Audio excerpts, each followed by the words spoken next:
Hello. Welcome on in. I know I'm a few minutes late. Just a few minutes, though.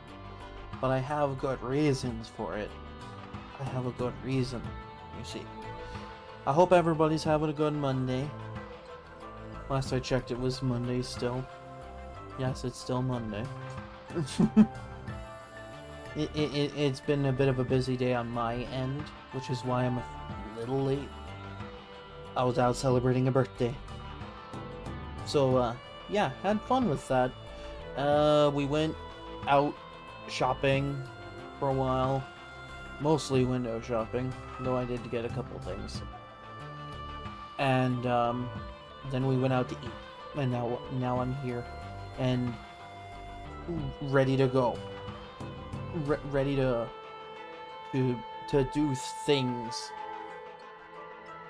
I also have a nice full cup of gamer sups here with me. But the desk with it so that people know it's right there. And also my model tracking freaks out whenever I take a drink because it's not a strawed cup. See? It don't like when I take a drink from this cup. but I got me a nice pink drink, and we're gonna sit here and we're gonna breed some Pokemon, because as the title describes, you know, Masuda had method. I'm just using it. So we're gonna get into it, and we're just gonna have a good time. I'm just gonna chill.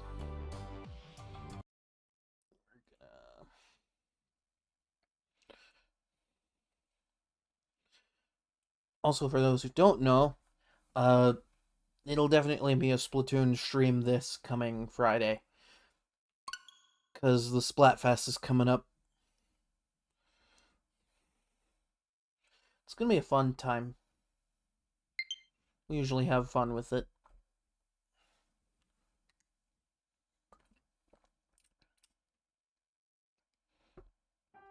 It's very caffeine.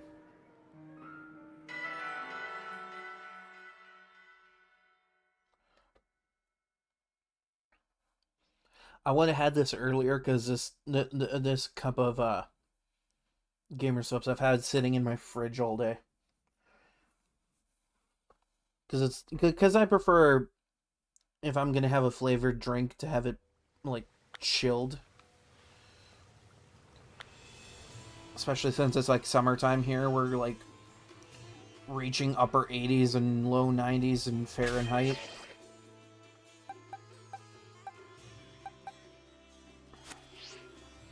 So it's just nice to have a nice cold drink.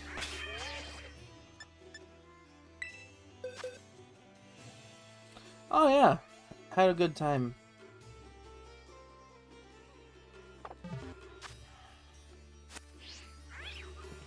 It's just we got to the restaurant and it was like approaching 8 o'clock, and I'm like, yeah, I may as well drop an announcement in case I end up being a couple minutes late.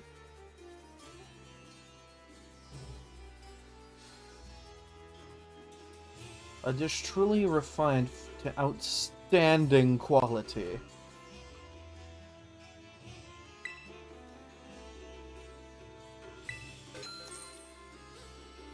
I basically just get it for the egg power.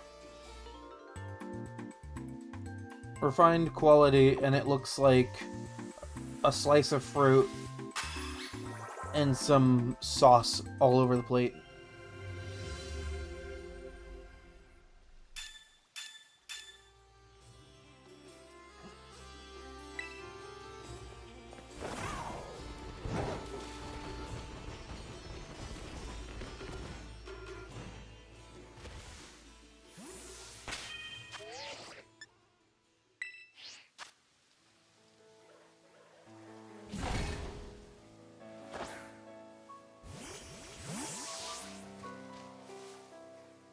Here, have a bowl.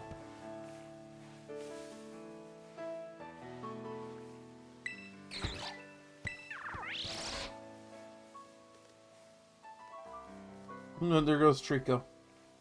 Oh, never mind. He's gonna let the monkey get it. Oh, never mind.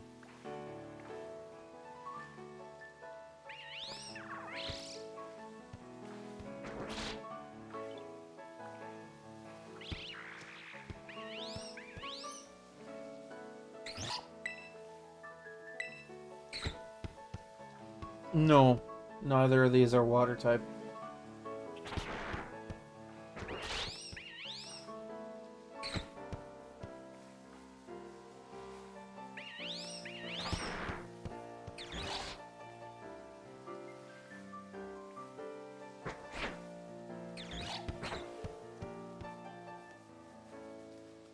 I always thought Trico was a fun starter. Probably one of the better grass starters.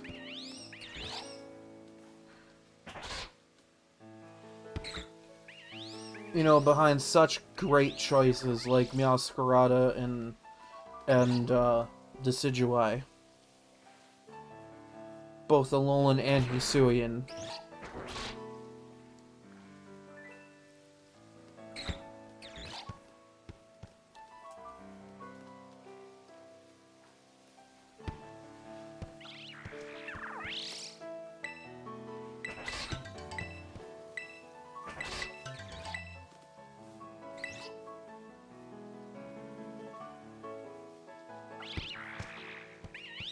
Oh shit, you know, I forgot to open up a tab specifically for my counters.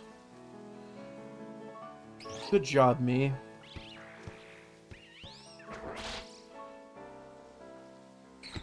There we go.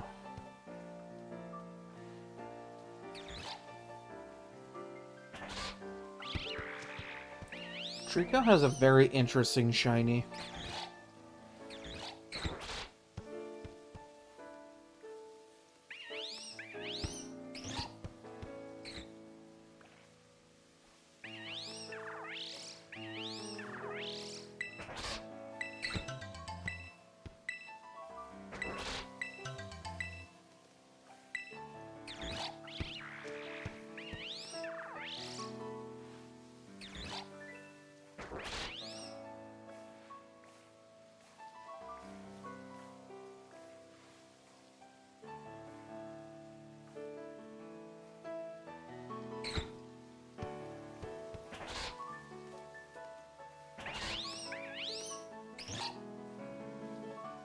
I forget, are the Hoenn starters available to, like, train and use in Sword and Shield? Because I don't remember, like, if they let them into the game. I mean, not that there'd be a lot of point to it. They didn't have Gigantamax forms. I'm just trying to think, because I know they had Galar starters, they had Kanto starters, and they had Alolan starters. But I'm trying to think if they had Hoenn starters as well.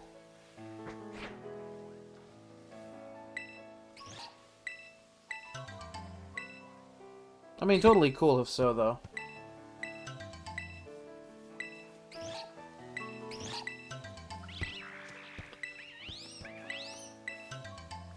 I'm kind of sad, though, because, like, I have a shiny Celebi, and I can't transfer it into this game. It's a sad day for the Wolfy.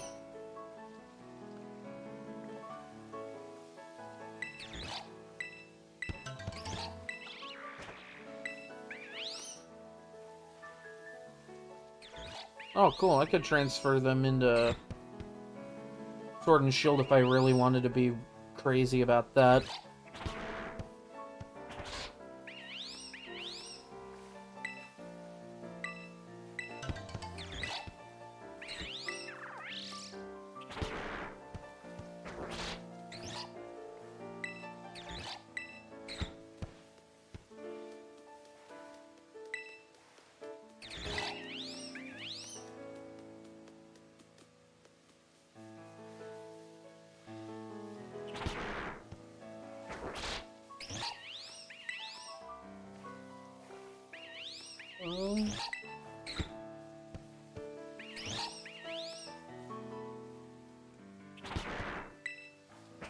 That reminds me, I gotta get back to Dynamax Adventures and Shiny Hunt Rayquaza. It's like I have a 1 in 100 chance for that. Which, I mean, it's still not great odds, but it's way better than the odds I'm playing with doing this.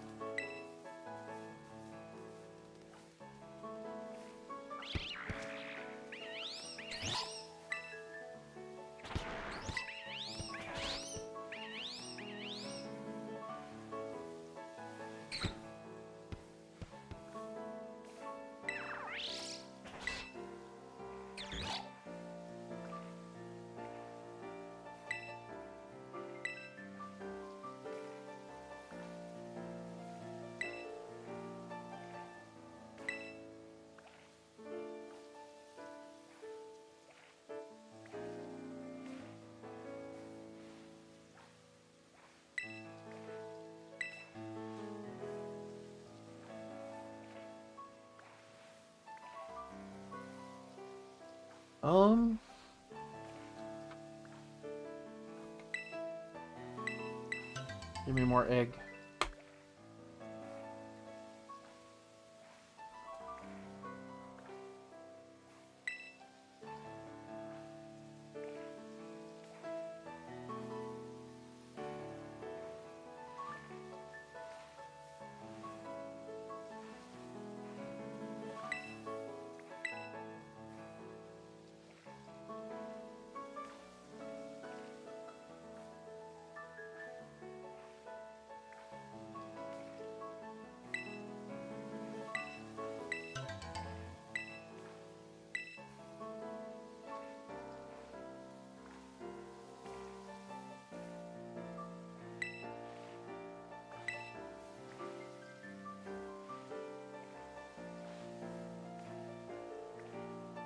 Just a ditto hopping around, I guess.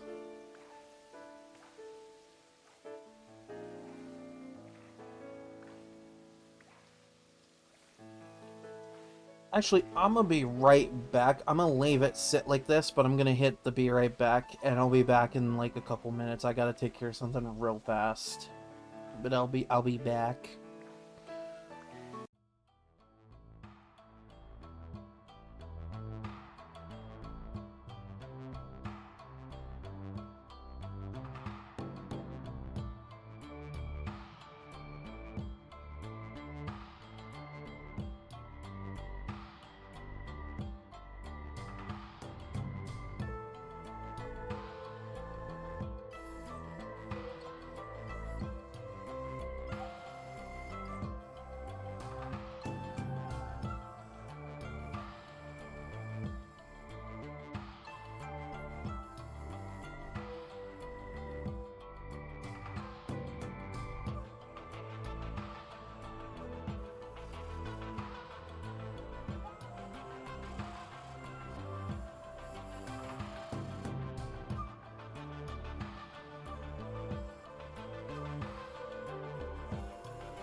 Alright, I'm back.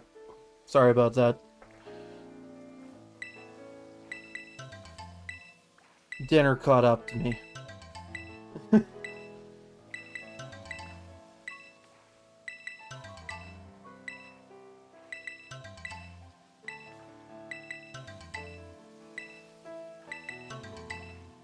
I'm pressing this like a freaking speedrunner.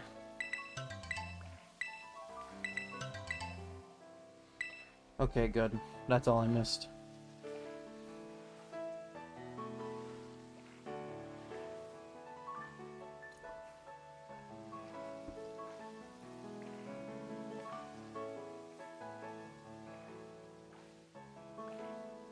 I find it really funny. I'll like talk about gamer subs to people, and like I've had people go like, what's that?" And I'm like, Bro, have you never heard of energy drink Kool-Aid?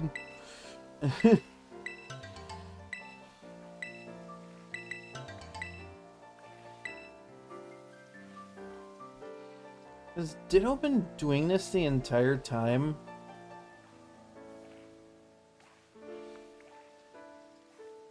You got Chimchar and Trico in the back there like, oh, what's going on?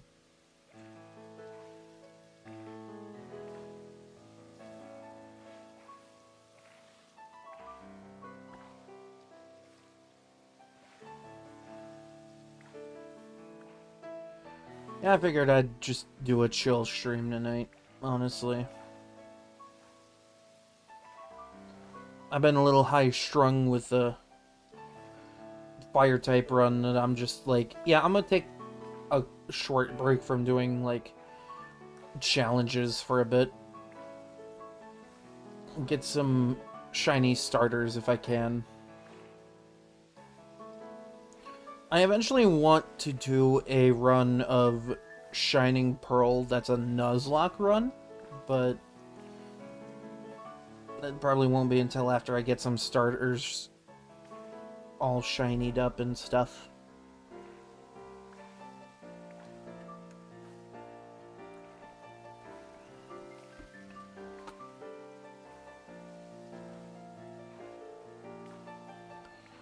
Then I gotta, like, refresh myself on Nuzlocke rules. Which I don't think it's really hard to. It's like, you gotta catch the first, only the first mon you find on every route. You gotta name them, and if they faint, they die forever. It's like, pretty simple rule set to follow.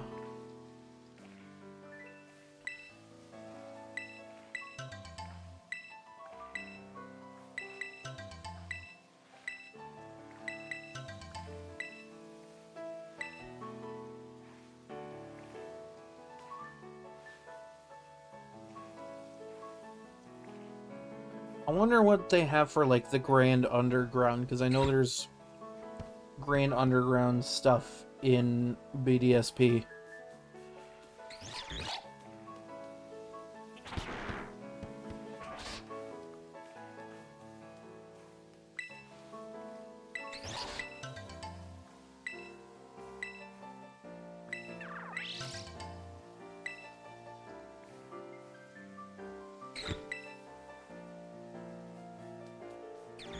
But no, yeah, we were all out. We were celebrating Miser's birthday.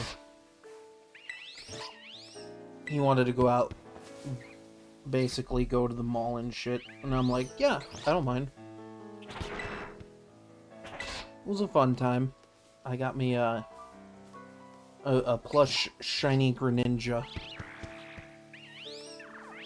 which, I mean, might be a bootleg, but it's still a shiny Greninja plush, and I'm happy with it. Gotta take joy in the small things, I guess.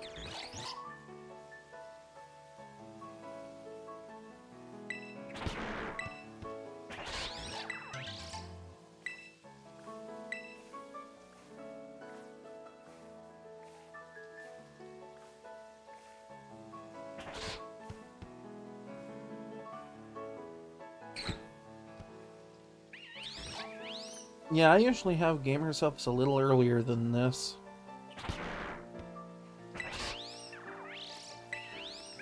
Because part of it for me is I have ADHD. And like I'm usually pretty hyper naturally, but like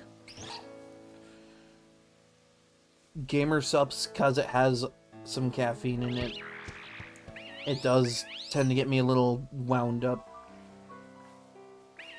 Which is why it's so helpful for when I go to work. Because then I can throw that energy at, you know, doing my job.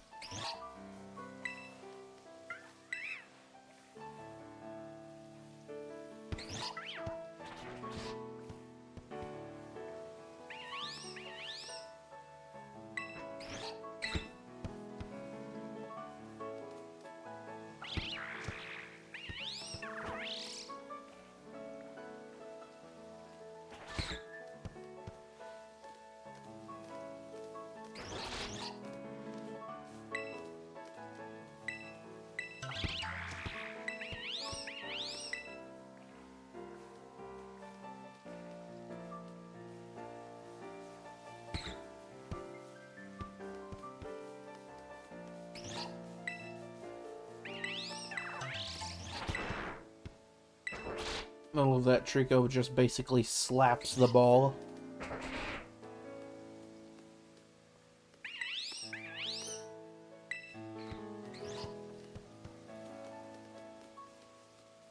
See, the thing with Masuda breeding, like, this could be a lengthy process. But I feel like, as long as I have something else going on, if I'm, like, doing this off-stream, then it's not so bad, because then, like, I only have to kind of half pay attention to what's going on the game. Yes, words.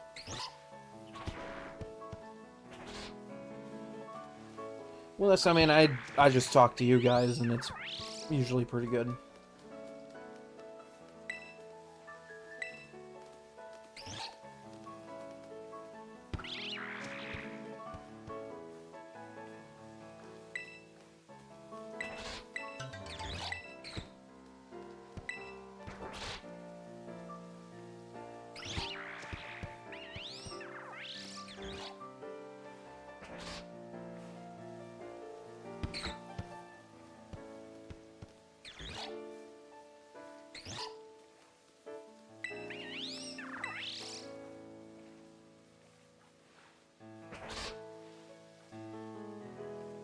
Look at them having fun with the ball.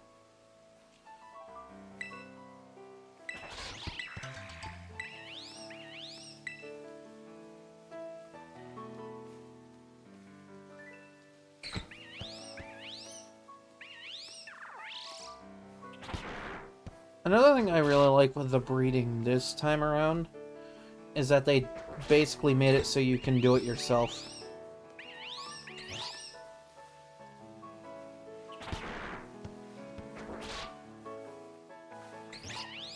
Like, I guess there was nothing wrong with the daycare centers before, but, like... Eh...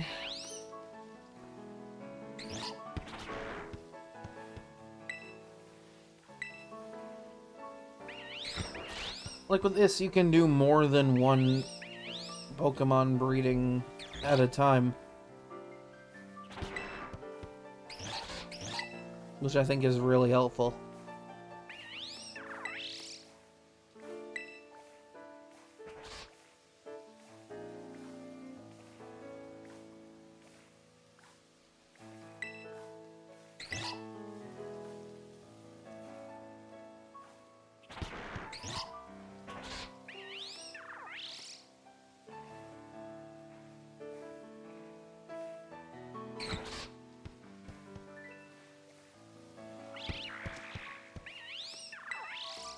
There's an egg in the basket. You see that?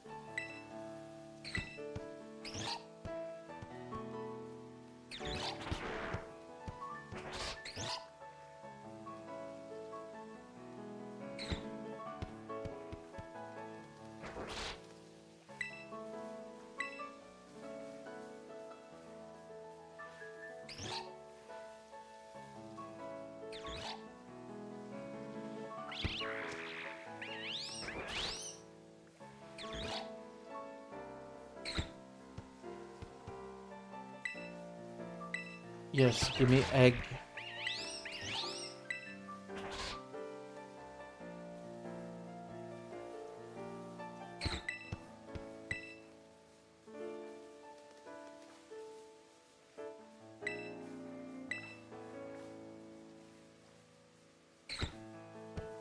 I could have streamed more Zelda tonight if I really wanted to, but I was like, nah, let's do Pokemon.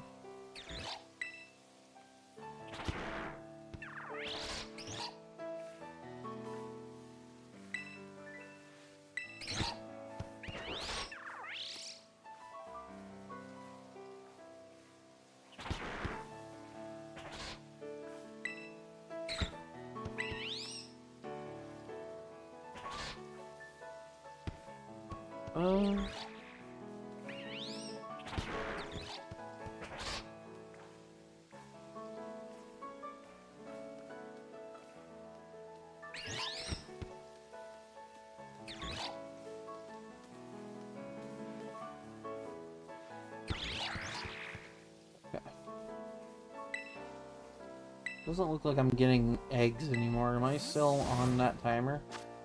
Oh yeah, I am. Okay.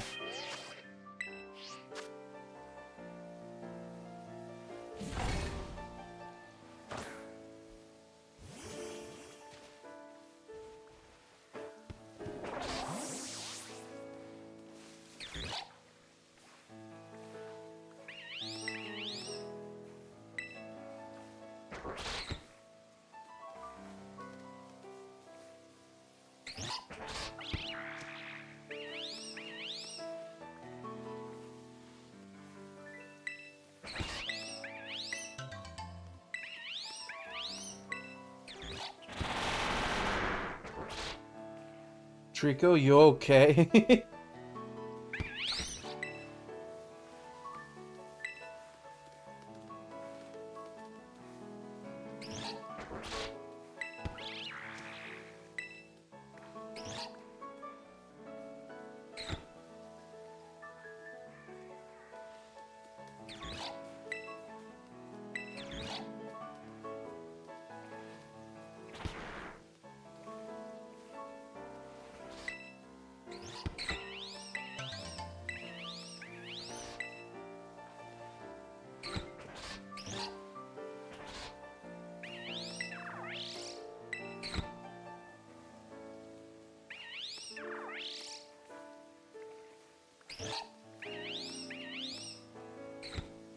At least the monkey is happy.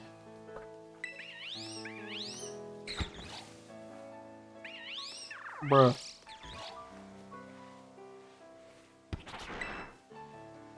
Stop hitting me with a fucking ball, dude. God.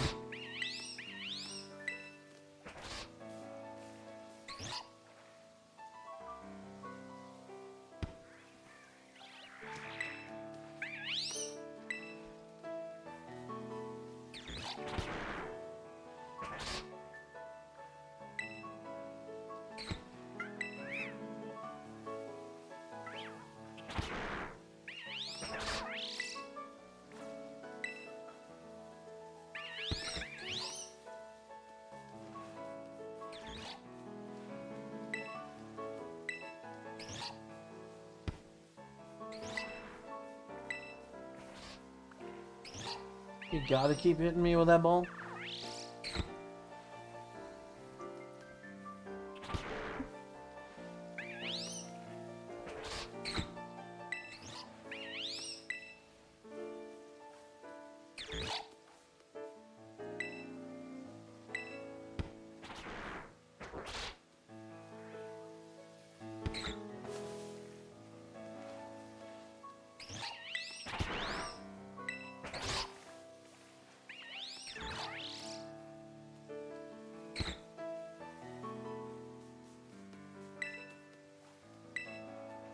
Looks like they're having a good time. Playing ball in the field.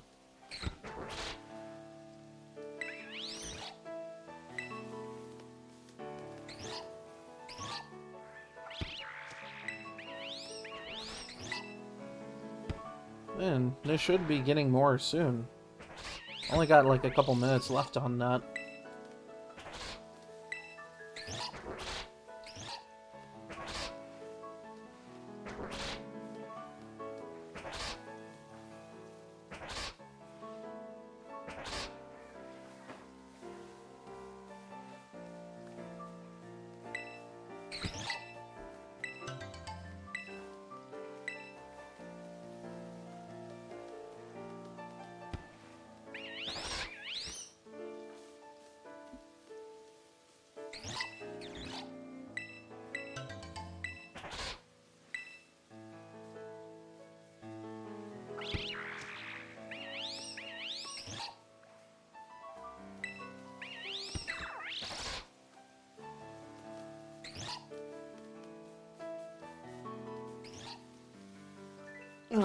Okay.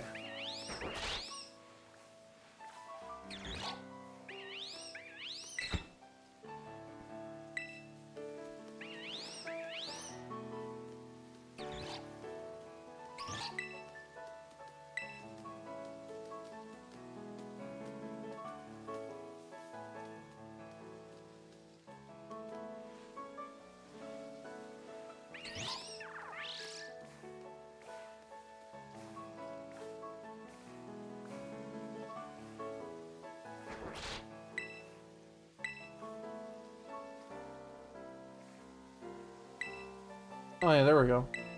I was gonna say, is the well dried up now?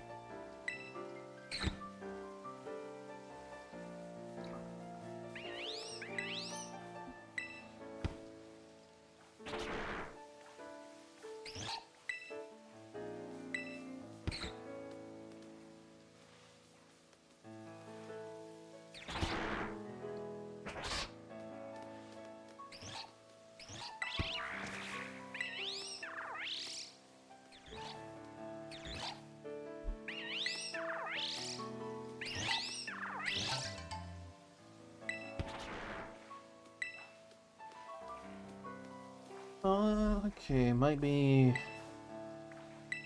that time. Yeah, close enough.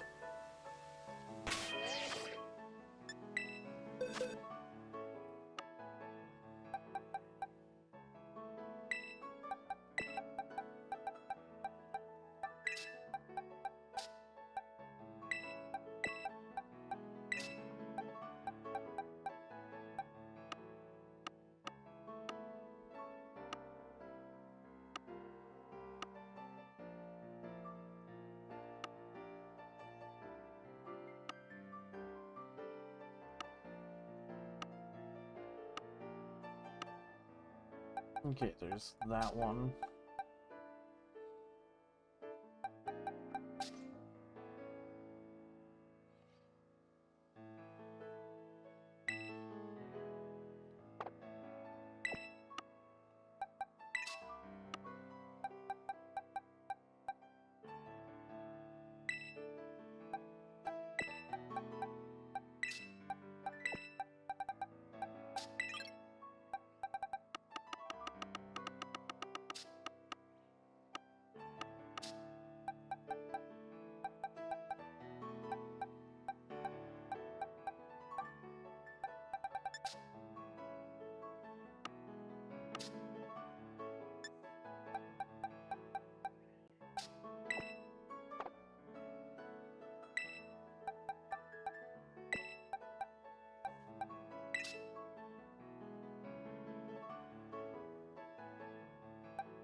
Right, here comes the fun part.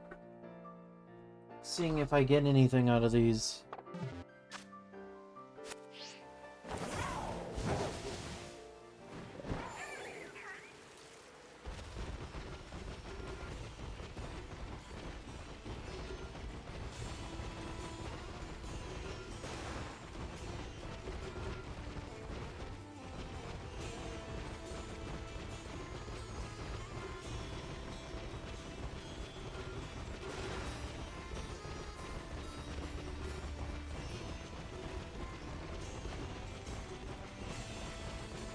Kind of got my fingers crossed because I want to get more of these shinies done.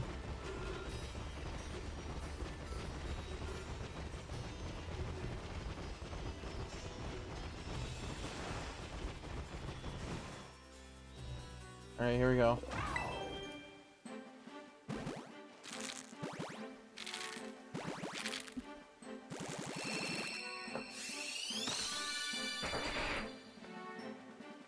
He's very green. There's one side of his head and another.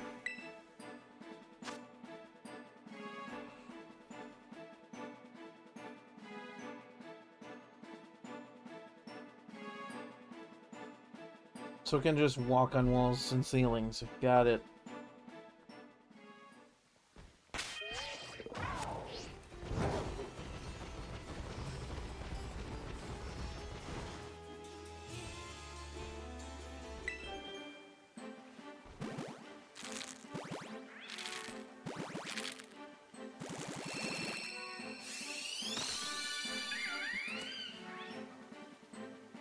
I got a monkey.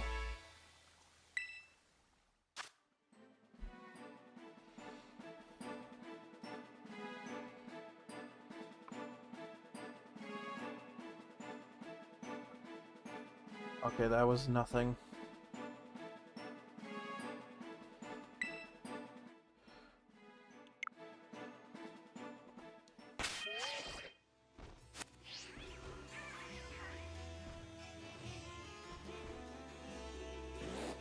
Good stuff. Oh, hey, Pokefil collects. Thanks for the follow. Oh, from the UK. Nice.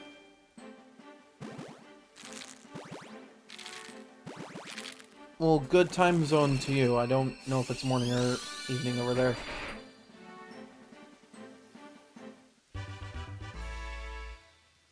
Oh, I'm doing good. Just breeding Pokemon and drinking gamer subs and water. Nearly. Oh, wow.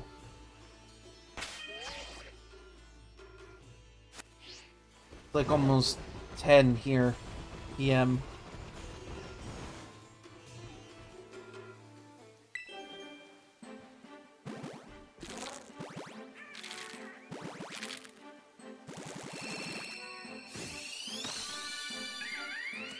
That's a monkey. Do we like monkeys here? Because I like monkeys here.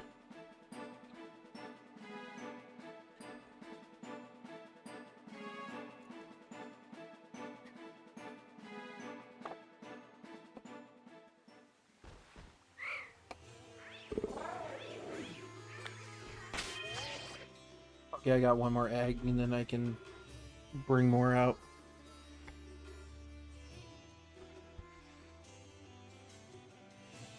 Just trying to put my Gamer Subs cup aside here. Because it's empty now. All I got's water now.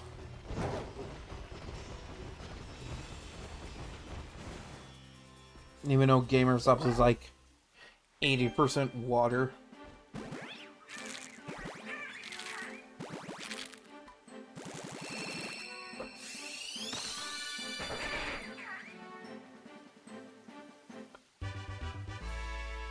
Look at this boy. Looking chill. He's just chilling.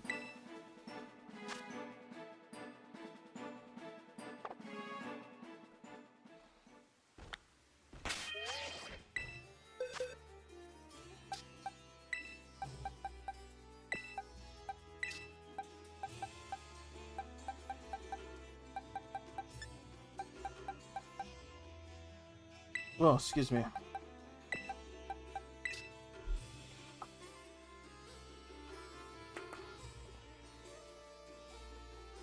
My favorite shiny? Probably a tie between Gardevoir and Umbreon. Both of which I have. At least 2 of on each. But also a shiny Greninja, because Greninja's shiny is super cool. Funny thing, I need to get back into playing Sword because there's Dynamax Adventures and I'm shiny hunting Rayquaza there. Hey, maybe they'll let it into Legends ZA because they're bringing Megas back. That'd be cool. And then I could get Mega Rayquaza again. And it'll be a black space noodle dragon. My favorite Pokemon?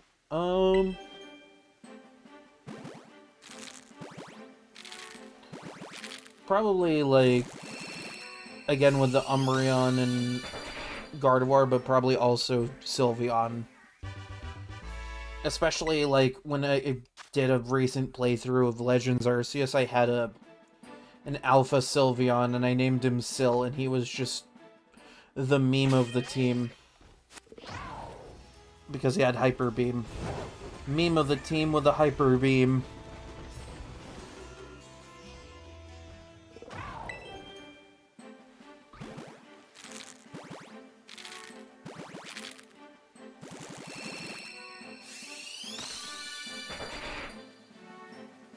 I want to see if I can get a shiny alpha of that.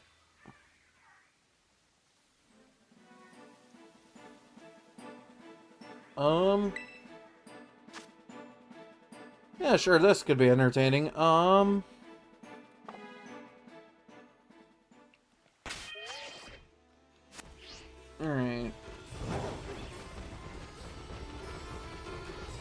which generation is it from?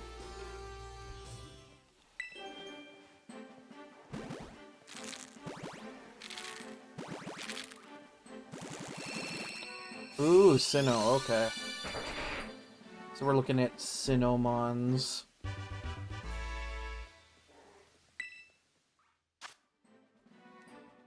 I'll be honest, I do not have the entire dex memorized.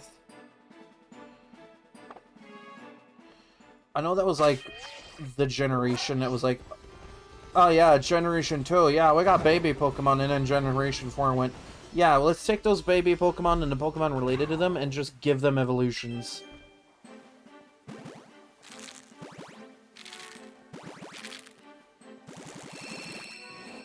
And then Weavile exists. Weavile's just kind of chilling in the back there.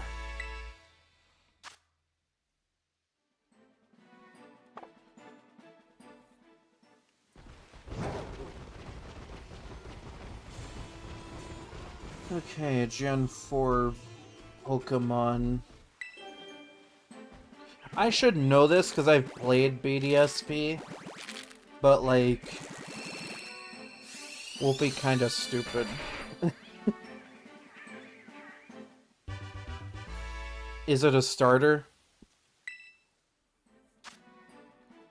I mean, I guess that would be one way to narrow it down.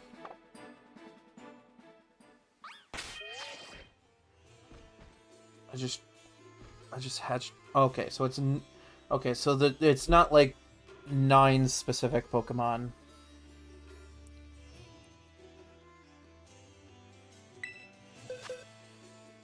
So that eliminates the monkey, the pengu, and the turtle.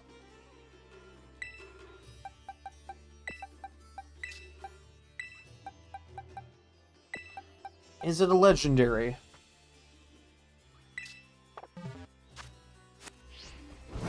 I know Gen 4 had a ton of them.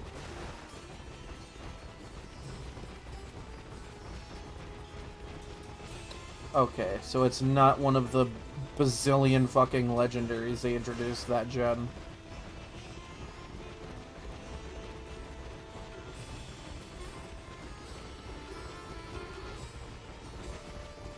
Also, gotta point out how funny it is that they started with Kanto for Gen 1, but it took them until Gen 4 to give us God.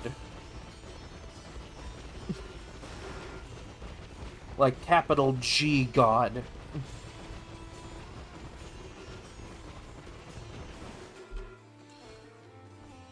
And then he ended up looking like a llama that got stuck in a fence. Arceus is cool, though. Okay, so it's not a starter, it's not a legendary, and it's from Sinnoh.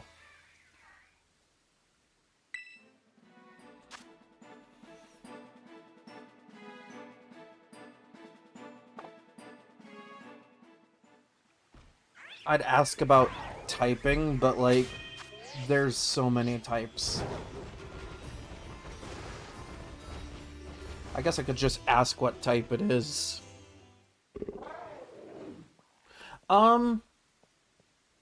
I usually count the mythicals in with the pile of legendaries, because it's kind of a similar boat.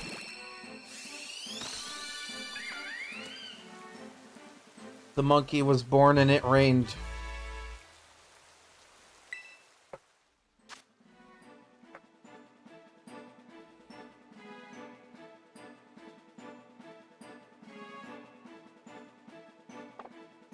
Unless it is a mythical.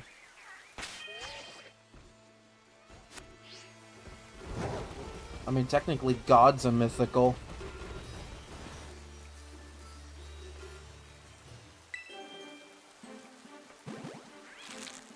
Strongest damn mythical you'll ever find. Okay, it is a mythical.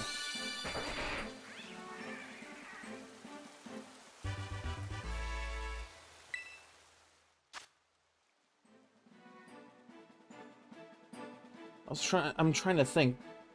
Yeah, Cresselia is Gen 4. I'm like, wait, is it Cresselia? And then I'm like, then one part of my weird brain's like, no, that's probably a Unova Pokemon, and then the other half of my brain's like, no, that's Sinnoh, dumbass.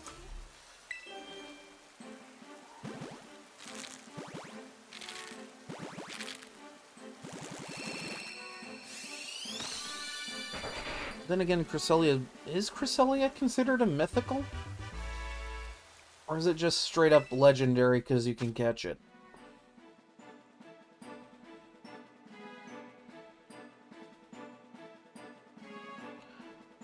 You know, it's funny.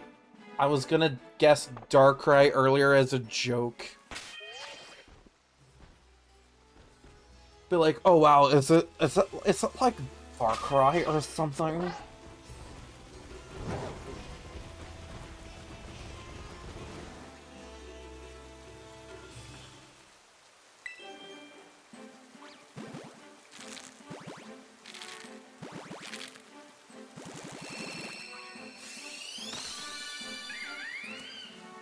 I would have been so happy if you were a red monkey. Oh, it's not Darkrai, okay. Well, we know it's not Darkrai. It's a mythical and it's not Darkrai.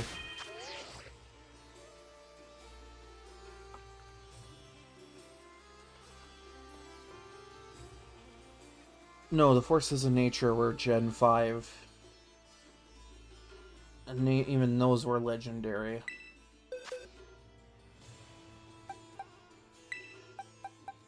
I think Manaphy was Gen 3. Was it? Okay, hold on. I'm actually gonna do myself a favor and look this up real quick.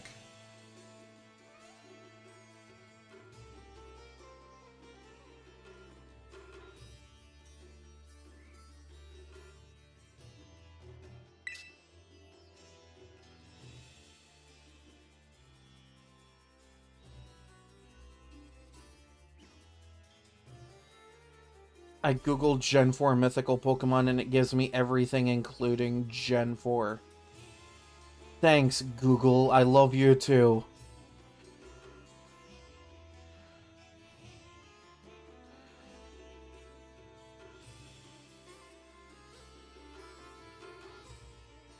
Yeah, and it doesn't even list all of them. What the hell?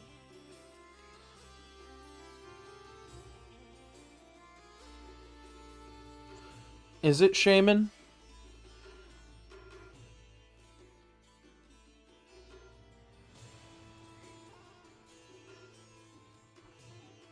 Because Shaman's pretty cool.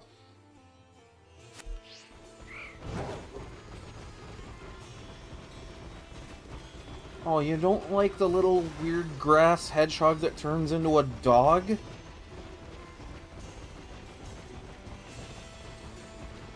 But Shaman is cool. Its shiny isn't great, but Shaman is cool.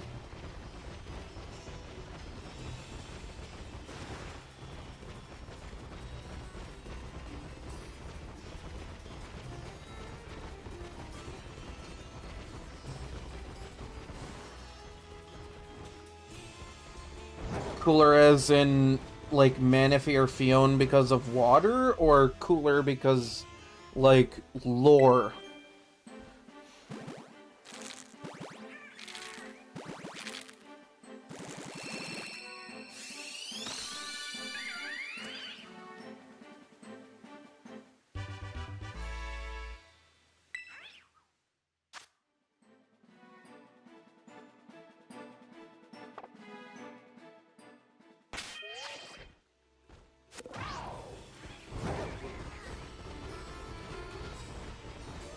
Also, hi, Ruby.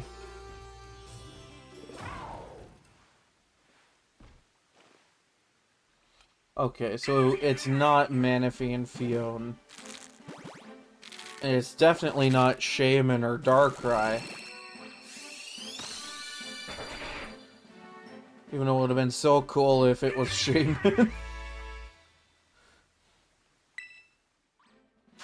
I had a really weird Shaman craze for a while. like when I got Shaman in Legends Arceus, I was like just going on adventures with it. It's like, yeah, me and Shaman going on cool adventures. Leaves one more guess. Is it God? Is your favorite Pokemon God?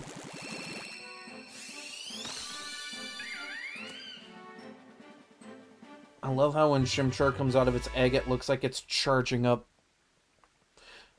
That's funny, because I just earlier was like, it looks like a llama that got stuck in a fence.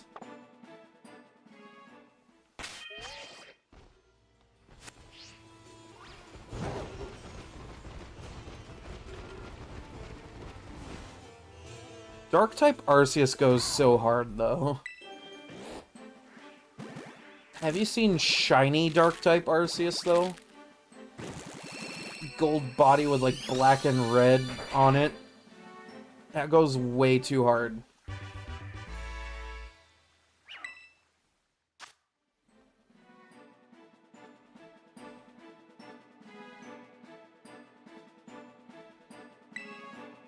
Shit, misclick.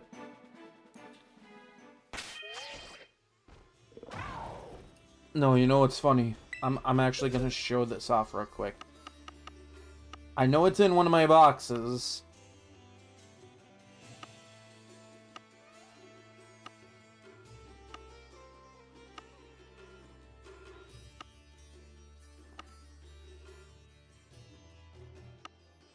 Ah, yeah, there we go.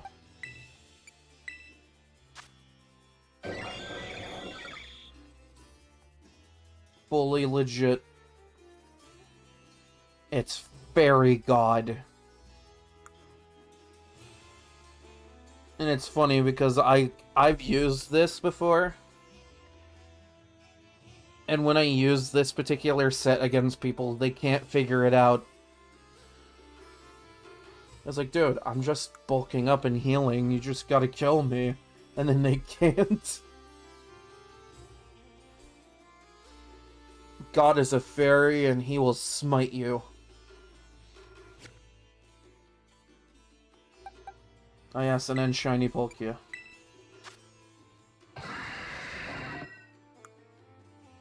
They did you so dirty in Legends. I don't even know why I have it in this form. Probably just for the lulz.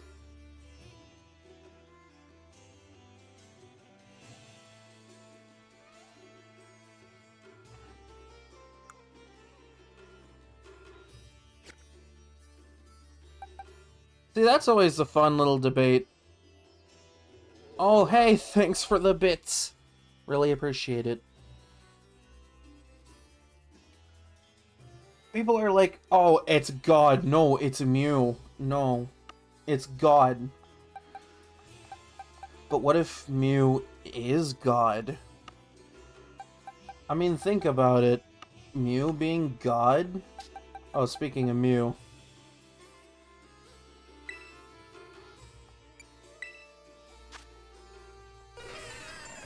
Is green.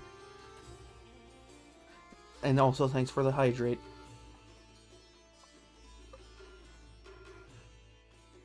No, I'm like really weird and anal about my shinies. Like, they have to be legitimate. So like, for this and Arceus specifically,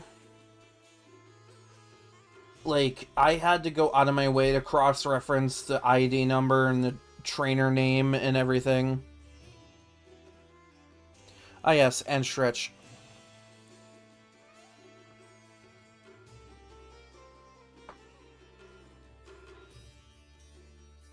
But yeah, I went out of my way to make sure these were legitimate, because I'm weird about that.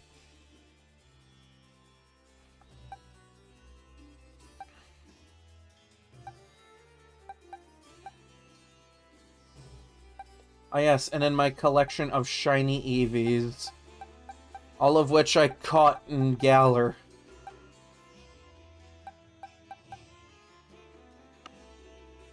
Except for the Gigantamax, it wouldn't let me transfer that one.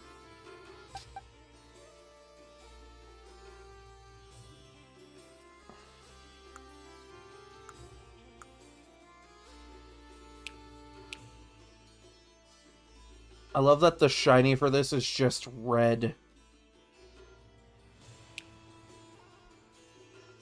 Just unironically red.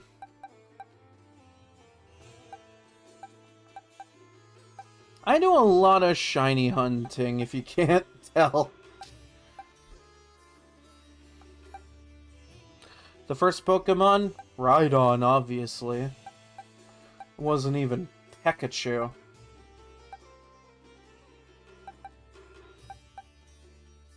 Which is kind of disappointing.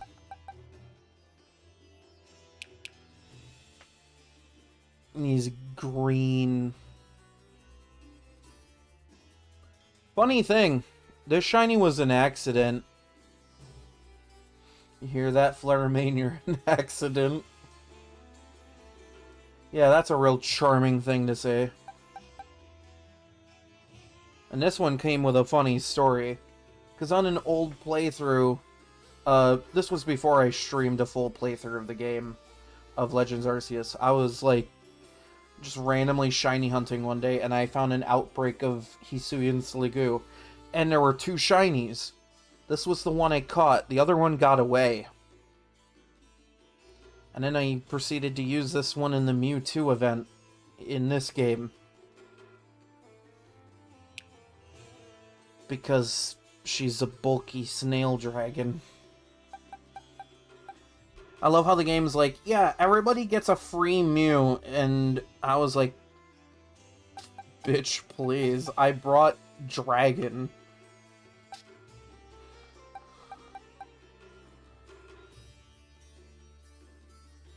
Do I not have Hydrapple? It's a weird Pokemon to not have. Still gotta complete the Blueberry Dex. There's not really much you get for that. Oh yeah, this one's a funny shiny that I got. Try the evolution before this, and it's like so small you can't even tell if it's shiny or not. This is also authentic form.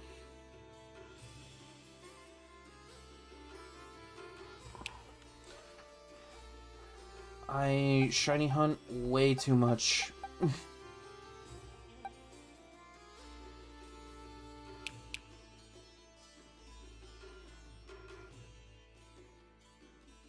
Got blue eyes.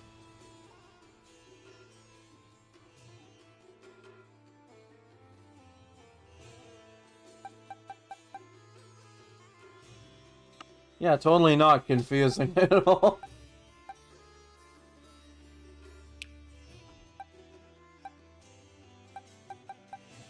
Ah yes, this one. This is one I trained in Ultra Moon for a tournament because I used to be into that. And while he was probably one of the best members of the team, I didn't make it very far.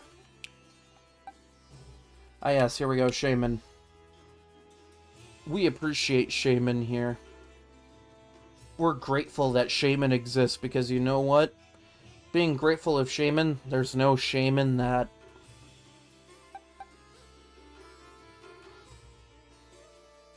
I forget your shiny is so weird.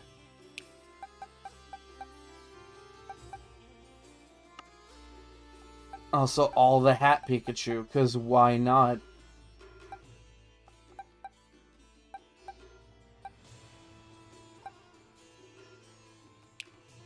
Ah yes, my child.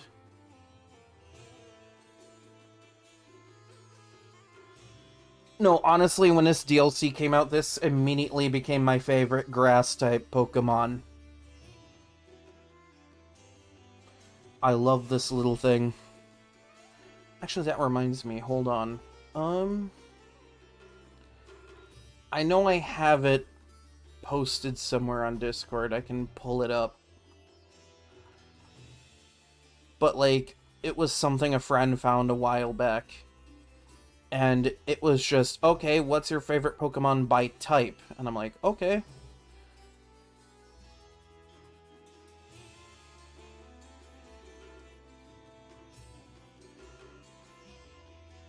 Alright.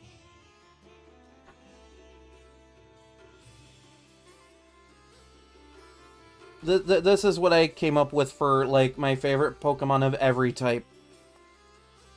Paldea was, pretty influential for this list, I would say.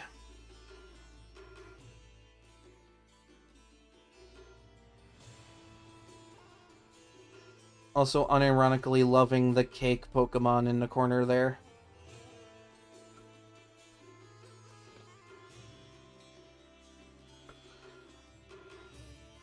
And then there's also Hisui and Zoroark, which... I'm sorry, the shiny for that goes so hard, it's insane.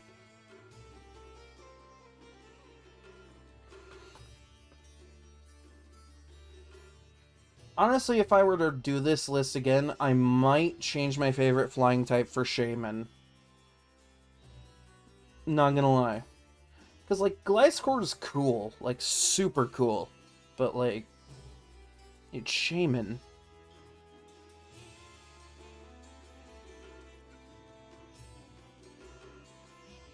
Also, can you tell that I've played a lot of the newer games as of, like, Gen 6 onward? Because there's barely, like, more than one or two Pokemon on this entire list that come from before, like, Gen 6 or 5, even. Like, Zoroark's technically Gen 5, yeah, but it's a Gen, like, 8 variant.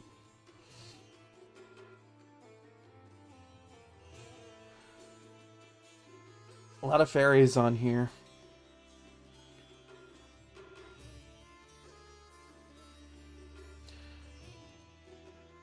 Funny thing with Clodsire being on that list specifically is, during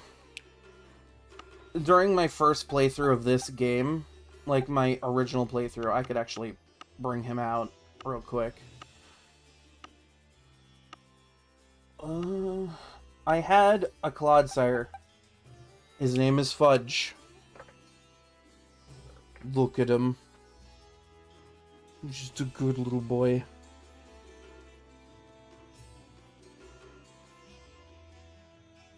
I love him. I love him so much I got a shiny of him. That I have not named yet.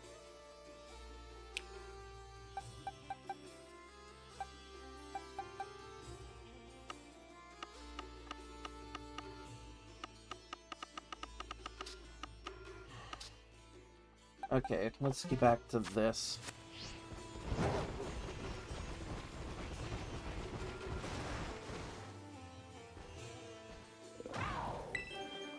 No, I'm a pretty big fan of Pokemon, like, to the point where I have created Fakeamon. I haven't commissioned them or anything, but, like, I have ideas in my head.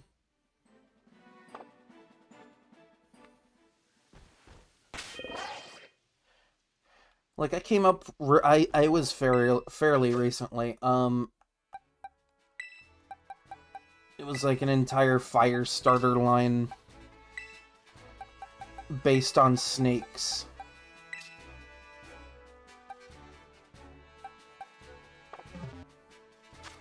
And it ended up being like a fire fairy type.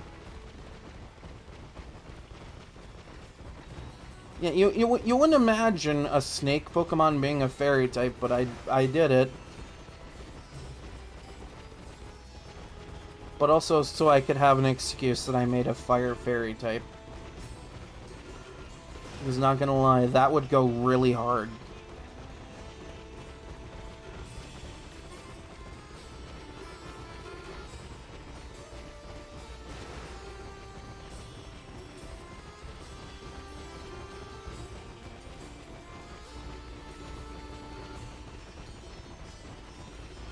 Also, I'm weird because, like, my first game was Pokemon Y.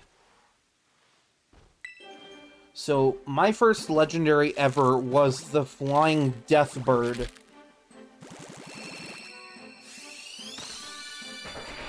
It was a bird that shot death lasers. And he was my bestest bird. A bird I'm sad can't come forward into this game.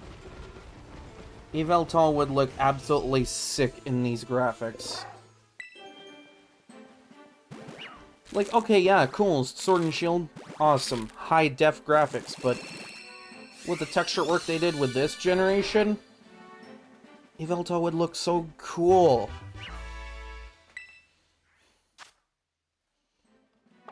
Well, no, they were like, nah, we're not gonna bring in the Gen 6 legendaries for some stupid fucking reason.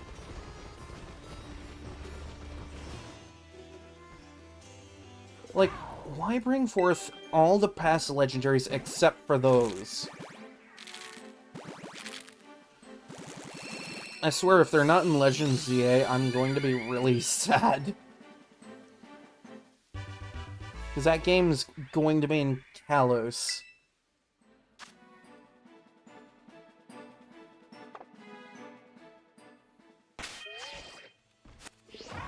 And I'm sorry, a lot of people will be like, oh, but Kalos was so boring, and I'm just like, dude, it was Kalos. I love Kalos. Not only was it my first Pokemon experience, like, I will constantly go back and replay X and Y. I loved it a lot. Not even surprised I put, like, maybe 1,000 to 2,000 hours into that game.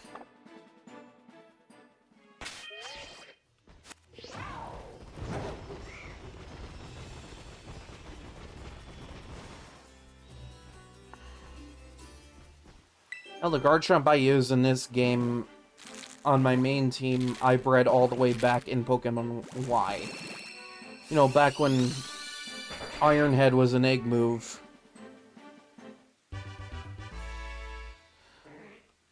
Then I was like, okay, cool, transfer it to Ultra Moon, keep it there for a bit. Then I transferred it over to Sword when the DLC came out. And that was when I was like, you know what? Ability patches are a thing now. So I gave him an ability patch, and now he has rough skin. It did not stop a certain dolphin from pummeling him into the dirt, but...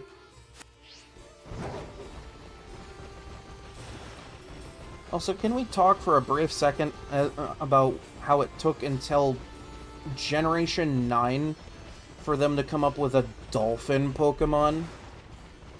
Like, you mean to tell me that it took you, like, 30 fucking years to come up with a dolphin? And not just any dolphin, a dolphin that turns into All Might.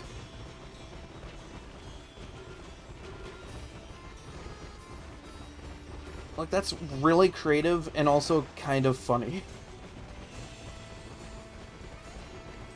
Because, like, I throw it out in battle, oh, it's just a dolphin, but then you swap it out, bring it back in. Nope. JK, it's All Might dolphin form.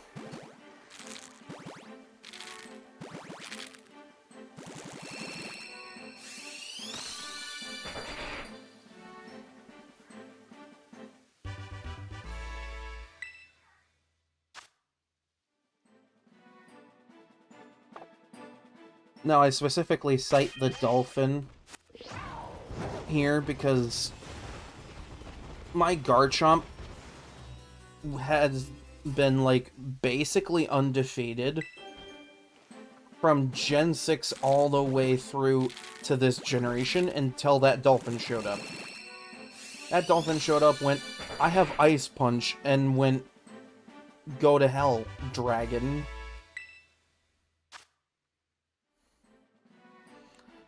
It took a dolphin to take out a land shark. Let that sink in for a second.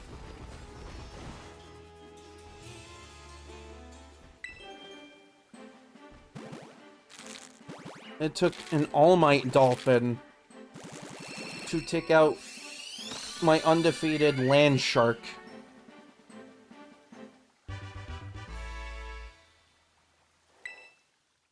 Well, I can't say he's undefeated anymore. He had a good run. Not even shiny or anything. It was just, like, random Garchomp I bred just so I could have Iron Head on him. Because that was when Fairy types were out and starting to play competitive.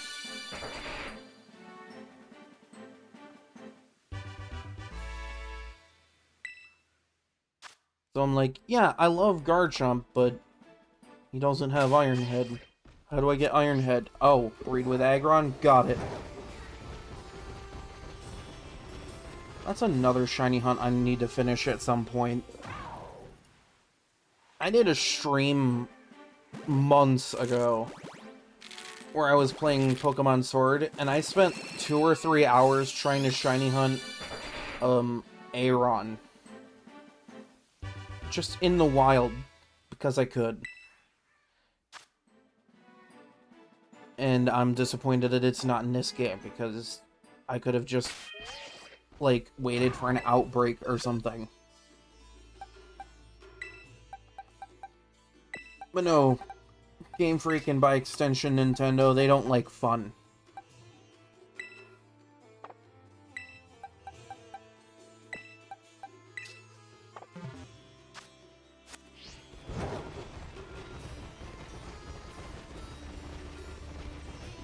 And they also don't seem to like to take their time to finish games, but that's another matter entirely.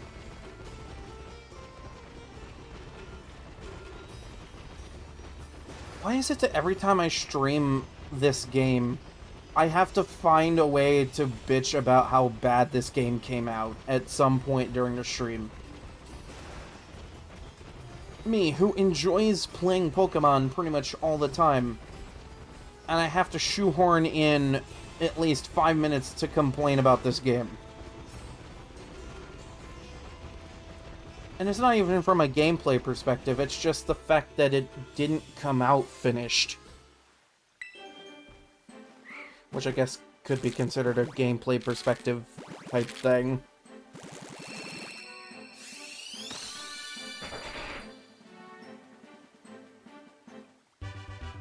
Trico's a good little boy.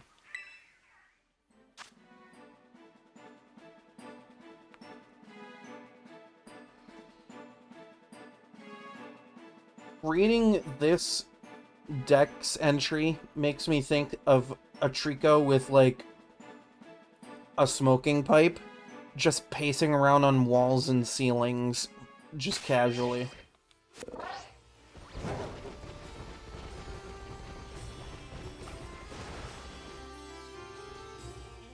No, going back to, like, the favorite Pokemon of every type. I know Ogerpon's my favorite grass type now, but, like, before Ogerpon came out, it was Decidueye. And before Decidueye came out, it was Sceptile. Can you really blame me? The Mega was really good. But also simultaneously stupid, because why would you give it Lightning Rod? That always got me. Like, Grass and Dragon both resist electric moves. So why give it Lightning Rod? You could have given it, like, I don't know, a unique ability or some shit. They don't seem to have a problem doing that for some of the other Megas. Looking at you specifically, Kangaskhan.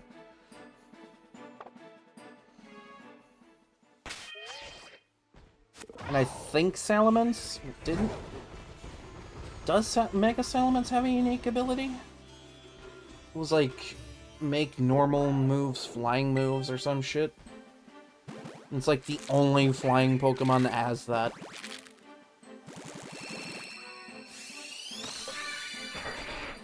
Hell, it's the only Pokemon that has that.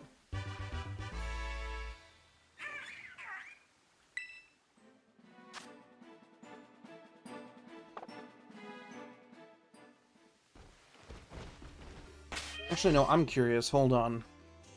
I'm gonna Google something really fast.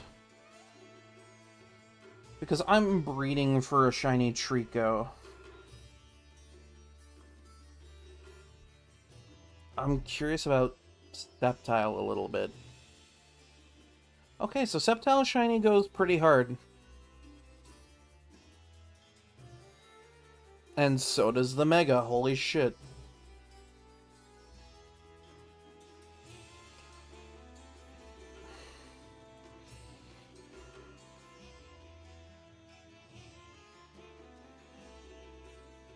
I don't know, I guess I still really like Sceptile.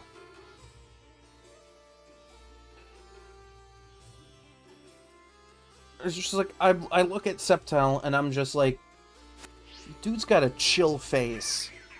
He just looks like he's chill all the time. And I guess I vibe with that a little bit.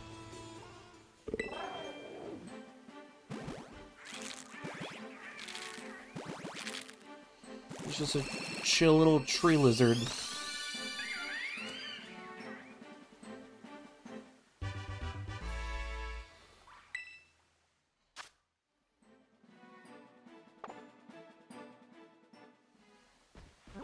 That reminds me, do I have any starter outbreaks out here that would make this easier?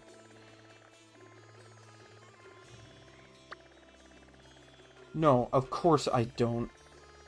Because why would any good starter have an outbreak? I still gotta get, like, 2 shiny Cyndaquil.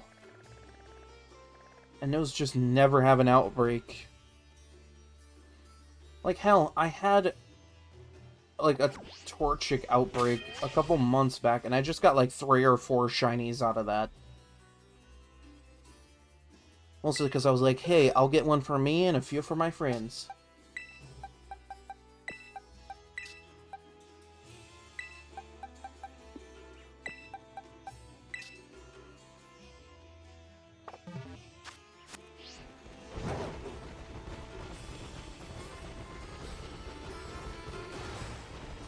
I need to clean out some of my boxes in this game because, like, I've been shiny hunting so much that, like, I'm reaching the end of the box limit.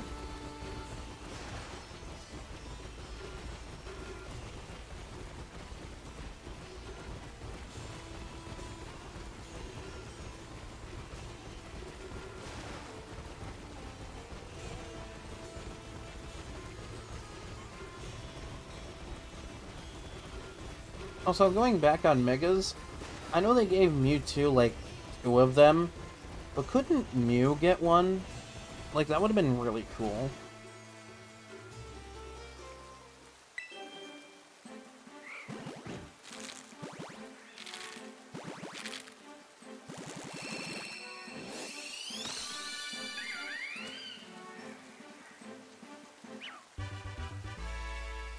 He's a monkey.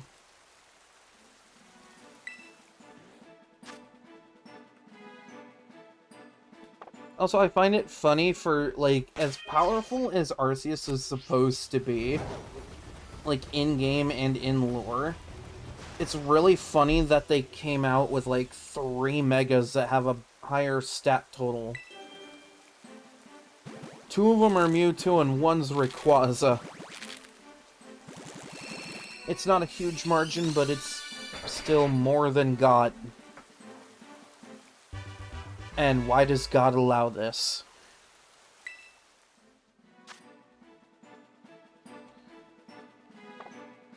I'm surprised they didn't, like, backpedal and give Arceus an even higher stat total just to compensate for that.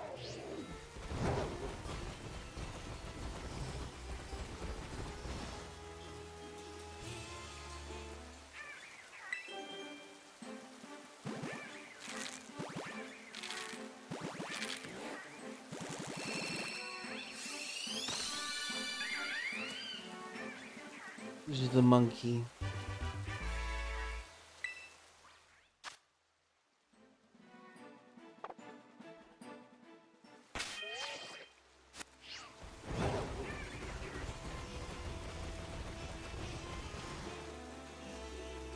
Also, I have to ask people who like Arceus as a Pokemon how they feel about Silvally.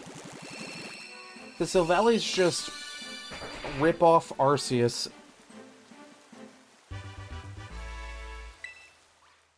Like, Silvally is still really cool, but, like, it's still rip-off Arceus. Even down to the shiny. Because, like, no, think about it. In the normal form, they're both white. And both of their shinies are like a golden yellow color.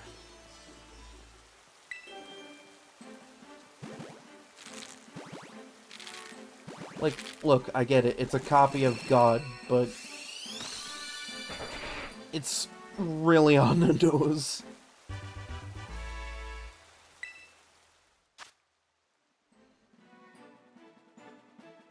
I kind of wish I could have Silvally in this game.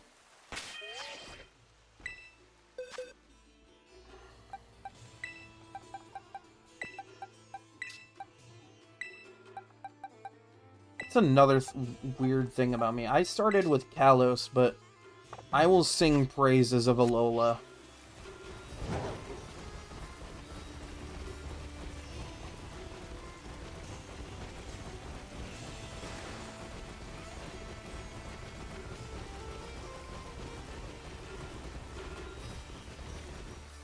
Like, even down to the starters. Decidueye was cool. Primarina was pretty awesome. And Incin was just a boss.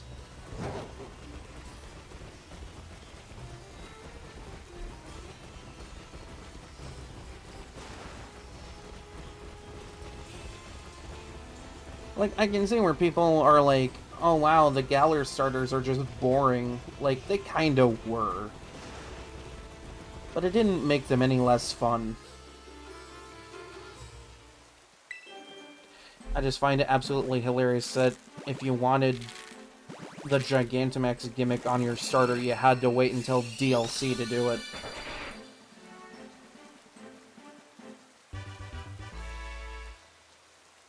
Like, what were they thinking with that? And what were they thinking with Gen 6, even? Like, yeah, Kalos starters in a region where Mega Evolution was introduced. Let's not give the starters from that region Mega Evolutions. No, instead, let's give Mega Evolutions to the Hoenn starters. Because that makes so much more sense. Oh, and while we're at it, let's give the Kanto starters Megas, because they aren't overrated as hell as it is.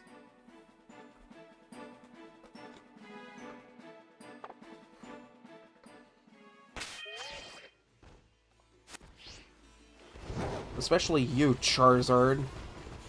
Jesus Christ. Like, okay, Shiny Mega Charizard X goes way too hard. But any other Shiny Charizard form just sucks. Unless it's a base form. I'm sorry, a Black Charizard's just cool.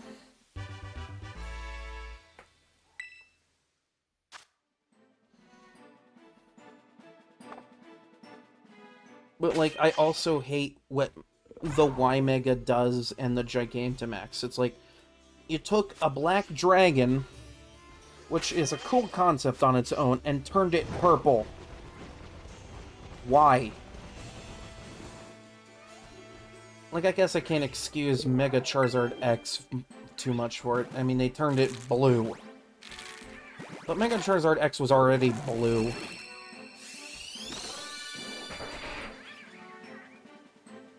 But it was also black.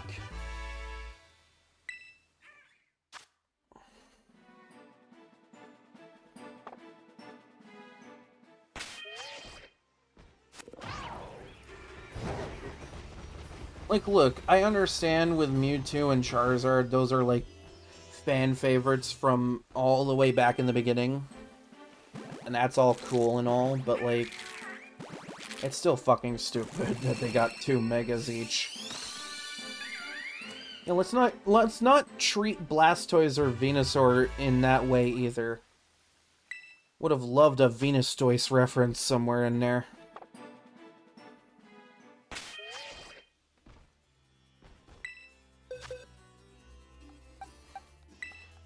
Can we get obscure Pokemon references for 500, please?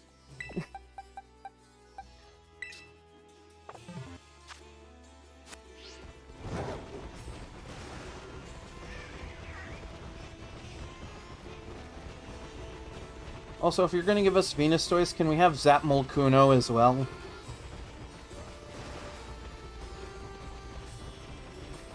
And give us Galarian Zap Molkuno while you're at it.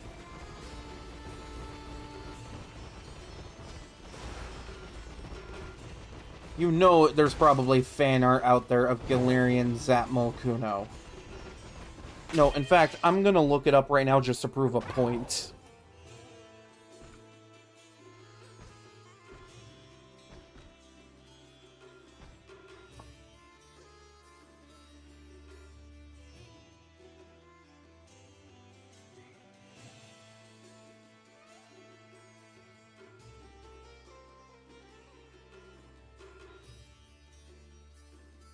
No, see? See that? See that? Galarian Zap Molkuno. I did that to prove a point. I didn't even have to.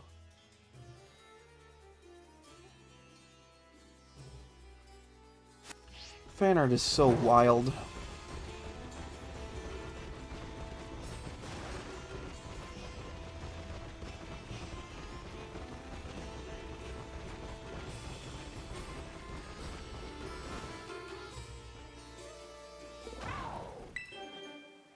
Thanks, Reddit, for having fan art to prove my point.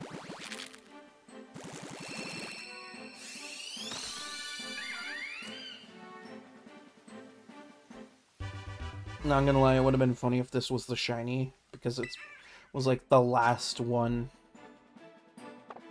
It was my last egg.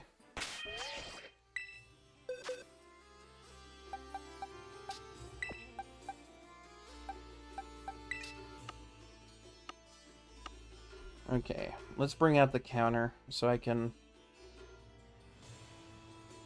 mess around with that a minute.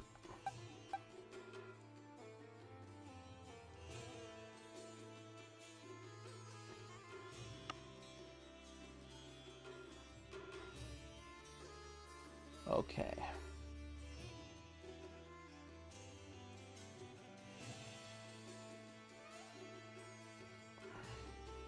That puts me at 37 Chimchar since I started breeding that.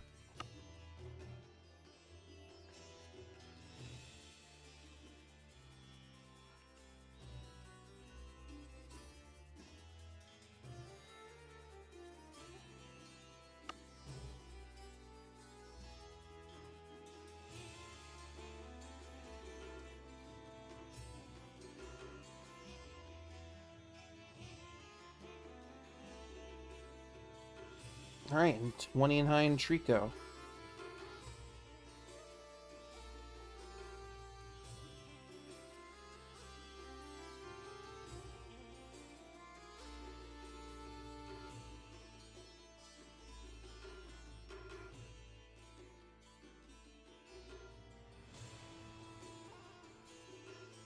Okay.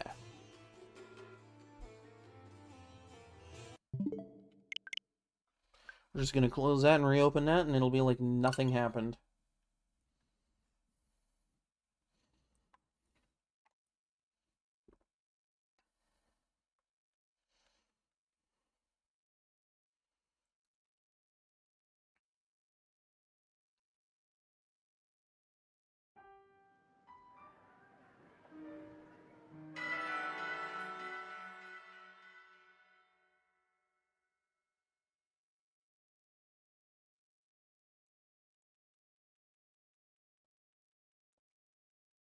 Ugh, there we go.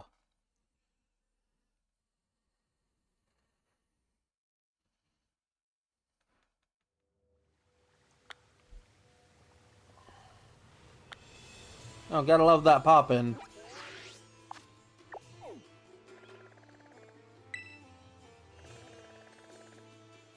No, different outbreaks this time around. None of them are starters. Good to know.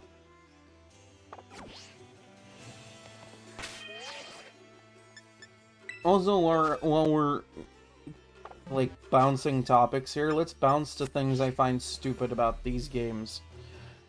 Malamar.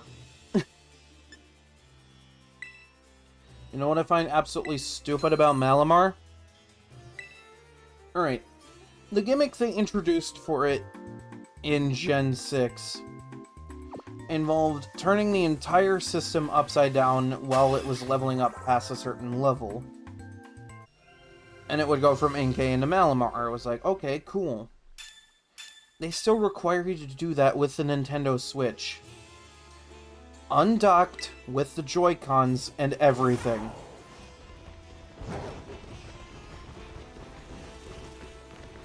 Like, wow, you couldn't integrate, like, an ability to hold your Pro Controller upside down for the same effect, but no. It's so... I remember... It was when Miser and I were doing shield runs. And we both decided to use Malamar for a run. Because we were doing Psychic and Dark. And it was like, yeah, it fits both types, so let's use it. And we were going along, and it got to the point where we needed to evolve Inkay. And we were looking up on Google what was wrong, because we thought we were doing something horribly wrong. No, it turns out you just have to undock your Switch, hold it upside down with the Joy-Cons attached to it, and then hope you got it right somehow. Like, what are they gonna do when they introduce a console that doesn't have gyro built into it? What are they gonna do with Malamar then? Like, give it an item? Hey, while we're at it, can we give Alolan Raichu an evolution item that's not a Thunderstone? Like, maybe something that's an anime reference, like pancakes.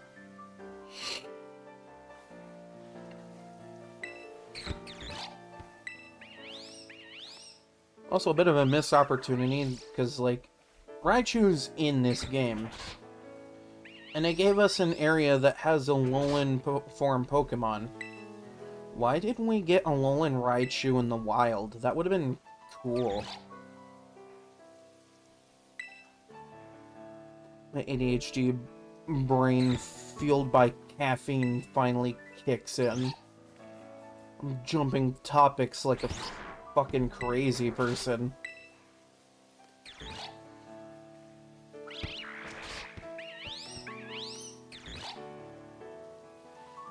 I mean, it's better that than being half asleep while doing this.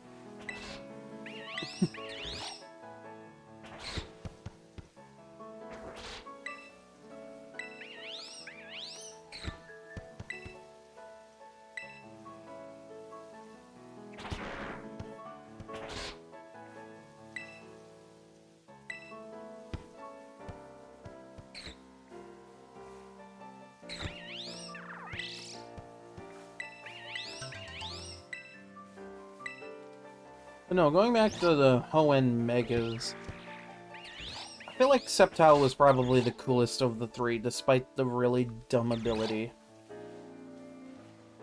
It's like, yeah, cool, a grass dragon type that looks so cool. Like, you can tell when it came to the Hoenn starters, they were like, okay, yeah, we need to give them Megas, how do we do this? By going absolutely batshit insane.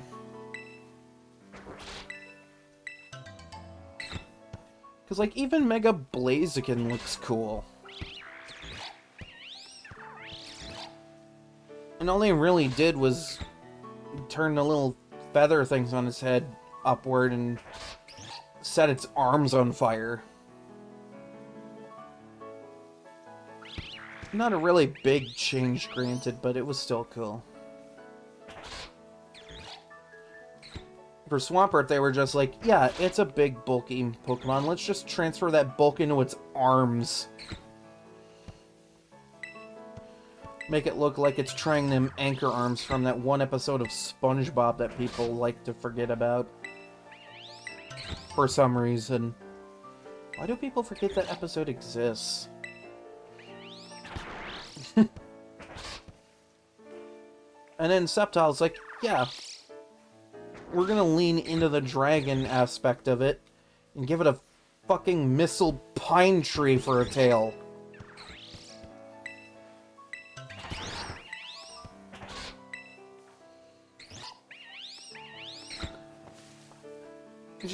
They turned its tree into a pot. They turned its tail into a pine tree that it can launch at you like a missile. That's just cool.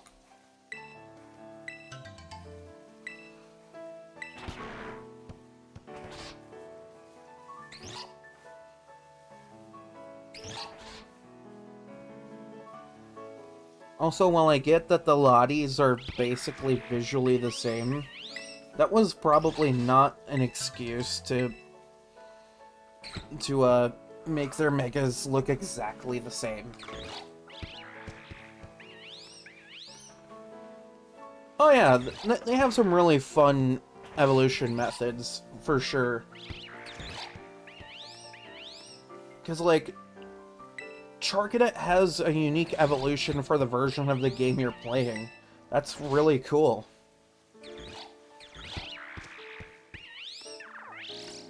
And no matter which one you get, it's still really good.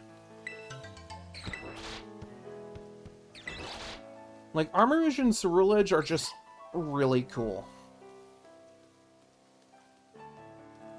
Like, that's probably, like, the most creative thing they've done in a while. Because Arceus only knows that frickin' gigantic kaiju-sized Pokemon was not creative at all. It was just, oh yeah, look at my Pikachu, it's just bigger now.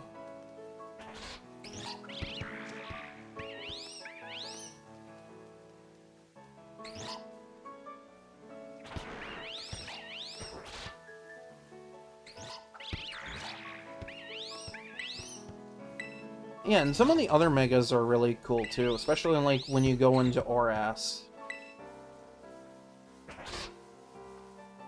Like the primals, those go so hard, especially Groudon. Like it's just Groudon, but like they outline parts of its body with magma, and its cry just goes so hard. Like, you know they were on something when they made that the sound of the game when it starts up. It's just the cry of that respective primal legendary. And then you tie that up with Mega Rayquaza, which was just a force of nature.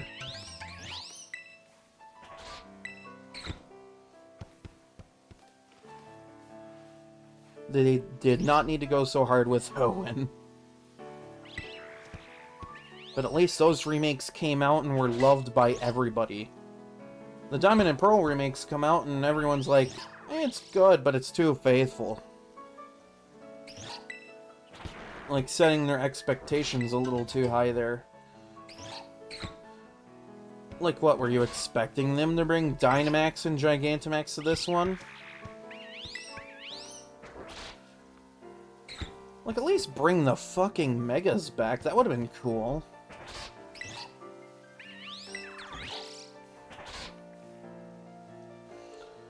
I don't care if that comes off as a Digimon ripoff or not, it was still cool.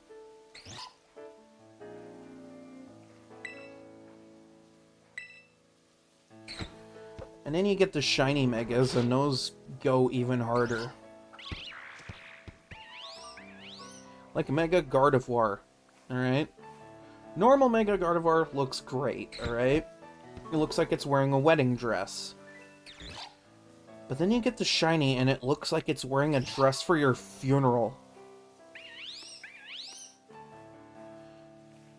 Like, Game Freak, what were you on? And can I have some? But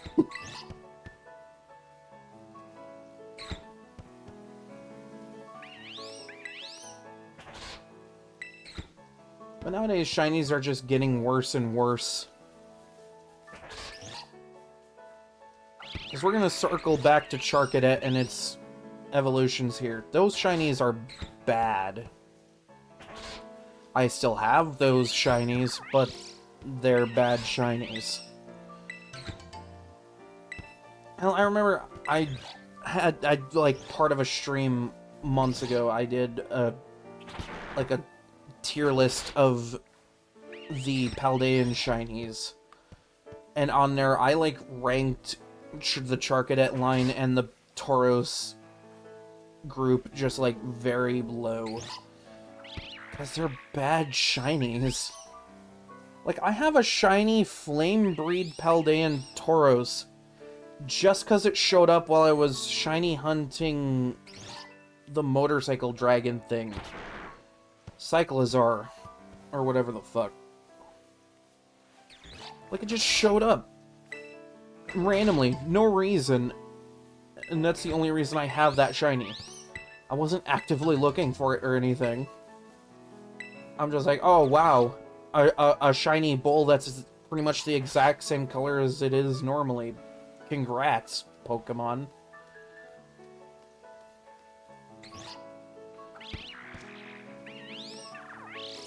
And then a while ago I did, like, a custom shiny for Meowscarada. Because I was bored one night and went, you know what?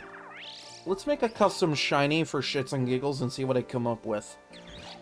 And what I came up with was actually kind of cool. Like, I made that cat red. Like, red and yellow. Because I was like, yeah, it's a grass Pokemon. Let's give it autumn colors.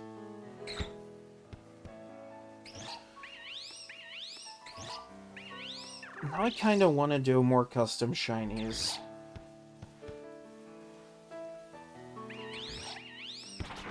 Just, like, take every bad shiny that exists in these games and just do custom shinies of those.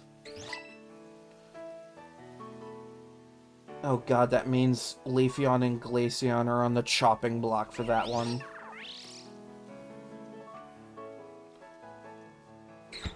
Those were kind of not great shinies.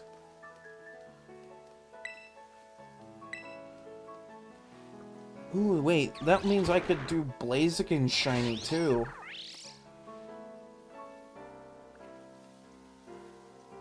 I could probably do one for Incineroar too, because, like, I don't know. I remember during the hype season for Sun and Moon, people were, like, trying to speculate what the shiny starters would look like. And there was this really cool, like, insert for Incineroar where it was black and white, and the flaming belt was blue. Like, blue fire. And I'm like, dude, that looks really cool. I actually kind of want that in my game.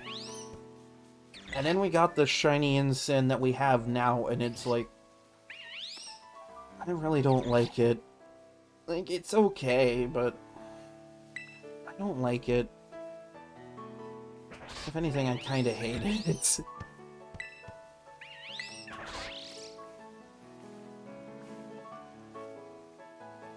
God, if I'm gonna do a custom shiny for all the terrible shinies, I'm gonna be at that for a while. Just make a custom shiny for a bunch of bad shinies. And if it's a good shiny, then we'll... Why fix what ain't broke, right?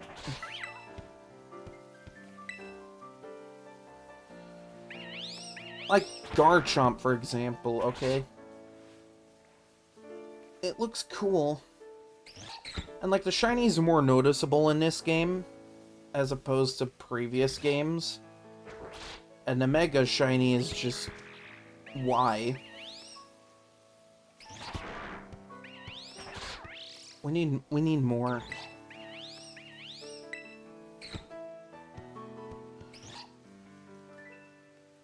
I'm sure there's someone out there that has done custom shinies for a bunch of Pokemon. That just needs to be hired by Game Freak at this point.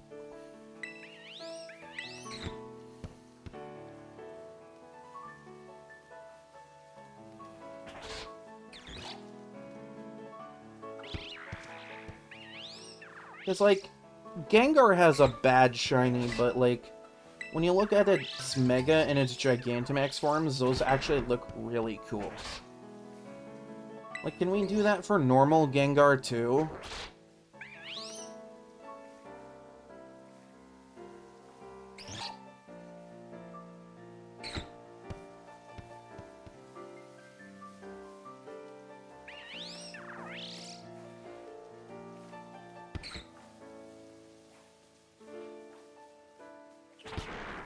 I wonder if they're gonna do an event for this game where they distribute, like, shiny legendaries, like what they did last generation. Because I remember the shiny Zacian and Zamazenta event.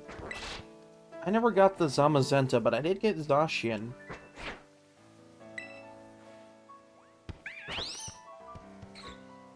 And I got Eternatus. Which on its own is a bad shiny, but... you know, at this point, what else is new?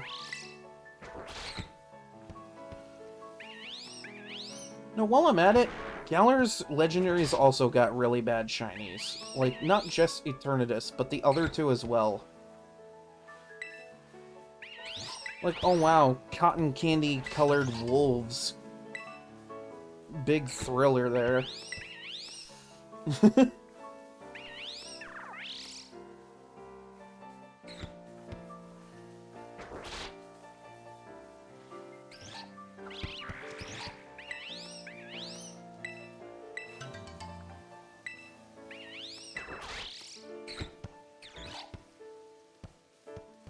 Like, hell, I've seen fan-made shinies for Armorge and Ceruledge that look really nice.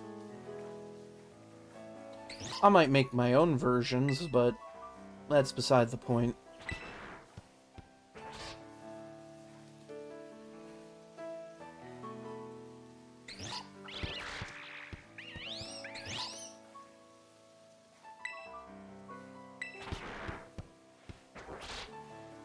I also remember during my one stream with the tier list of the Paldean shinies, I, like, roasted the future paradoxes.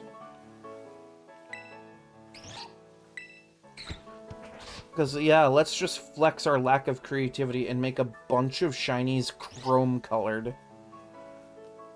And have it translate well for, like, maybe 2 or 3 of them.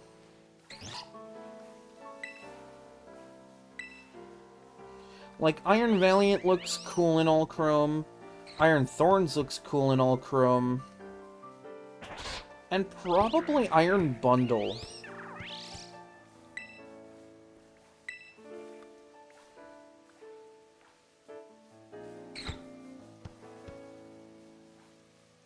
Really, bro.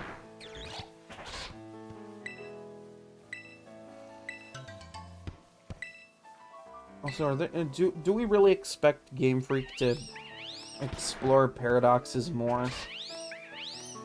Like, let's be real, it's probably just... It's probably like the Ultra Base, where it's gonna be a gimmick that they maybe bring back next generation and then forget exists afterward. Because look at the Ultra Beasts. They showed up in a Alola that were, like, a huge point there. And they were like, yeah, let's just throw them into Galar unceremoniously with a bunch of other legendaries. And then forget they exist immediately after.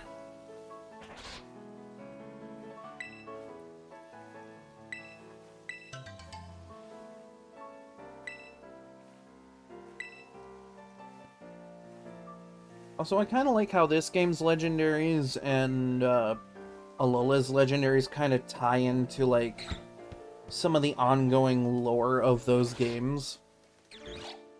Like how Koraidon and Miraidon are technically Paradox Pokemon. And, like, Solgaleo and Lunala are technically Ultra Beasts.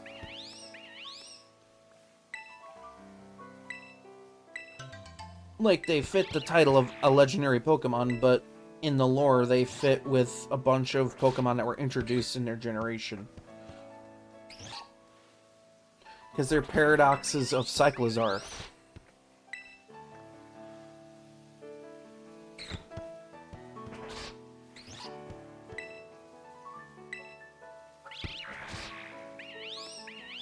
Also, I'm gonna be real, I keep forgetting that Donphan exists, and then I remember that there's, like...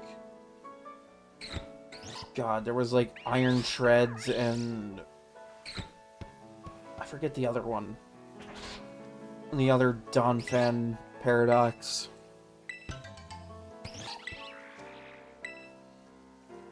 I'm gonna It was like Lord... No, it was Great Tusk, wasn't it?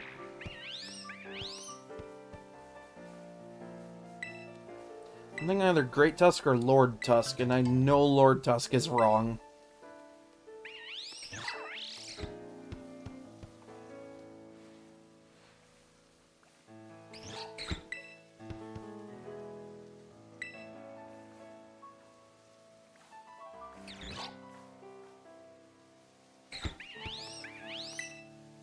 Also, some of the Paradox names are really funny to me. Like, oh boy, Screamtail. It's a Jigglypuff with a tail, and it screams so loud that it could be classified as a weapon. Like, acoustic weapons exist, and Screamtail is just a prehistoric version of that. Which is kind of terrifying to think about.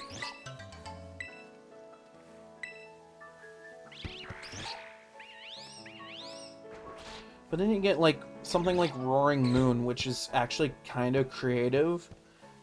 Because not only is it a play on Mega Salamence, which is shaped like a crescent moon, but it's a dragon which roars, so Roaring Moon. There you go. Creative. But also kind of stupid. It's creatively stupid.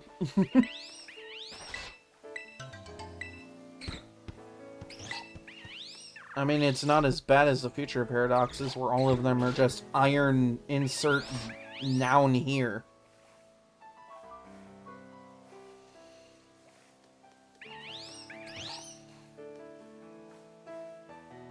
Like, okay, Iron Valiant, I'll give the pass. Iron Valiant goes pretty hard. And no, not just because it's a Gardevoir Gallade clone, but because it's genuinely kind of cool. Also, I love how it's basically Gardevoir and Gallade, but also the Terminator.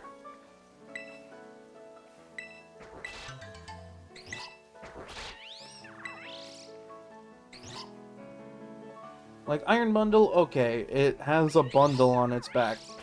Guess that makes sense.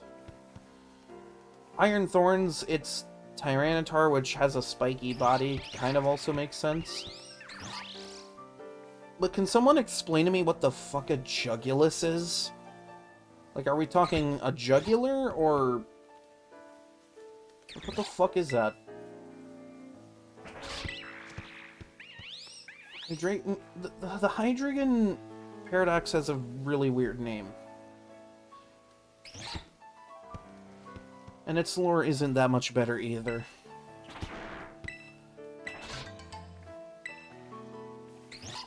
And then in the corner here we have Iron Hands, which is just, you know, a Robo Sumo Man.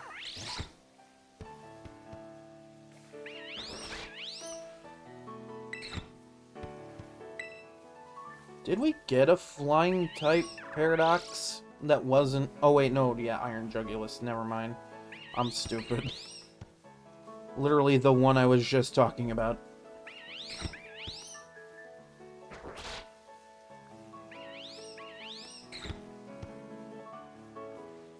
Roaring Moon was probably one of the most creative ones, in my opinion.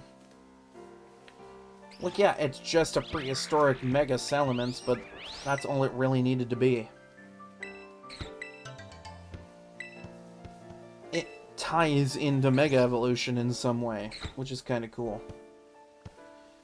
And then you have Screamtail and Fluttermane.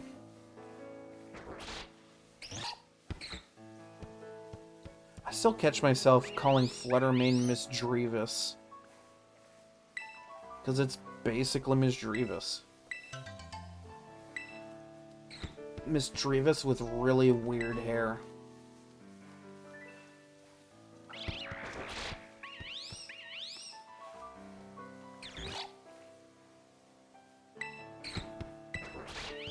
I wonder if we'll get a Paradox Pokemon that evolves.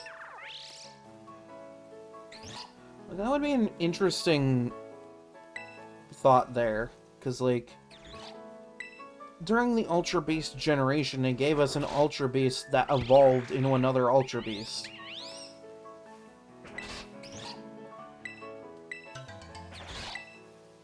I unironically love Poipole and Naganadel.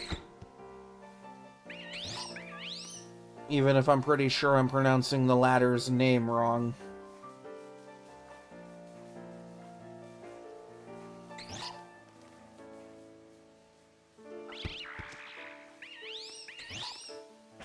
But Poipole made some sense name-wise because it was a poison type and it was purple, so it sounded like purple. Like, not groundbreaking, but like, it was creative.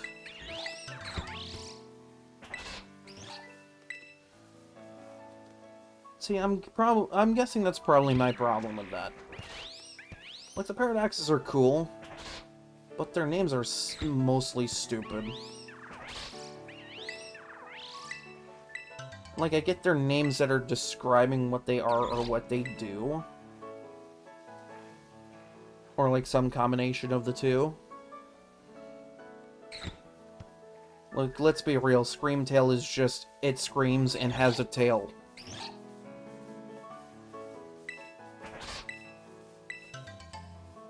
Like, roll your eyes, because that's about as creative as that gets.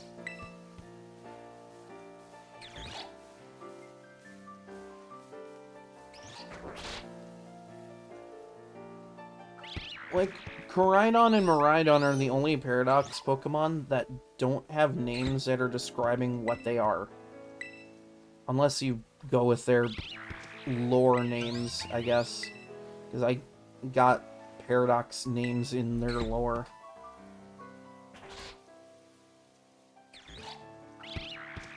Something that, like, relates to royal lineage or something.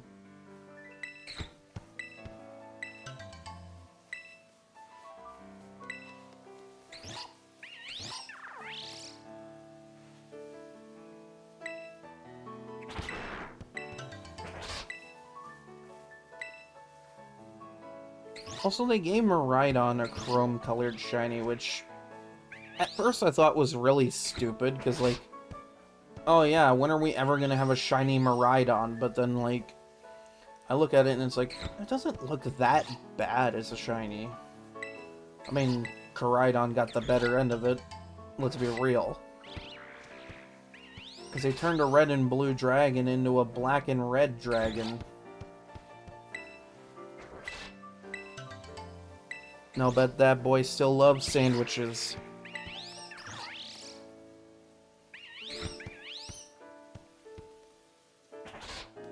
Like, I gotta say, I love the legendaries in this game. Like the bike dragons. They're goofy, they're fun.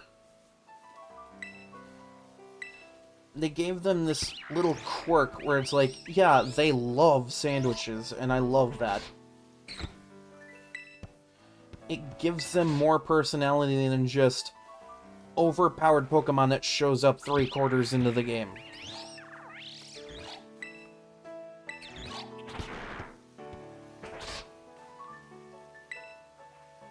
Like, you get Koraidon and Miraidon pretty much at the start of the game. And you bond with that thing. And its sandwich-loving antics. You feed it sandwiches, it powers up. You feed it more sandwiches, it powers up more. The DLC comes around and they're like, yeah, let's give it a sandwich and now you can just fly.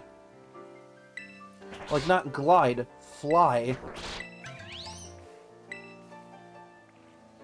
Like, that's cool. I love that. And it's gonna be so sad when this generation is dead. Because, like, that dragon that you spend the entire game riding around on, it's just going to be left behind because you can't put it in a box. You can't transfer it anywhere.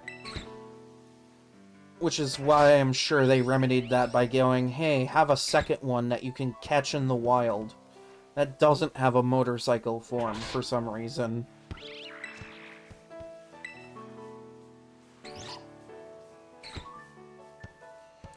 Like, thanks, Game Freak. Thanks for remedying that, but what about the sandwich-loving motorcycle lizard that I spent the entire game bonding with? Like, I made a number of jokes during my Fire-type run where I called Miraidon the Toyota that lets you go places. But that was a joke on the fact that Toyota actually did that. They made a Miraidon motorcycle. And the fact that, like, it's an affectionate little pet name type thing.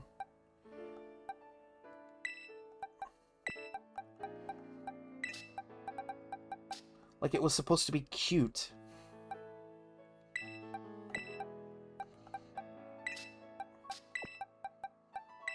I got a few more eggs this time.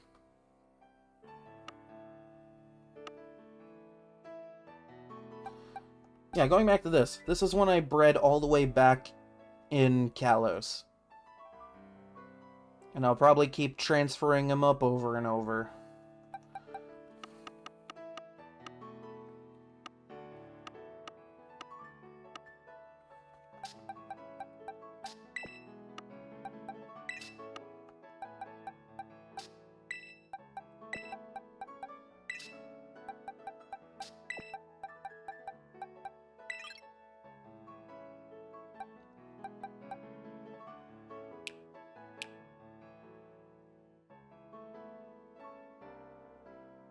Just kind of proud of this one. It's not a great shiny by any means, but I'm still proud of it. Probably one of those ones I'll give a custom shiny to.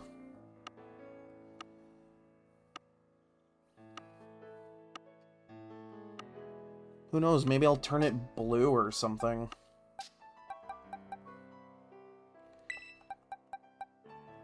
Oh, this is gonna be an entire batch of lizards. Got it. I'm gonna take a quick break. I'll be back in like 15 or 20 minutes. Gonna stretch and do all that fun stuff, and I'll be back and we'll do more of this. So don't go nowhere.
Okay, Wolfy is back. Let's get back to the game.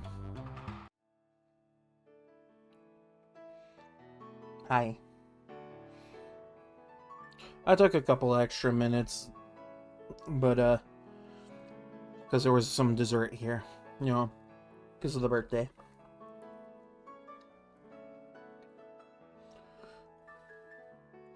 Then I got wrapped up in a conversation, but you know how it is.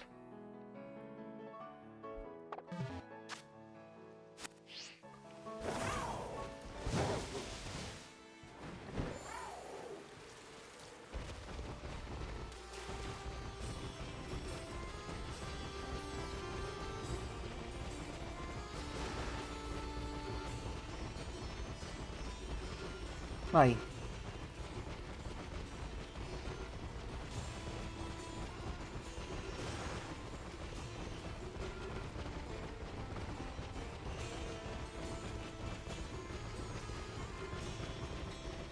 Honestly, I thought about doing a shiny giveaway at some point, but I don't know if I have, like, enough people that really care for that sort of thing, that watch my streams.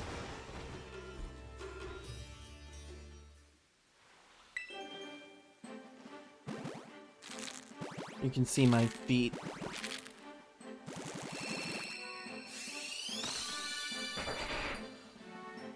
The lizard beneath my feet.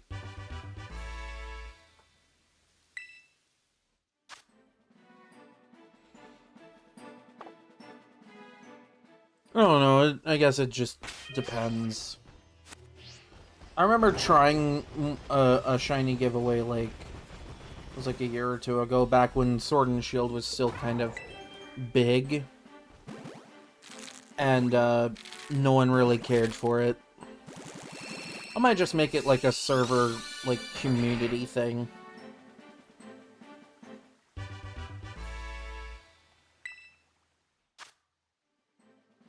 Depends on how I feel about it.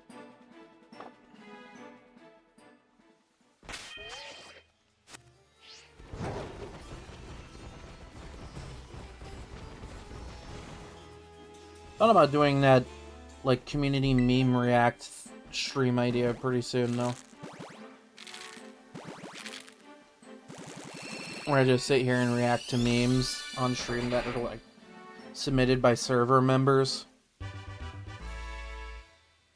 People on the Discord or something.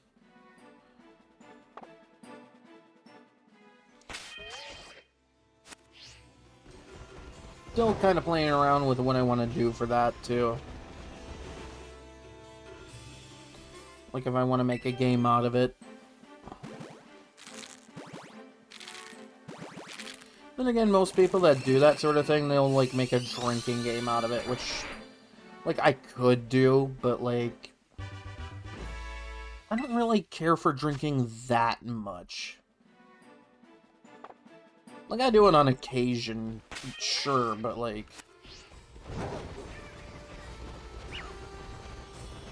I guess I just don't really care for it.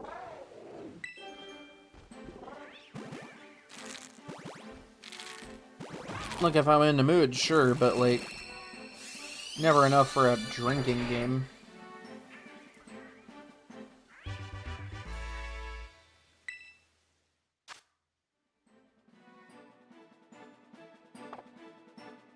I don't know why, but I randomly had a thought, because I'm breeding and hatching starters, but what I'm doing isn't a whole lot different from, like, people who soft reset their games for shinies.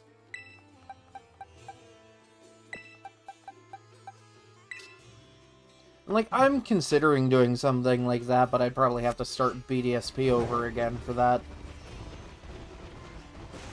Because I could, like, do a soft reset shiny hunt if I feel like torturing myself. Because there are a couple of legendaries that I could get away with, like, shiny hunting, I guess. Being Giratina and Arceus.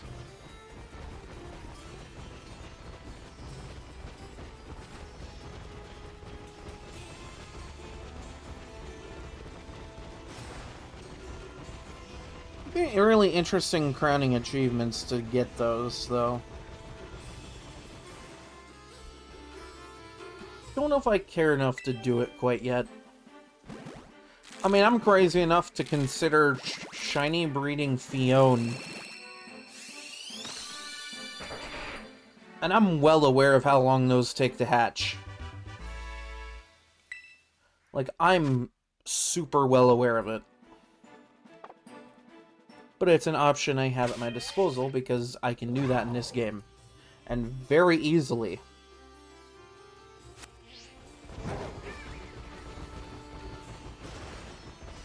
Now, would I be able to do much with it? Probably not. I mean, it's Fione. It's not great.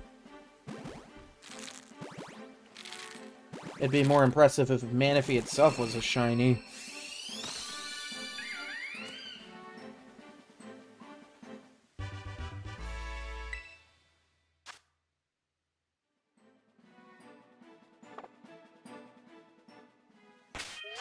Also, I don't know what Game Freak was on, but 3 generations back-to-back of having a firefighting starter. Like, it's to the point where it's a meme at this point. Because I remember it was during the Sun and Moon and Sword and Shield type seasons, respectively, where people looked at Incineroar and Cinderace and went, please God, don't let those be fighting types. Because they absolutely could have been fighting types. Because, I mean, we got Blaziken, Infernape, and Emboar. Yeah, Emboar. Shows you how well I know Gen 5.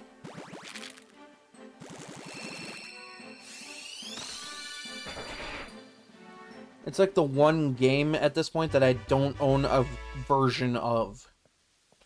Because I have Virtual Console titles for Pokemon Red, I have Pokemon Crystal, I have Omega Ruby, so that kinda counts as a Gen 3 game. I have Shining Pearl, which is a Gen 4 game, with as faithful as it is. I have Pokemon X and Y, I have Sun and Moon and Ultra Moon, I have Sword and Shield, and I have Scarlet and Violet. I pretty much have all but the Unova games. Which, you know, people are like, dude, why? Those are great games. Why don't you have them? To that, I would say, well, I couldn't get them at the time, like, when that sort of thing was more available to me. Like, the first 3DS I played was a hand-me-down from a friend because they upgraded to a newer one and didn't have anything to do with their old one. Alright? That was the first 3DS I ever played on. It was a hand-me-down. Getting a lot of Trico. Are reptiles just more fertile than monkeys?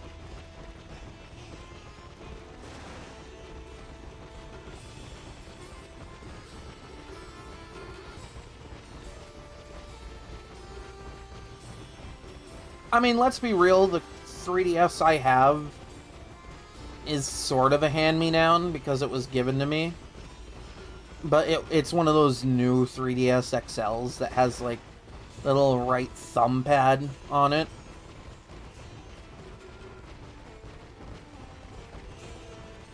And it's like, it's missing a screw on the back cover, but otherwise it's in great shape.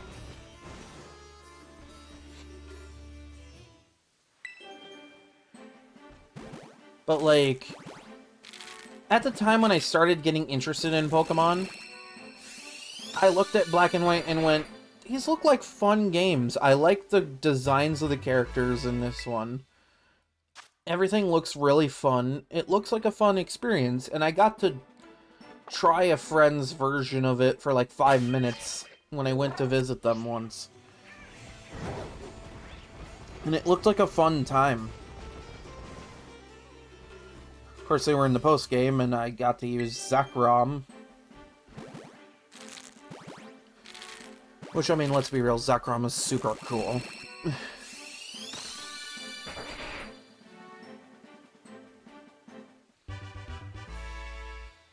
Why did it take me this long to realize that Trico looks a shocking amount like Yoshi?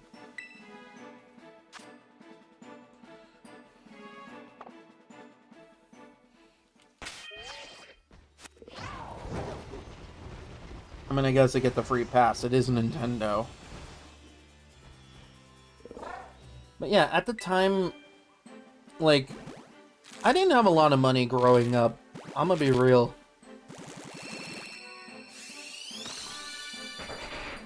So when I could get cool stuff like a 3DS, or like any sort of console, I either had to work for it and save up the money by doing odd jobs, or they were usually hand-me-downs.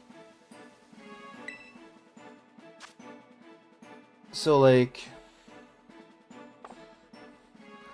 I couldn't really get my hands on a copy of Black and White, or Black and White 2.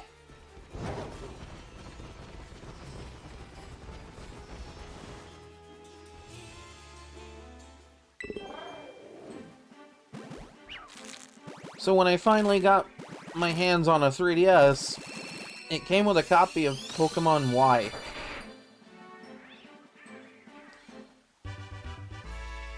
And that's where I started. I was like, oh cool, I've always wanted to try a Pokemon game. Cool. It just gets handed to me. Awesome.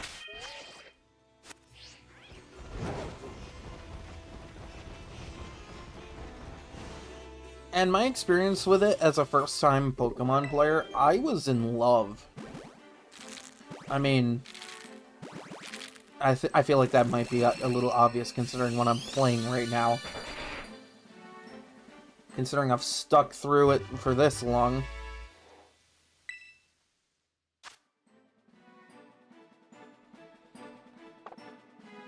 Like, shit, if I can stick through it, through even some of the worst the series has had to offer in the last few years, like, can you tell I'm dedicated?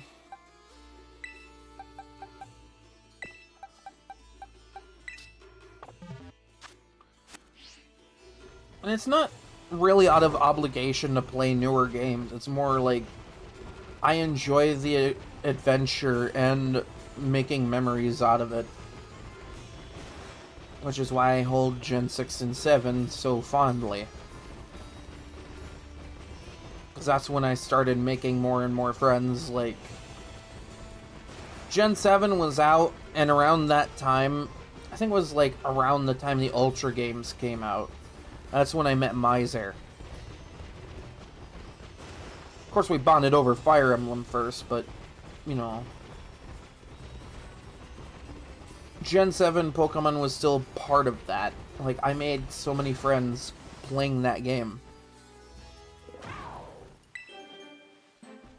Only a few of which I still talk to nowadays, but, you know, that's kind of how it happens.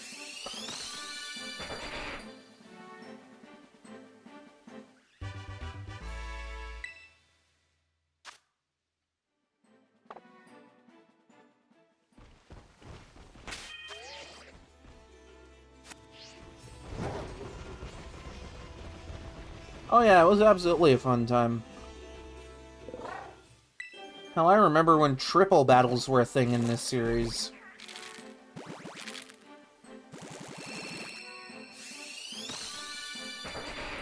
But then I see people talk online about how, like, oh, when the series went 3D, that's when it started going down the crapper, you know?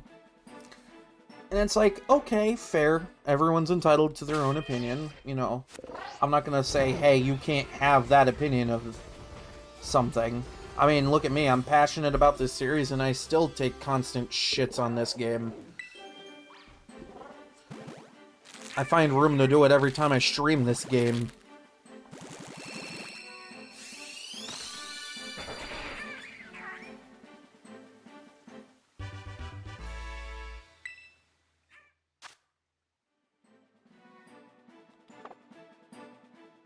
But, like, I don't understand why people can't just fucking get along about that sort of shit. Like, yeah, okay.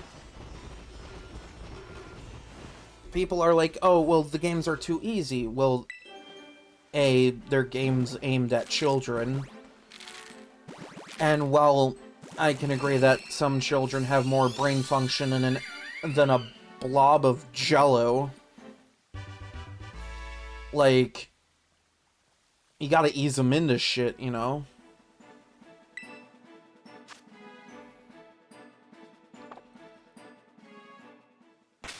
But you could remedy that so easily. Like, I think Gen 5 had a difficulty select, but you had to beat the game to get them. And, like, one version had an even easier difficulty, and the other had, like, a harder difficulty. Like, give us something like that at the start of a game, or just, like, that's prevalent throughout the entire game, where you can just play the entire game and go, oh, it's too hard, let's turn the difficulty down a notch or two, you know? Like what Skyrim has, you know? Like, Skyrim has a difficulty select that you can mess with while playing the game. You could be locked in combat with like 5 bandits, nearly die, and then turn the difficulty down so that you gain the upper hand just because of what that does to the damage tables. Because Skyrim's difficulty system isn't based on AI intelligence, it's based on the damage tables that they respectively have. Because, like, the easier the game is, the more damage you do to enemies, and the less they do to you. Like, it works, it functions. But, like, you can do something like that for Pokemon. Maybe not that simple, because, like, it is a turn-based strategy RPG. But, like, give us a toggleable difficulty thing that you can just mess with at any point during the game.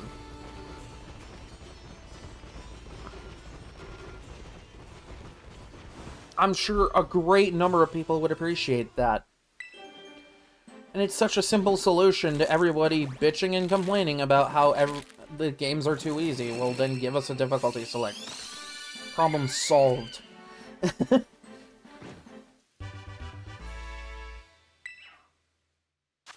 Then again, when does anybody on the internet use simple brain function, am I right?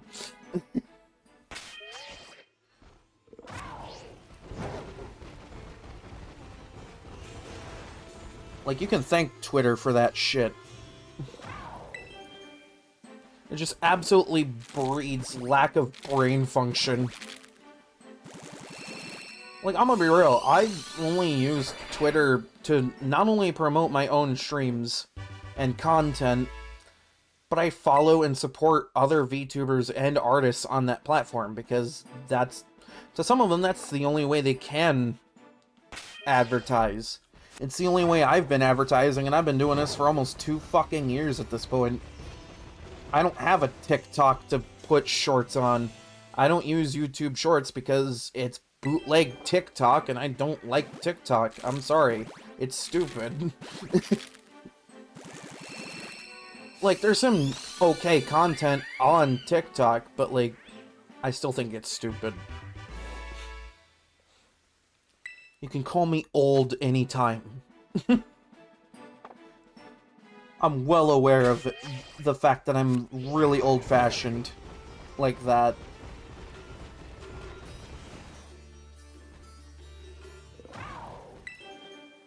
Well, yeah, I'll put my VODs on YouTube, but that's because that's available to me, and I can just do that, and then if anyone misses, like, months of streams, well then, bam, playlist of VODs, readily available.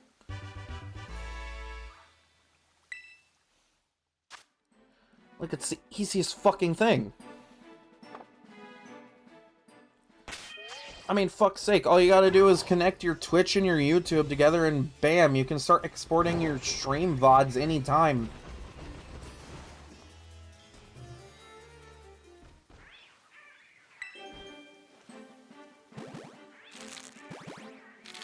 But, like, I don't engage with Twitter to engage with that lack of brain function that people seem to have. Also, that is a weird time for outbreaks to rotate. Oh, it's because it's like midnight here now. Okay, that's entirely fair.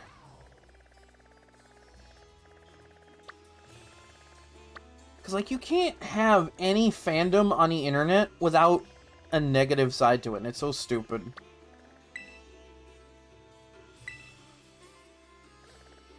And, like, there isn't any specific fandom I'm looking at when I say that. It's every fandom. Like, Pokemon has that problem, Splatoon has that problem, Ruby has that problem.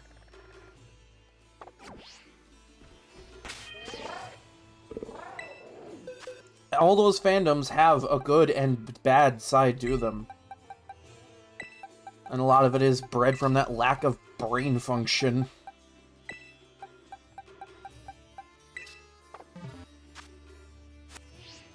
I'm pretty sure when Mr. John Twitter made Twitter or whatever, he was like, oh yeah, I'm sure this will absolutely destroy casual brain function for people. And this is not meant to disrespect whoever made Twitter. I'm just saying. It's what it feels like at this point.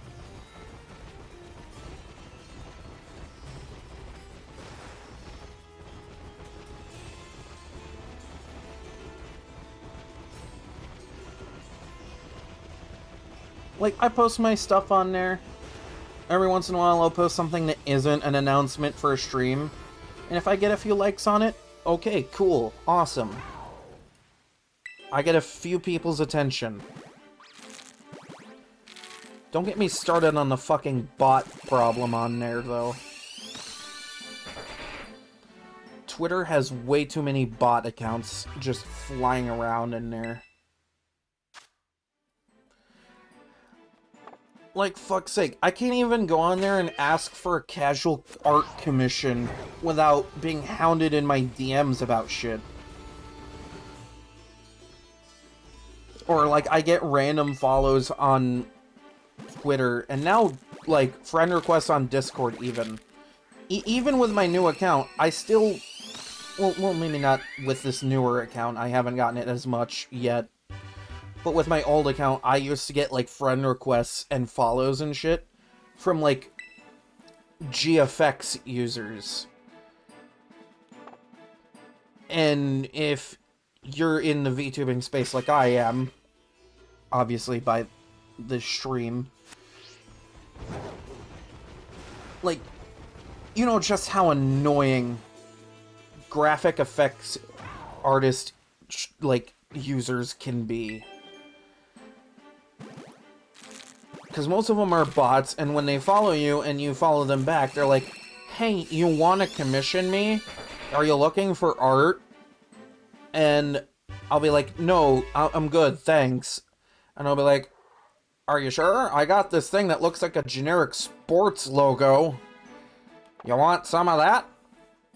And I'm like, no, thank you, have a nice day. Like, I'm always polite, but, like, it's still annoying.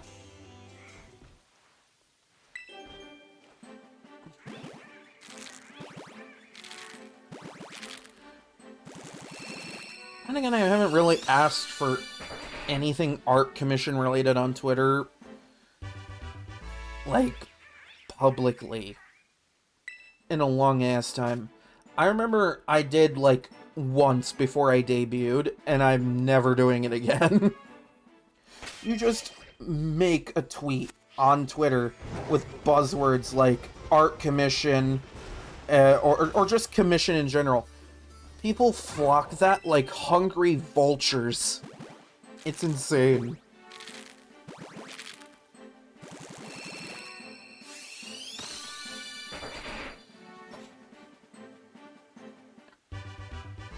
Trico just looking like the most chill lad on this side of the seaboard.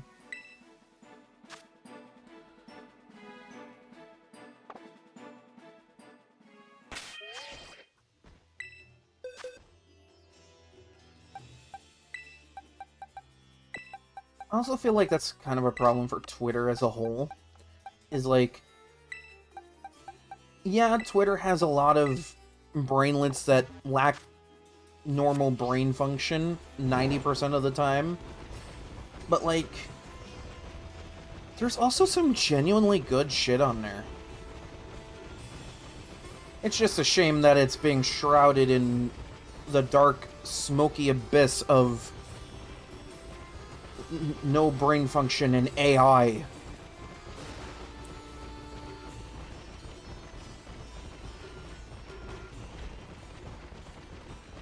Like, when I go to get any sort of art commission of anything, if I have art references that happen to be AI, I go out of my way to make sure I have references that are not AI.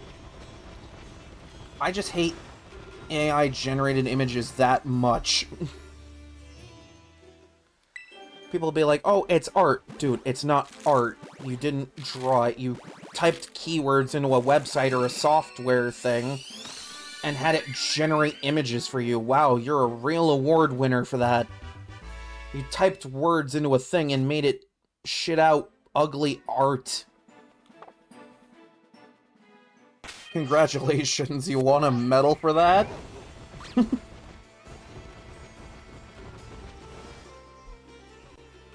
And I've said it in the past, when I do art commissions, I make sure I go to trusted artists. People who are actually, you know, not robots.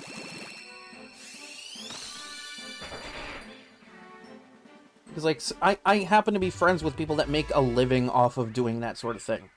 That make a living off of drawing and coloring things and just selling that to people.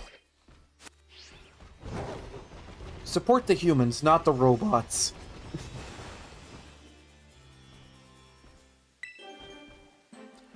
I feel like that goes for just about anything.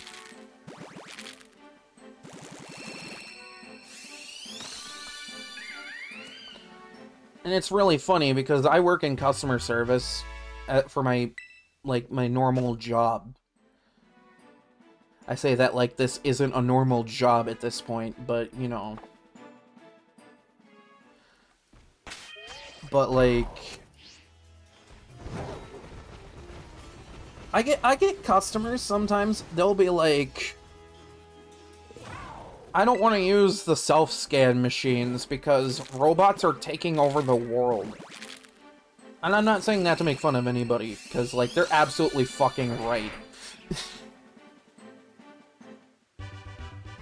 They're absolutely right that robots are taking over the world.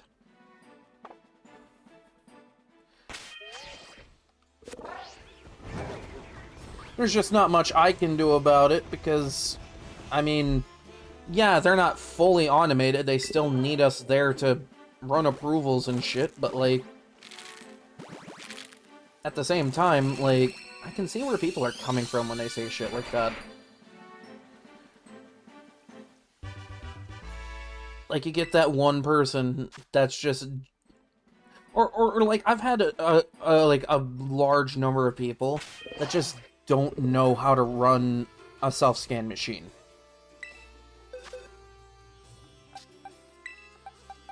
See, that's what happens when you rapid-fire integrate the human species into technology. Some of them don't know what the hell they're doing. And they just get left behind because of that.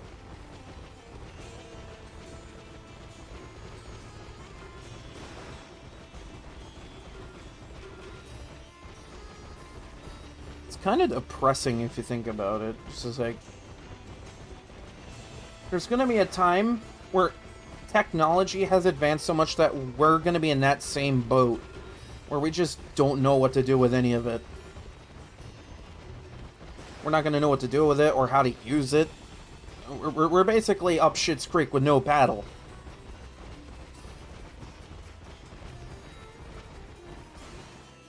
Oh, what a day that'll be. A day where we're old, gray, and telling our grandkids about the horrors of the coronavirus.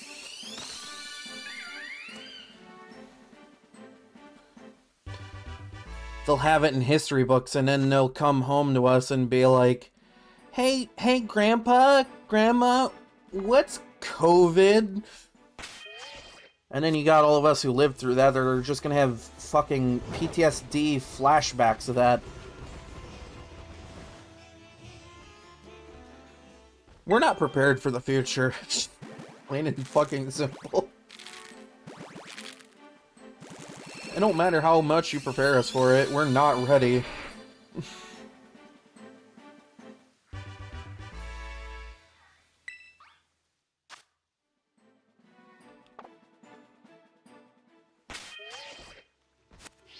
Like how there's gonna come a time, alright, in the very distant future, probably well after we're all dead, where, like, space travel is gonna be more common. Are we ready for that now? No, absolutely not. One day, maybe.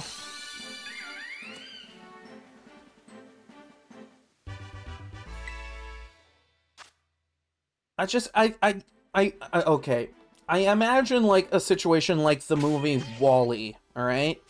Where the Earth is just covered in trash, debris, the human species is nowhere to be found, and the only thing that's left is cleaning robots that are slowly dying from decay. It's depressing as hell. It was a good movie, though. It was a damn good movie.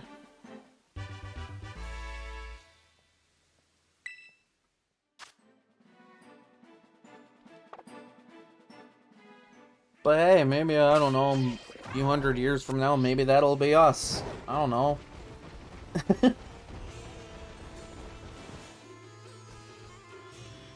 You get those people that'll be like, oh, well, that's going to be their problem, not ours. Let's just, you know, YOLO this shit.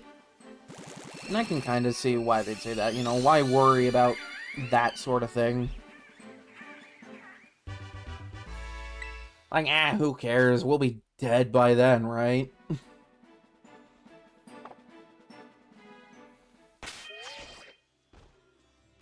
But think about the fucking people we're leaving behind to deal with that.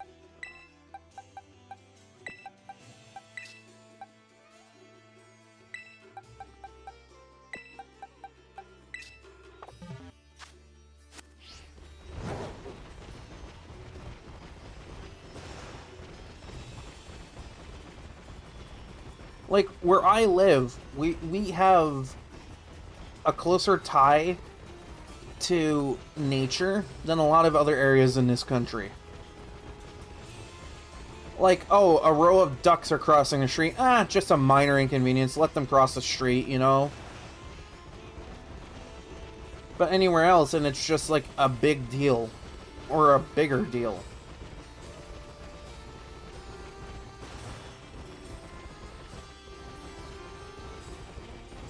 And I remember Sage saying something about that to me once. Because, like, the area we're in here, like, we're surrounded by nature out here. We're also surrounded by a city, which, I mean, thanks, humanity.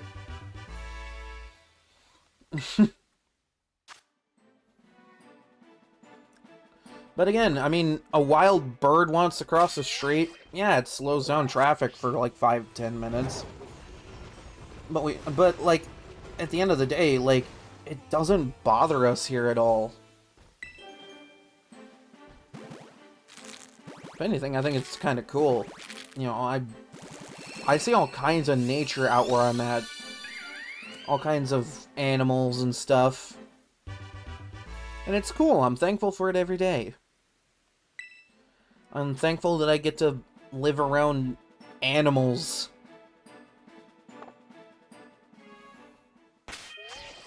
Like, I can't tell you how many times I've seen deer in the yard.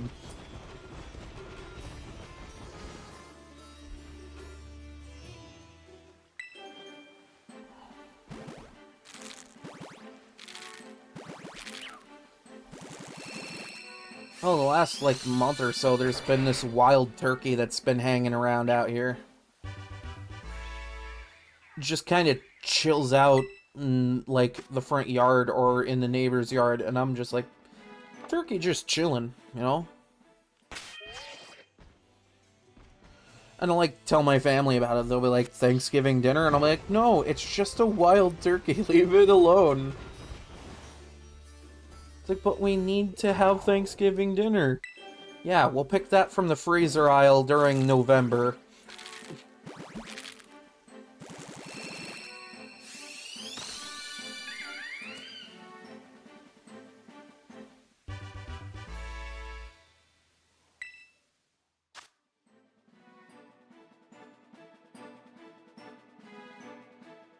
Okay, I'm just gonna point this out with Chimchar's stance here.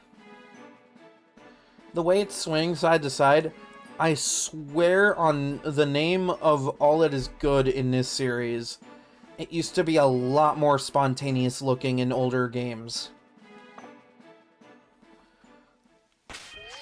Like, you look at Chimchar's battle stance in, like, X and Y or Sun and Moon, and it just looks way more energetic than that. They mellowed out the monkey in this game.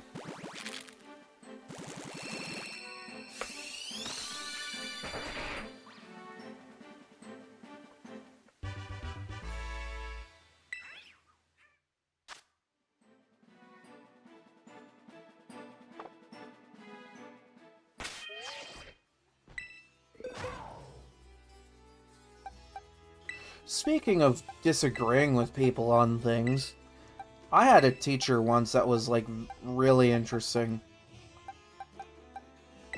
And when I say interesting, I mean, like, there were some things I didn't really see eye to eye with them on all the time. So I had a teacher once, and this was, like, probably around when Pokemon Go was still pretty new. And, like, they just absolutely hated Pokemon Go, and by extension, Pokemon as a whole, just because he thought that it was going to kill off the youths. Now, let's be real, there have been some accidents because of Pokemon Go players. Let's not ignore that.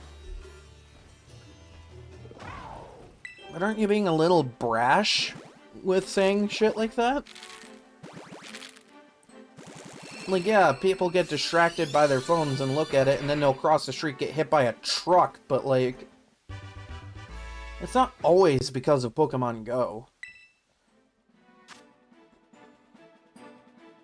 Of course, I'm also one of those people that when I'm driving, and if I see someone crossing the street at an area where there's no street crossing, I have, like, such a fit about it in my head, because, like, it's just so unsafe.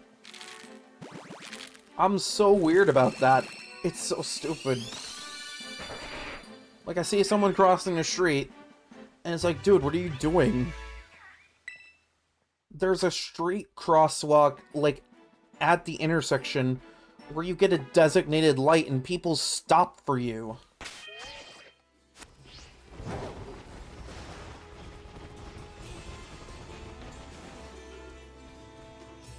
Like, why are you crossing the street here? Like, I get it's closer to where you want to go, but think smarter.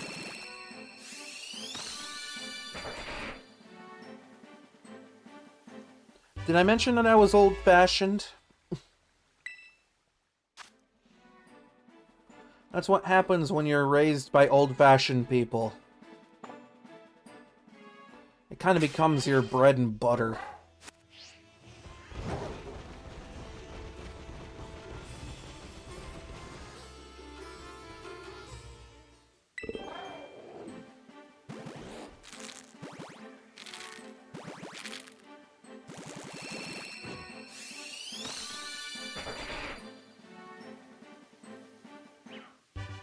You sparkled, but not in the way I wanted you to. You put up a good effort.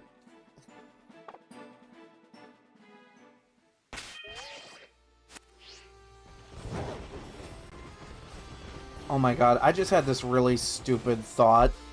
Alright. I'm pretty sure, like, the hate for it's died down enough where I can talk about it. But, like, how much you want to bet Legends EA is gonna be Pal World?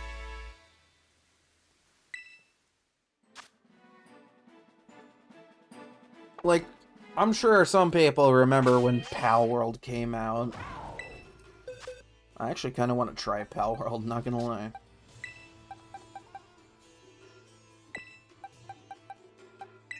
But that point aside, like, I remember when Pal World came out and just everybody either loved it or hated it. And people usually just hated it. Because, oh boy, it's a clone of Pokemon. Look at that. Okay. Again, I love Pokemon, but they do not own the animal catching turn-based strategy genre that is this type of game. Okay? But, like, let someone else have a game like that. Like, hell, Pal World's coming to console now. Anyone with a PS5, well, they can play Pal World now if they want. And you know what? Good for them. I'm happy for them.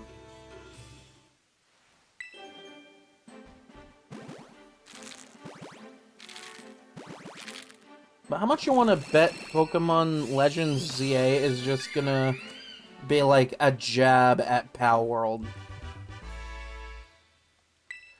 Like, just think about it, okay? Open world, takes place probably either in the future or the past, most likely the past. Alright? And you get Pokemon with realistic proportions, so you can ride around on them and go off to battle on them. Think about that. That would be cool. But it's also something Pal World did. Now imagine, okay, that Pokemon does this, alright? And then they get called out by everybody on the internet because they're trying to rip off Pal World. When, like, a year ago, they were like, oh wow, Pal World is ripping off of Pokemon. Like, can you imagine what that would be like? I gotta count here real quick.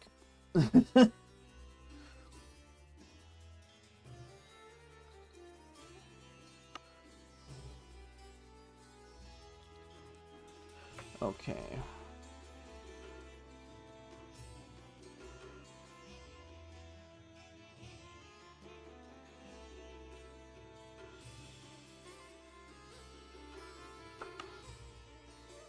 God, I cannot wait for that day. The day Legends ZA comes out and it ends up playing and looking a lot like Pal World. Watch the shoe go on the other foot at that point. People will be like, oh, it's ripping off a Pal World, and then you got all those people like, hey, wait a minute, weren't you just accusing this game of ripping off Pokemon, like, a year and a half or so ago?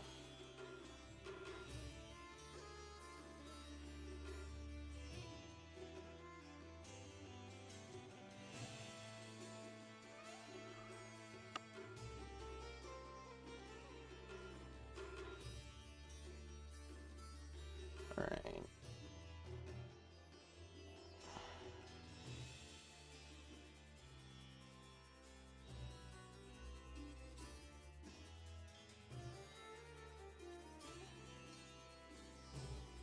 Yeah, my god, Trico really got a lot of eggs this time around.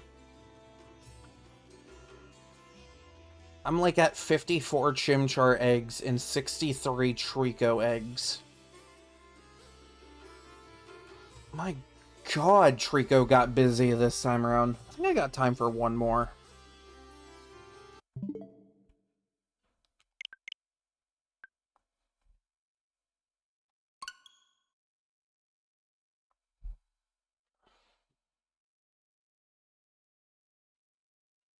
Real talk though, I am hyped for Legends ZA. In fact, I've been playing a lot of Legends Arceus just because I'm hyped for ZA.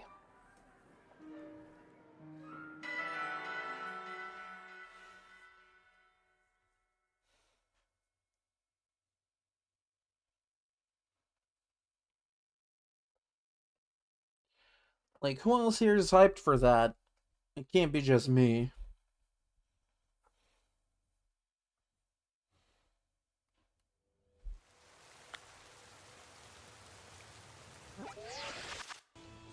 God, gotta love that poppin', right? I feel like every time I see it, I have to call it out. Did they change the outbreaks again?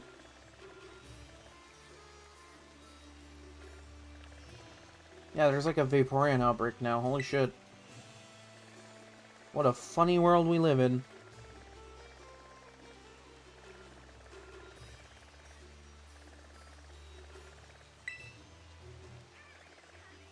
Oh boy, a Rowlet outbreak. It's not like I don't already have like 2 or 3 shiny Decidueyes.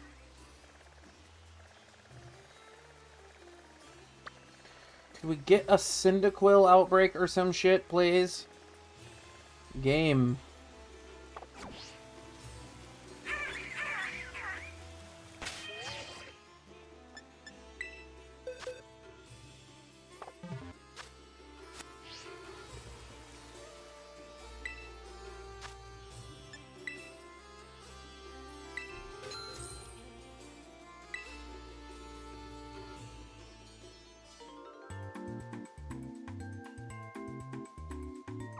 If they're bringing Megas back in Legends ZA, can we get a few more?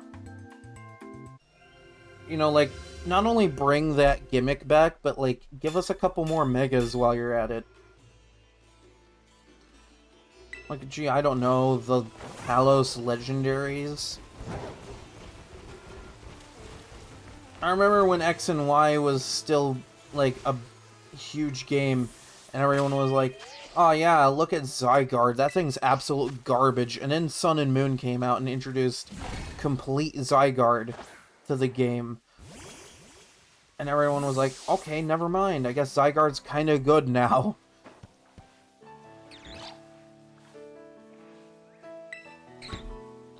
But then it ended up leaving Xerneas and Yveltal behind a little bit. Like, not even the legendaries get Mega Evolutions. Like, what the hell? Like, the starters didn't get Megas, the legendaries didn't get Megas. In the game that introduced Megas. Oh, but no, the Hoenn remake comes out, and not only did the starters get it, all 3 main legendaries get some sort of new form. Be it Primal Reversion, aka automatic Mega Evolution, or just, you know, straight up Mega Evolution. But, you know, without having to hold a rock.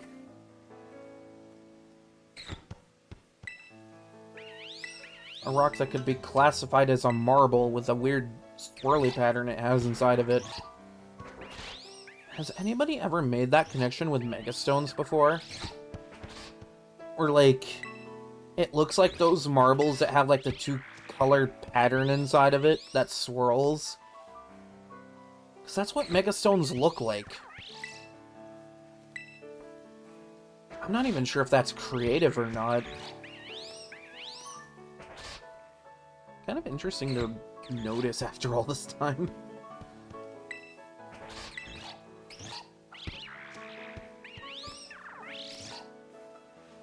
Then again, the Mega Evolution symbol is literally just a rainbow swirling flame thing.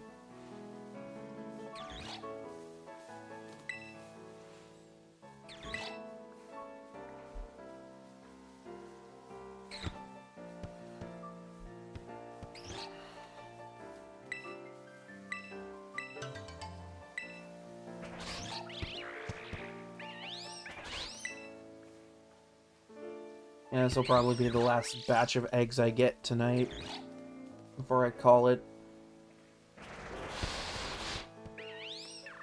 Trico, what the fuck? Like, look, I get I was shitting on the remake, but, like, you don't have to scream at me about it. Mercy, mercy, mercy.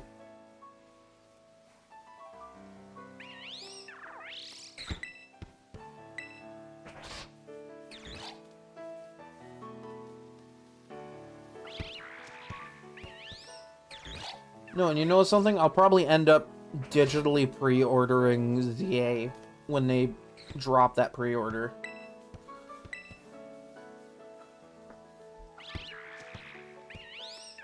It's what I did the last couple of generations. Granted, my copy of Sword is physical.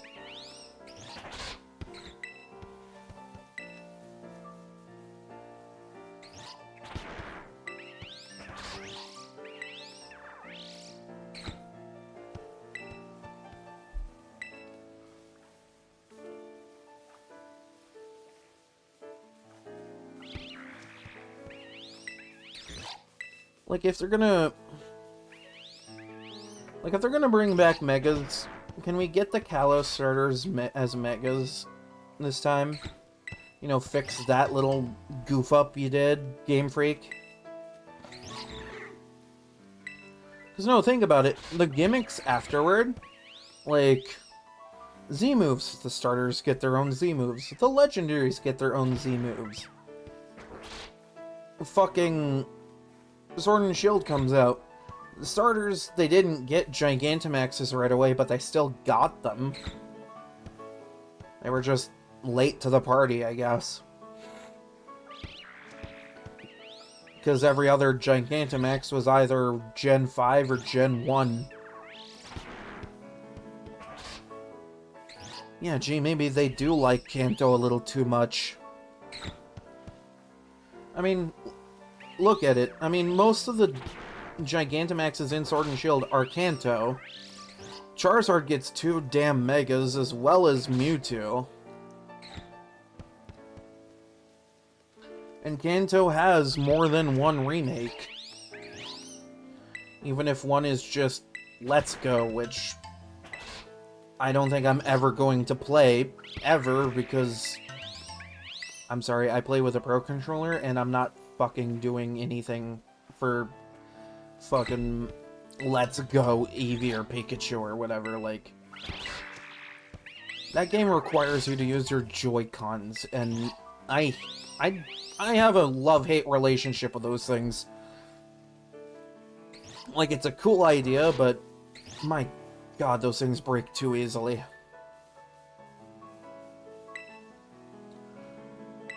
Remember when Nintendo consoles and accessories used to be as durable as a brick? You could drop them on your foot and break it. The foot, I mean, not the console. Like, you could drop a GameCube on your foot and break your foot. I don't know why you would put yourself through that, but you could.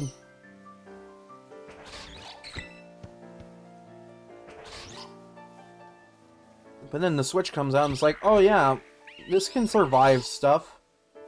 But then you look at the Joy-Cons and go, okay.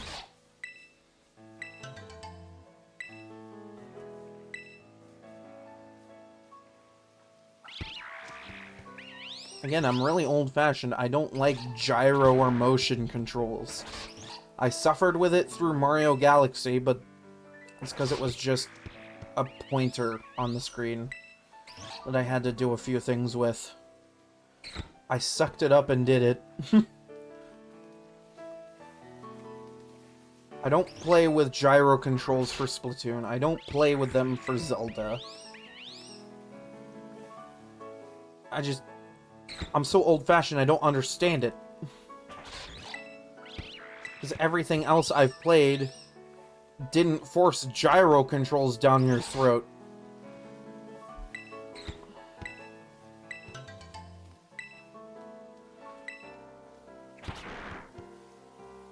Like, hell, I'm so old-fashioned that, like, I grew up playing a Nintendo 64 most of my childhood.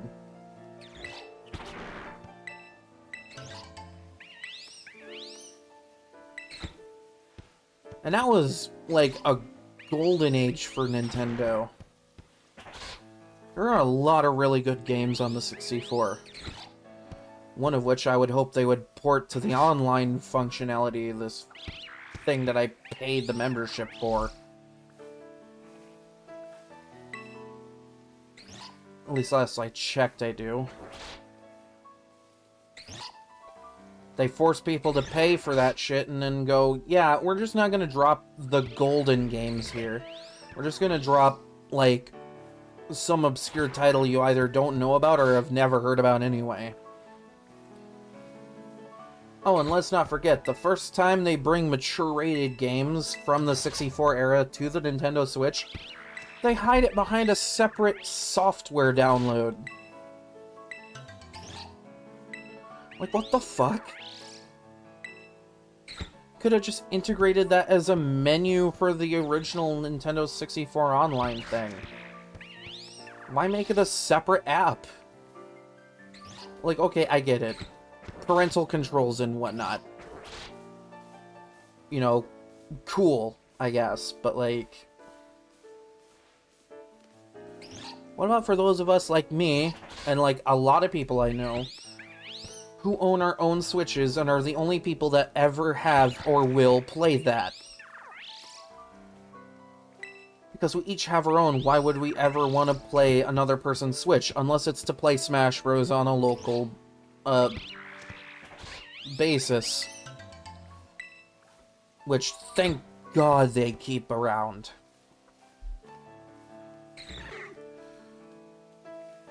Because I don't get it. Why are so many games just going to, like, that local wireless or internet multiplayer shit? Like, okay, it's cool. You can play online with people from around the world. That's amazing. But what happened to local multiplayer? Like, it just died. Like, I think only Nintendo and PlayStation still do that now. I mean, I think Xbox still does it, but, like... I don't think anyone keeps track of what Xbox is doing anymore. Like, hell, they don't even have version exclusivity anymore. They're putting Halo on, like, a bunch of other consoles now. It's not just Microsoft anymore. I'm pretty sure someday there's gonna be Halo Master Chief Collection on the PS5.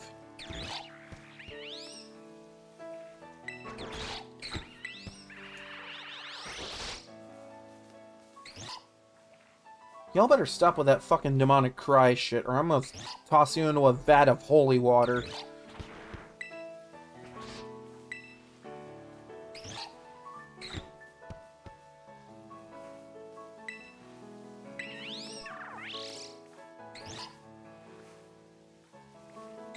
Yeah, and then you get those people that are like, they'll be like, well, PC Master Race, and like, you're valid for thinking that, absolutely.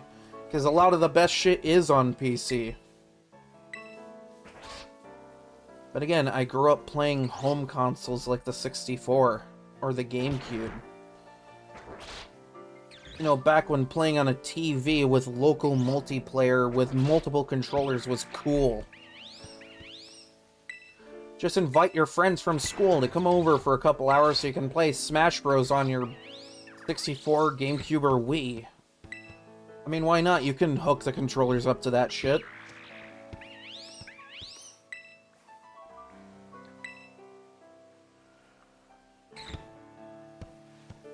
Also, I was a weird kid and thought that the Wii Pro controller was stupid when I first started using it.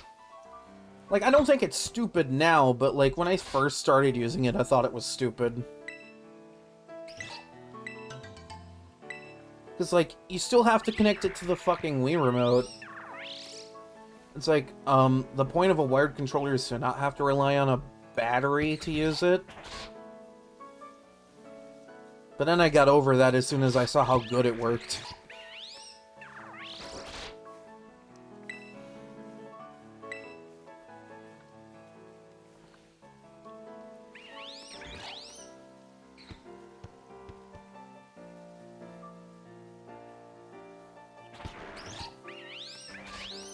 I'm just saying, local multiplayer is pretty much dead if you're not playing Nintendo or PlayStation. Like, more Nintendo than anything else.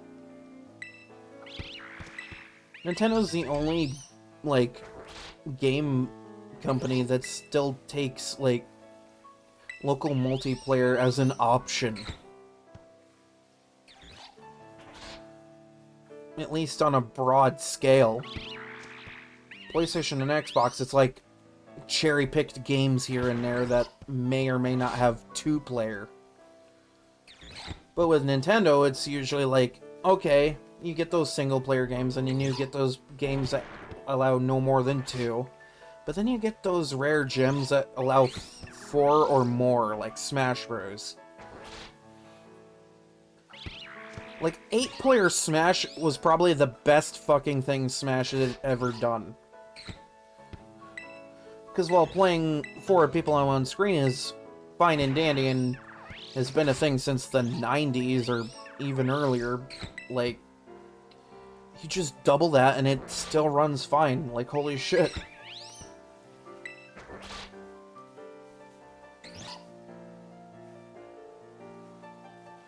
Like, hell, it was cool when Smash 4 was out, because if you had both versions of the game, you could use the 3DS as a controller for the Wii U.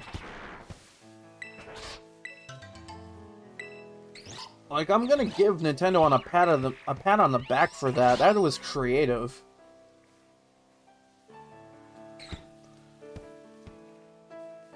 Yeah, not groundbreaking, just creative. But now that the 3DS and Wii U are dead, it's just like, you never hear about that kind of thing anymore. Every game is either just a single-player game or specifically online multiplayer all the time. Like, you get games like what's that new Halo one that's like, it has online like Halo always had, but it's online only. I don't remember what it is. I never played it. You get games like that, and you get games like Fortnite, and it's just online all the time. Like, what happens when that game's servers are dead? The game's just unplayable. Like, look at Overwatch, for example. Like, I went to a game shop earlier today and saw a copy of, like, the original Overwatch for, like, $2. Alright? And I looked at that and thought, what the fuck is the point in buying that? No one is online playing that game anymore. Like, if people still care about playing Overwatch, they're probably playing the second one now.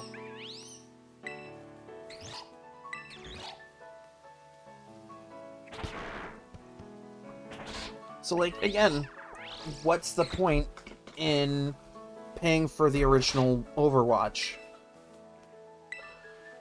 Last I checked, there's not really a local mode for that. The game's just dead weight now.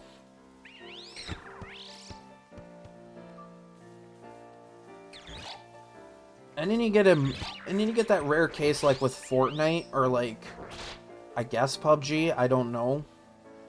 That like they still have relevancy even like several years after they've launched.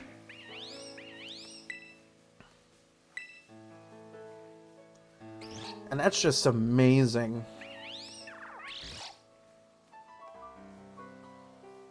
Like, Fortnite is still churning out content regularly. And that game has been circulating content for several years now. That game used to be early access only. And now everyone's playing it, and it's constantly making new content.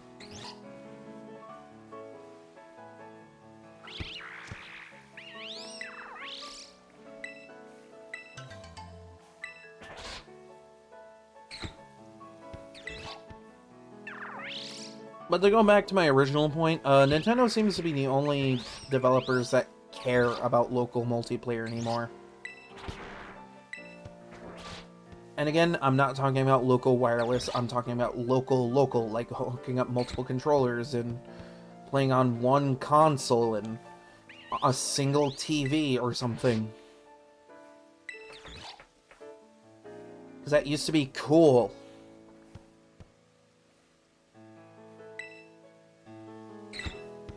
And now it isn't.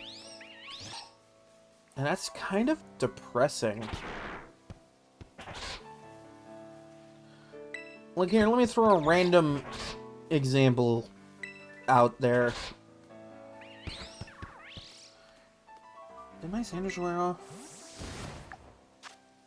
No, I still got 12 minutes on that almost. The hell is just the eggs are slowing down here.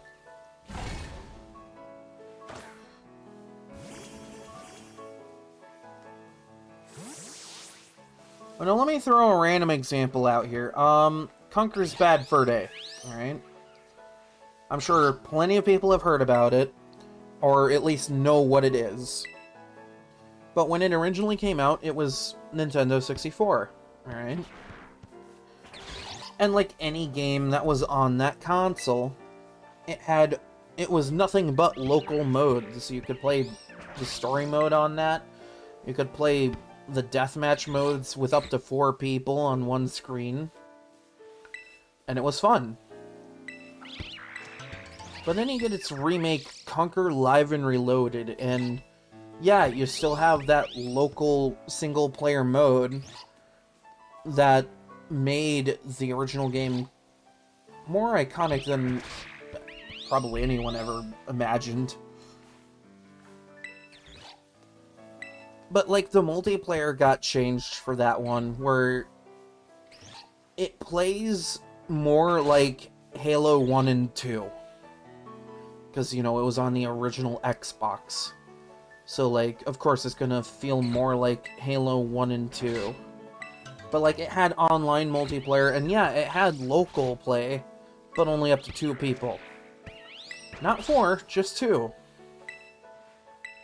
What the fuck happened?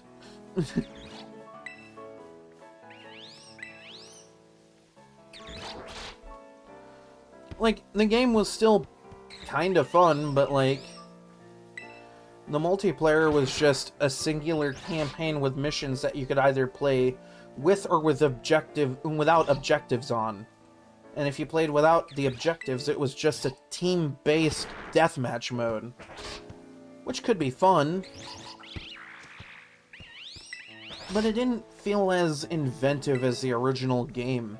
Because the original game's multiplayer, that shit had, like, was like a war, like 2 different war modes where it was 6v6, and you could just like change that to be like 8v1 even, which, you know, something like that, you know. Why would you do that to yourself? I mean, I used to when I was a kid, but like that's a different matter entirely.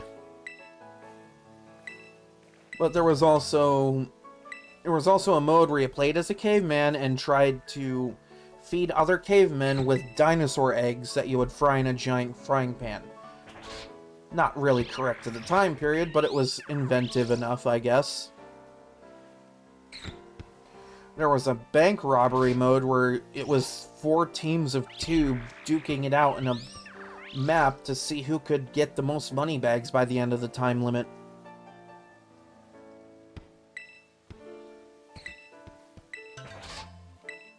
There was even a race mode and a tank mode.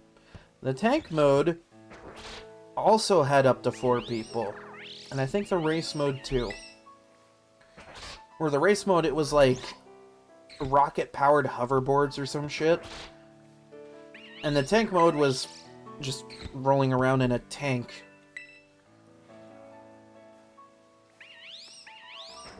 And what was cool is there was 2 separate modes for that. There was like just 1 person controlling the entire tank, or 2 people controlling a single tank. That was pretty fun.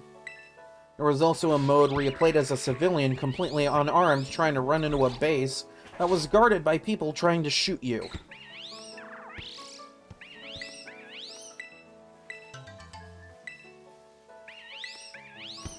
Look, I can't say it was all kid-friendly. It really was not kid-friendly. But it was fun and creative. And then you get Conquer Live and Reloaded, and that multiplayer is just like... It's like two teams trying to do a war campaign against each other. And they try to tie that into the main story somehow, and it just doesn't work. It just feels like its own thing, which it kind of is, but it feels more like an afterthought. It was just like, yeah, we're just gonna throw this in because, you know, Conquer is very story-driven. So let's just throw that into the multiplayer that's totally not a stand-in for Halo.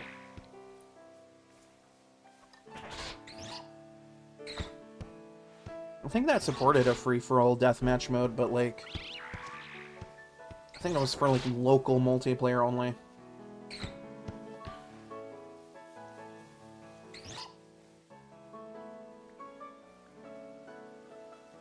And that goes back on my point, like, local multiplayer just isn't cool anymore. And when it's presented in a game, it's like, oh, this is just a game for kids.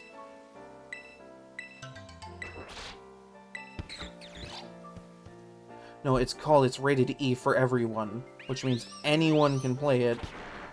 And if they don't want to, well then, hey, good for them.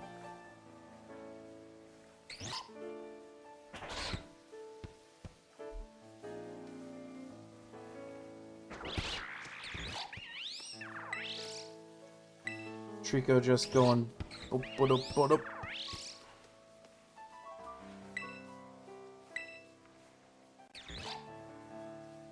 Like, hell, even Pokemon got creative when it came to the GameCube.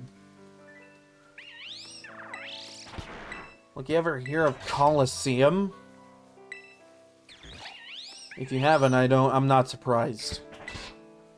Those games were kind of obscure.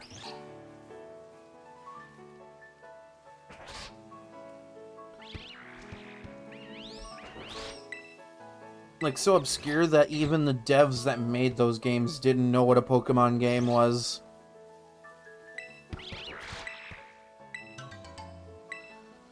Funny how the devs behind the Colosseum games were like, oh, we've never played Pokemon or developed a Pokemon game. And, like, those games are memorable. But, like, you get BDSP, which is in the same boat, developed by a company that's never developed a Pokemon game before. And that came out like garbage. How did that happen? Couldn't you just get the Colosseum guys to make BDSP or something? They're probably off doing something different.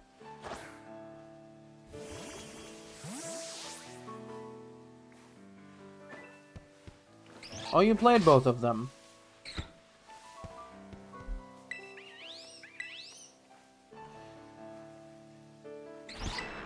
I kind of want to play them, both the original and Gale of Darkness.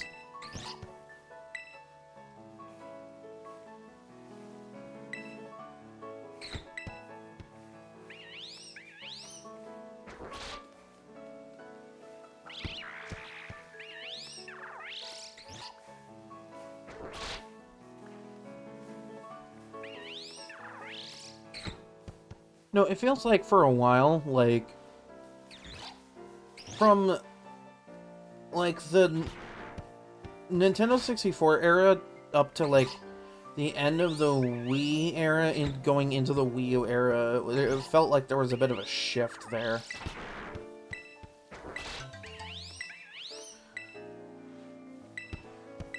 Like, Nintendo used to be a lot more inventive and creative with some of the stuff they pushed out.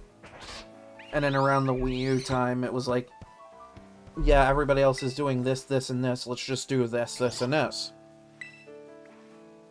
Let's just do what they're doing. and it results in everything kind of feeling the same. Like, I won't fault Nintendo for their occasional creativity bursts. I mean, look at Splatoon. That's a series that even to this day, people still play the shit out of. Hell, I play the shit out of Splatoon. And it's really funny, because, like, I play a lot of Splatoon 3, and I find it really entertaining whenever I go back and sit down and play Splatoon 2. For, like, any reason. Because, like, I wouldn't say I'm great at Splatoon, but it feels like either I've gotten better at Splatoon since the last time I had played 2, or, like, everybody had gotten worse. Because the last couple of times I've played Splatoon 2, I've just absolutely destroyed people online.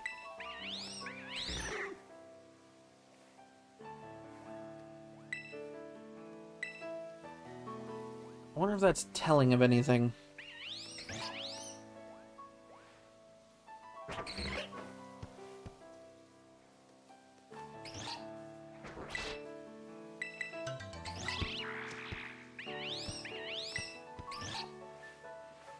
Like, yeah, Nintendo still hasn't pushed out an F-Zero game in, like, so long that we'll probably see the heat death of the universe before another F-Zero title, but, like,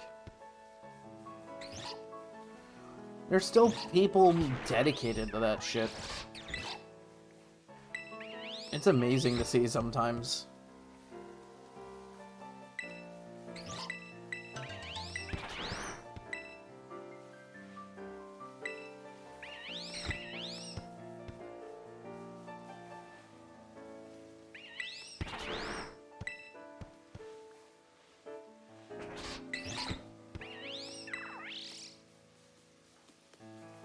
Like, I feel like even with the handheld console generations, there was still some creativeness on Nintendo's behalf.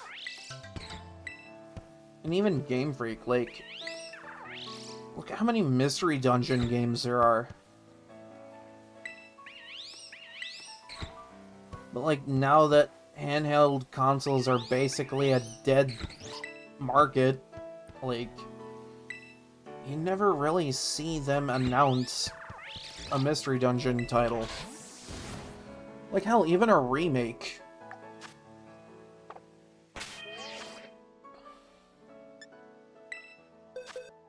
Because when I played Rescue Team, I enjoyed it. It felt like that breath of fresh air that I've been kind of craving from that. Okay, not as many this time, but that's okay.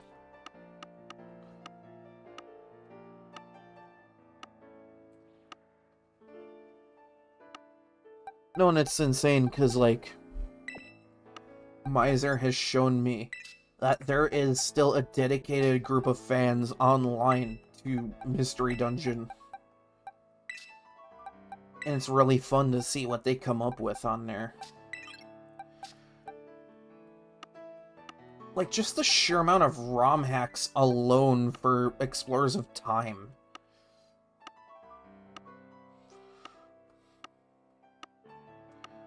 It's absolutely incredible.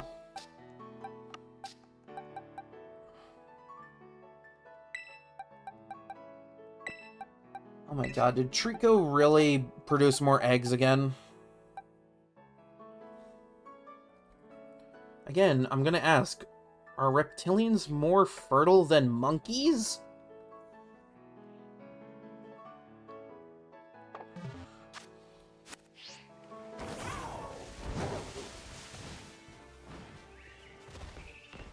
Like, I'm concerned at this point.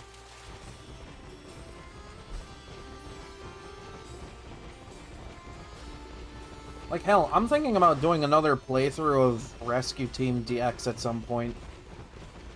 I don't know when, but at some point. Whether or not I stream it, it's another thing entirely. But, like... considering it was a remake of, like, I think it was the very first game. And, like, I've seen a little more since then of, like, what Mystery Dungeon has to offer for storytelling. We need a new Mystery Dungeon game, just like a new one. Not another remake, just a new one. I'm like seeing all these ROM hacks and shit online where they integrate some of the new Pokemon. Like there was one that was like a ROM hack of Explorers of Time, and you could play as Charcadet. We don't have a Mystery Dungeon game where you can play as Charcadet. Can we get that, please?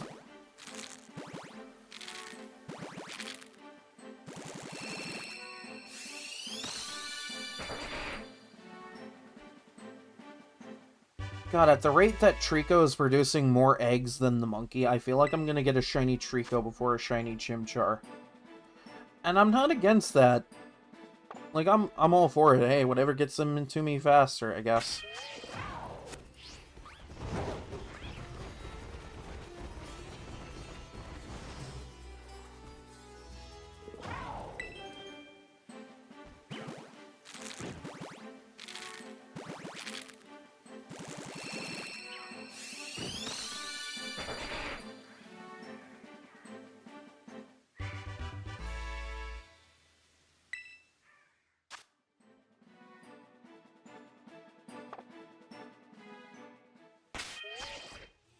Well, I could probably pick up a Mystery Dungeon game on my 3DS and play through that. I have a 3DS, why not?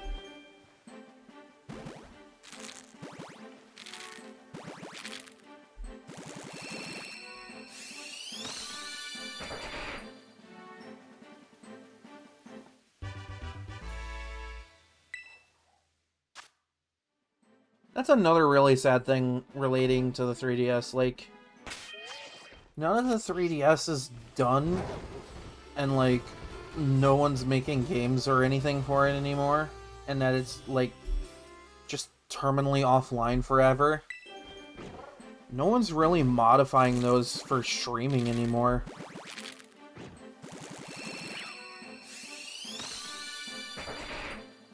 Like, I would love to get one hooked up to a capture card.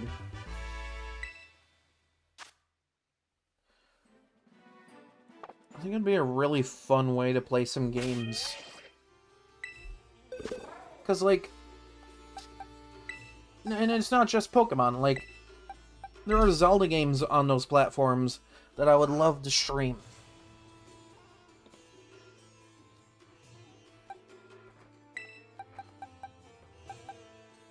Like, I sat through and played Ocarina of Time and Majora's Mask on stream here.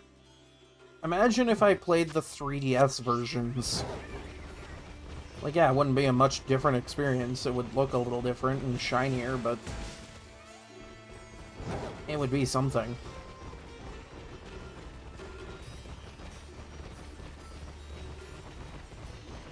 Even though I rank Majora's Mask 3D below the original because it messed a lot up. It'll still be a fun experience. And I know people will be like, you could just get an emulator now, you know? Like, cool. I guess.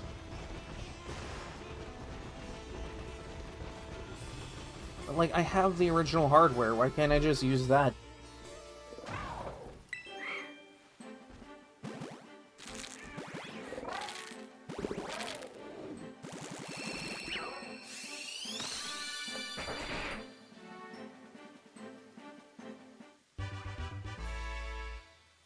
Draco's just a chillin' boy.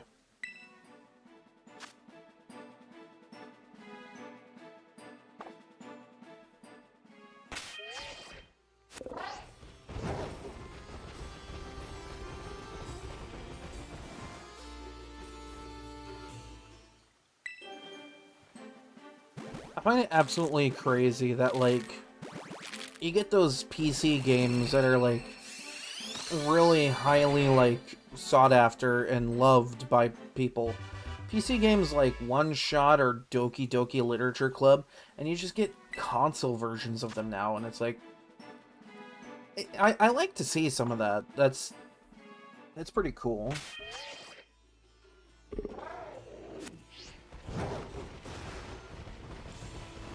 I'd like to see a little more of it, because, like, what if you get someone who doesn't have a gaming PC?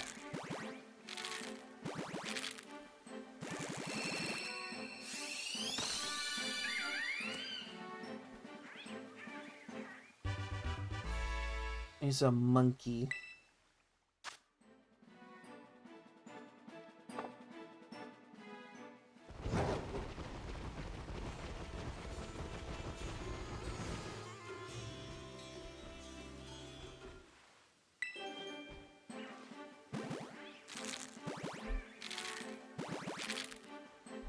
Like, I've talked to friends and people about, like, what I could stream in the future. And one idea that I think could be really fun that was brought up was, like, a shovelware stream. Or just play, like, shovelware games. Just, like, really bad games.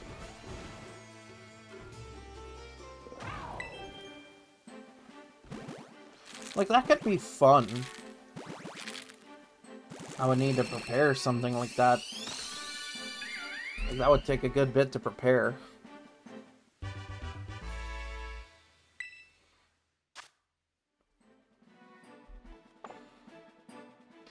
God, I'm getting to the point with this Masuda breeding where, like, I want to see a shiny come out, like, really soon. Another whole row of just Trico. Okay, yeah, I'm just gonna say it. That lizard is very fertile.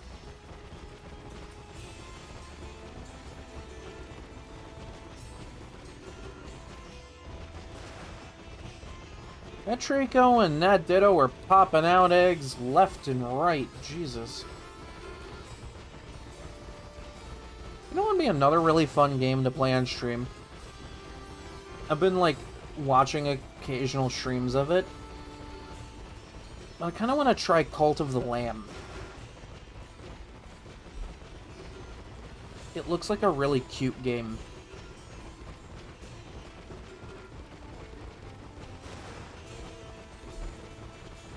Then I can turn my Twitch viewers into my cultists.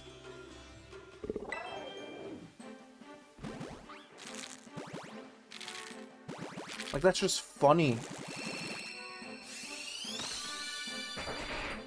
Like, oh, this is totally not a cult. Don't worry about it.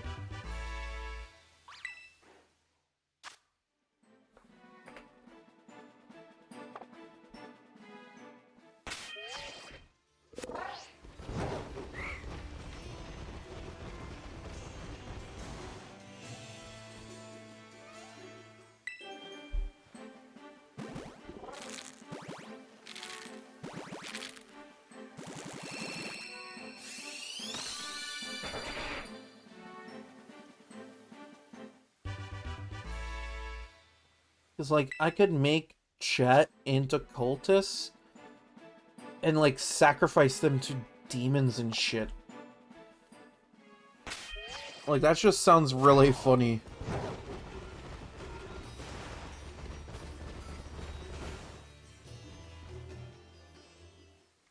And I think that also requires a plugin for Twitch to, like, function properly if you wanted to, like, join in.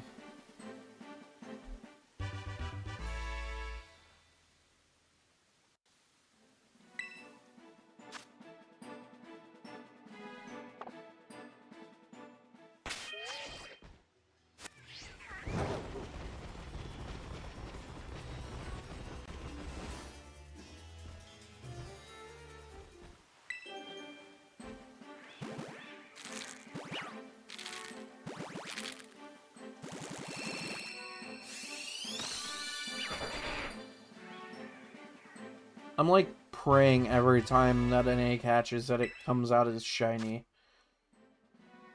I'm just like waiting for it at this point.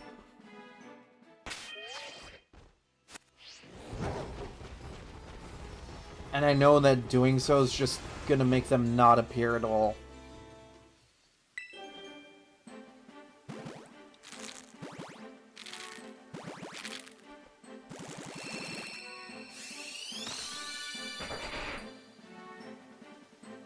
I was gonna say, if that one ended up being a shiny, I would have been like, well, I'll take my words back, thank you. But no. Guess not. No, I won't even be that surprised or disappointed or anything if I just don't get a shiny tonight. It's just how this shit works. I'm basically playing a lottery game with this.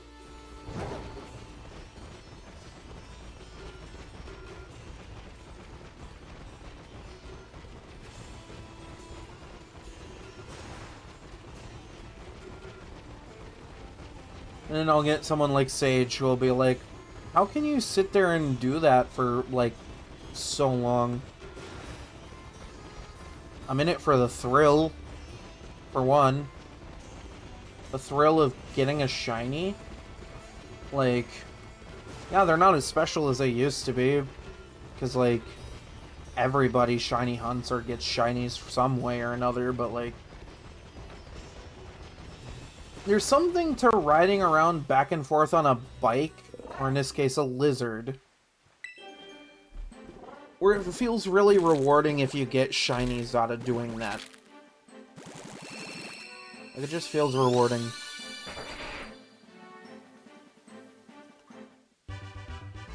I'm gonna use my shiny Greninja as an example here, because I think I spent the better part of 2 to 3 months breeding Froakies. And this was before I had a counter, so like, I don't even know off the top of my head how many I hatched. But when I finally got that shiny Froakie, my god, that felt rewarding.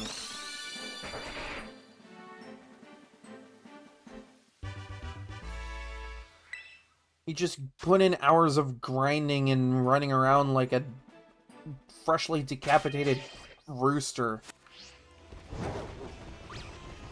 And if you get rewarded for it, well then, hey, cool. Part of it's thrill-seeking, part of it's sunk cost fallacy, I guess.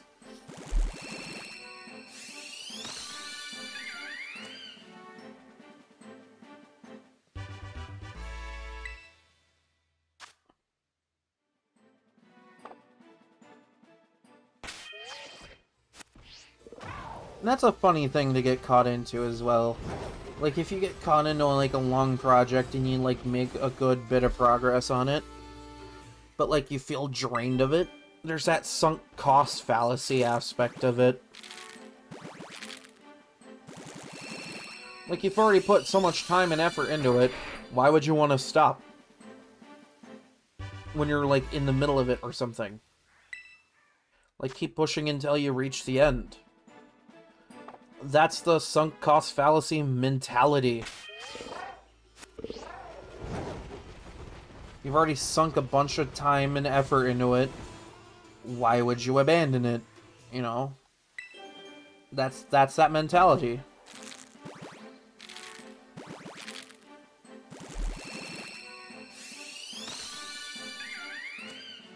And by the end of my Froakie breed, I was feeling a lot of that, or like I was drained of it. So when that Froakie came along and it was a shiny, I was like, you know, I was happy. I was really happy.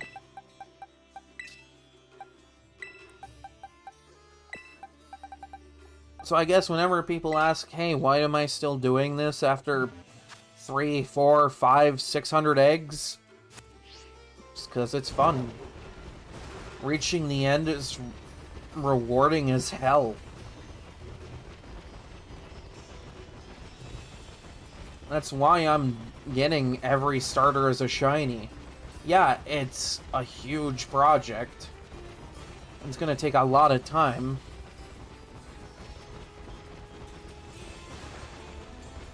But it's like last gen when I worked on getting every evolution as a shiny. By the time I reached that, I felt accomplished. I put all that time and all that effort into finding every one of them legitimately. And there you go. It's a good feeling.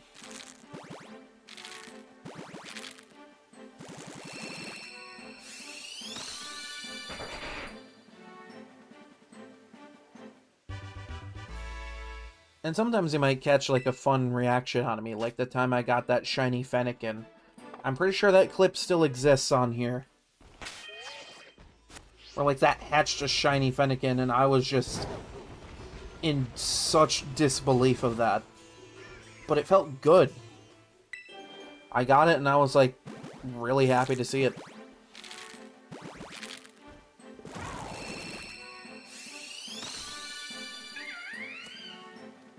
It's that thrill that I live for when shiny hunting. See, and I guess that's why I also shiny hunted 2 Charcadets.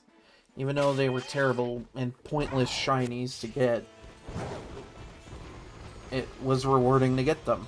Even if the shinies are terrible, hey, you know, I put time and effort into it and got them.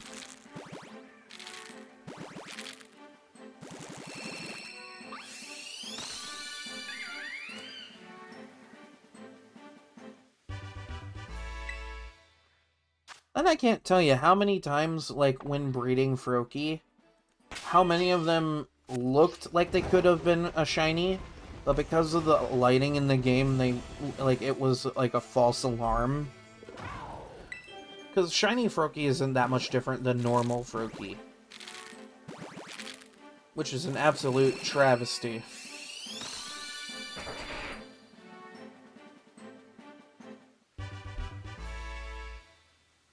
Like, I enjoy shiny hunting, but I enjoy it slightly less when it's a shiny that looks just like the original Pokemon. Hint, hint, cough, cough, Gen 1.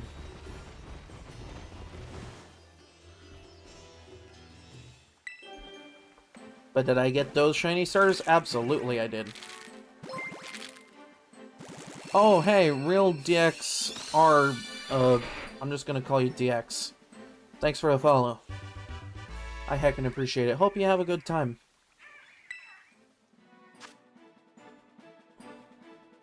As you can see, I'm breeding lizards and monkeys. I've been at this for over 4 hours.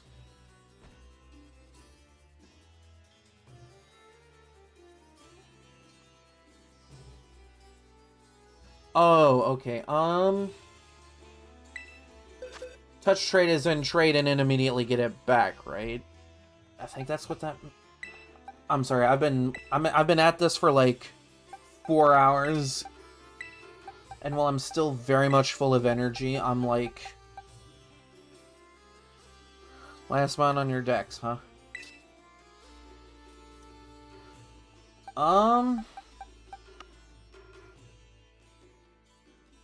got a few more teams of eggs to hatch real quick. I might be able to after I get done hatching. Because I don't want to, like, do that in the middle and end up not having any shinies and then having to, like, release a bunch of Pokemon because that takes forever. So either if I get a shiny and end up saving, I could do that, or, like, if I don't get a shiny, I could just reset the game real quick and do that.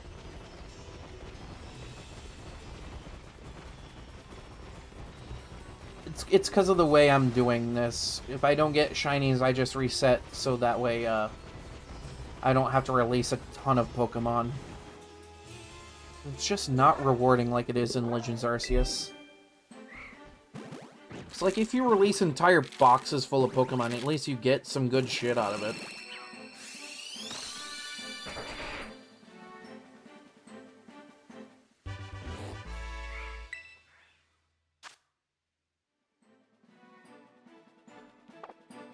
But on the topic of shiny Pokemon, has anybody ever gone to, like, try and search up specifically for Pokemon streams on Twitch and find, like, a user with an odd name that just, like, has 30 different shiny trades going on at once on screen?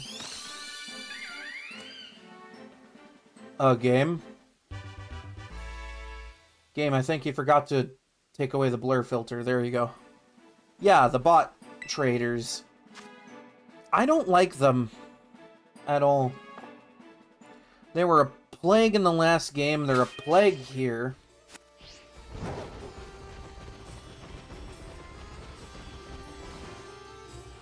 It makes it hard to, like...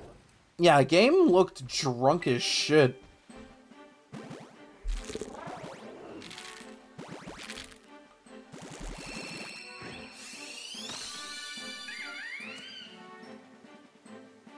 Yeah, I mean, I guess it's okay with raids because, like, it marks itself as a legitimate catch. But then you get those people that have, like... You get those people that have, like, a dozen or two Master Balls from those bot trades that they just keep the Master Ball. And then they'll, like, catch a rare shiny out of that. I don't do that. Because if it's in a Master Ball, more often than not, people are going to look at that and be like, yeah, that's hacked. Because I have a shiny Metagross in Sword that I caught in one of those Master Balls I got from a bot trade. And I didn't transfer it. I went out of my way to catch another shiny Metagross in this game. Just so I could have one that wasn't in a Master Ball. I am absolutely anal about making sure my shinies look as legit as possible.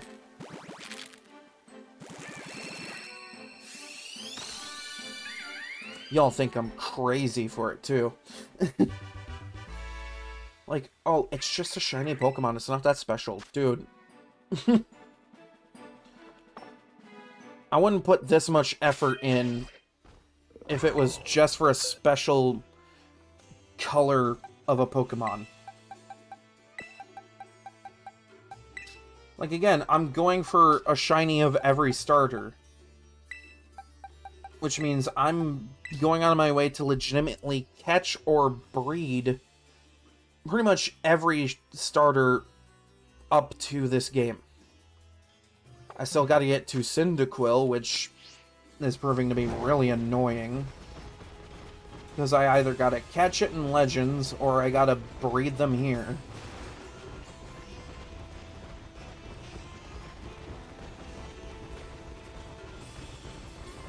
And then there's the Paldean starters, which, you know, I'm already done with, but you can't catch them in the wild, so you have to breed them if you want shinies.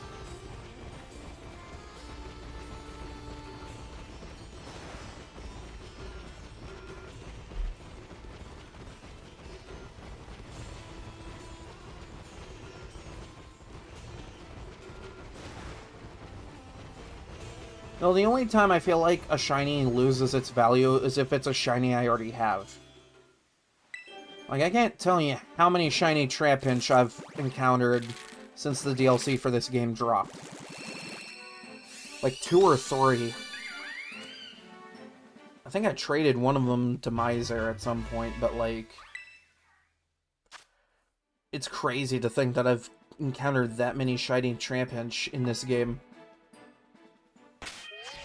Just perusing around the terrarium, too.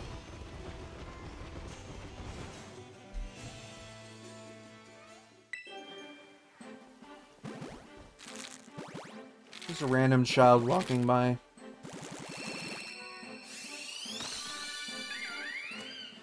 I know there's like an Absol pun there. Don't remind me that Absol exists because I have that shiny and I can't transfer it. Because this game goes, no, you can't have that one here because it's not in this game. That's why I'm still salty about not being able to transfer my shiny Gigantamax Eevee. It's legit, but the game goes, no, you can't do that because it's Gigantamax Eevee.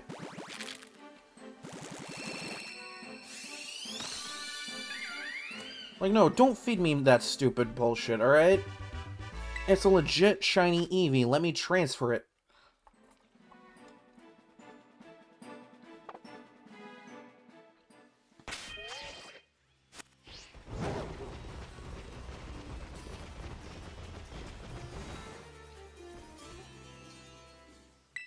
Also, I find it really funny that, like, earlier I was talking about bad shinies, and Absol's shiny is kinda bad.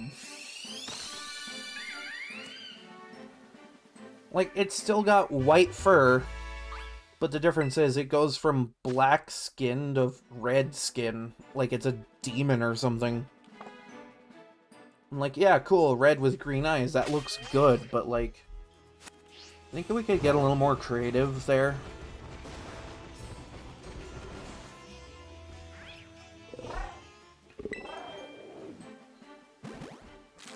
Like, do what you did with Furfrou, for fuck's sake. Like, reverse the color pigment on that. Like, the color palette.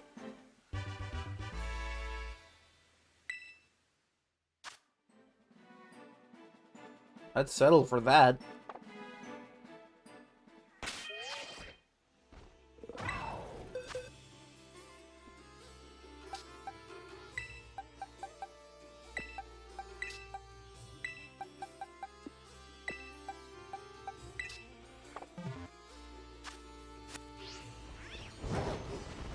Briefly bouncing back to my earlier topic of games and their lack of local multiplayer, why the hell does Legends Arceus not have anything beyond trading? Like, where's the Link battles in that one?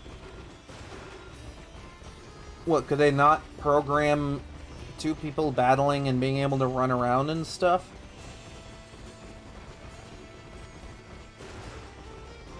Probably not, because they were on a time restraint.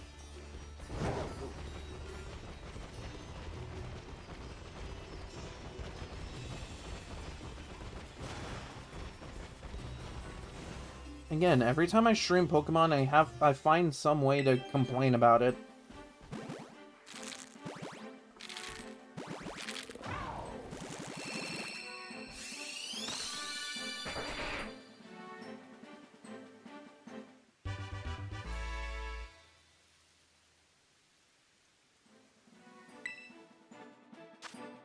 Sure.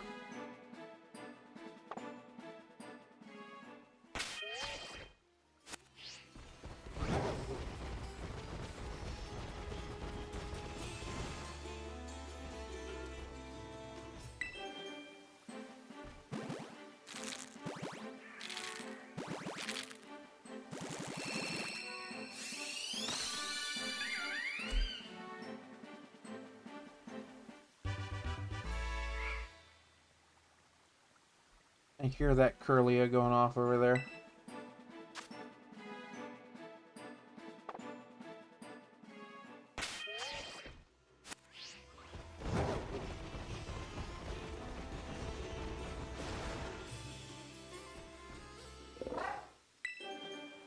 Again, this is what happens when you get me, someone with ADHD brain, hyped up on caffeine from something like Gamer Supps. I bounce between conversational topics like it's going out of style.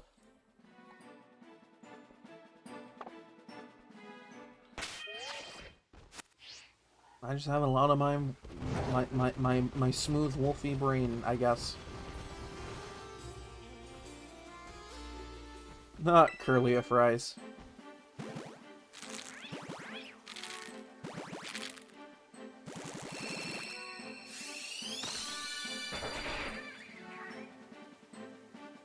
You're still very green.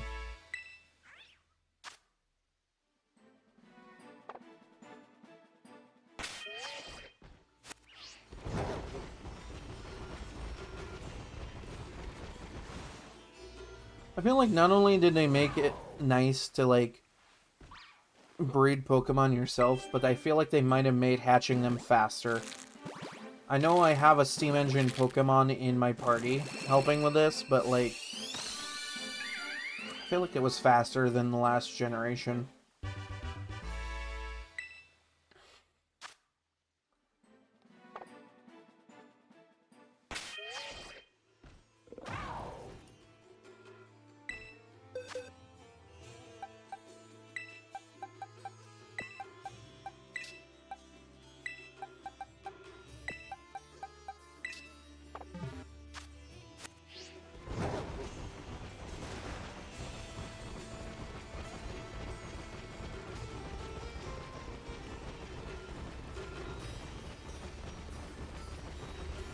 Alright, let's see if I get anything out of these. Probably not, though.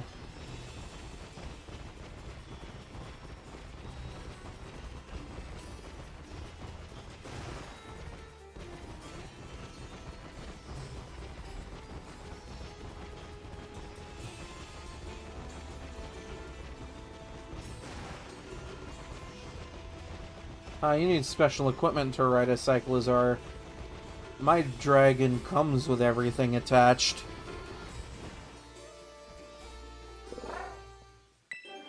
And it runs on alternative fuel. Sandwiches.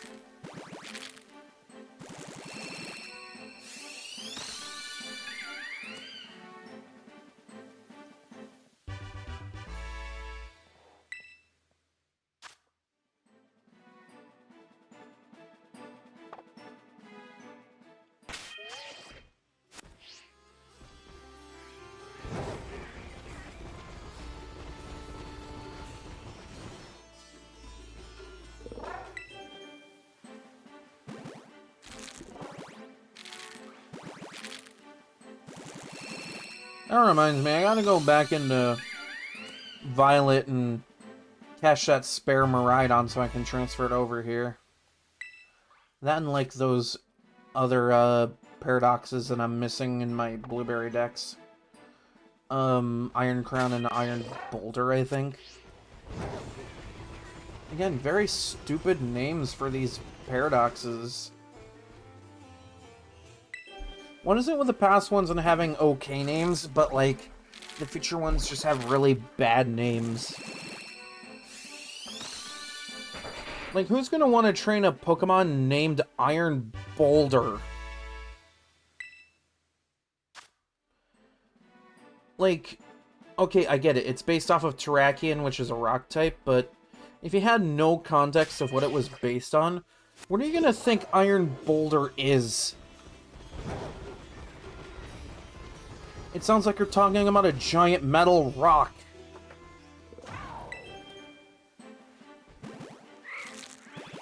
Or even Iron Valiant, like, it's a Gardevoir Gallade ripoff, but, like, where the hell does Valiant come in from that? It's the fucking Terminator with the Gardevoir design.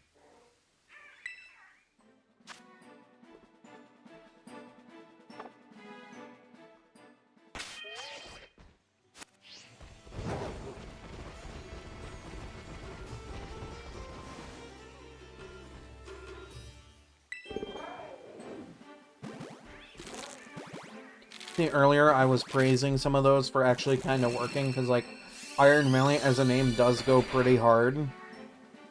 But, like, in the context of naming something that looks like Gardevoir and Gallade fused together, it still sounds really stupid and makes no sense. It just makes slightly more sense because it's cool.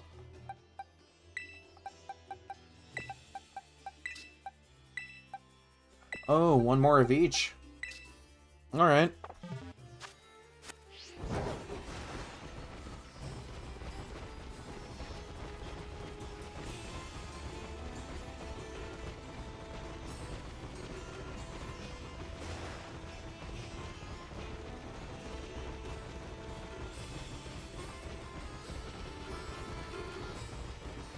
I'm hoping. But I'm pretty sure I won't get it.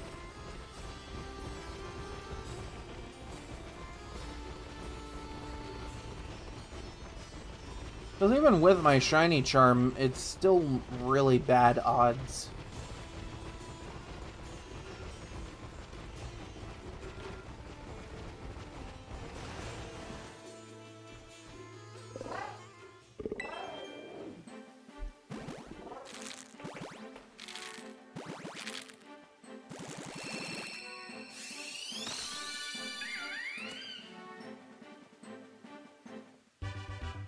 Yeah, see what I tell you. Watch the other one not be shiny, right? You know?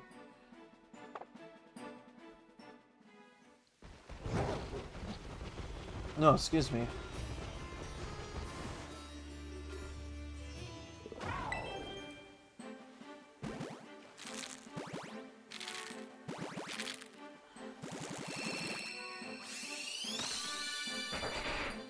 No, see, I was right. No, I was right. It wasn't a shiny. I'm gonna bask in how correct I was.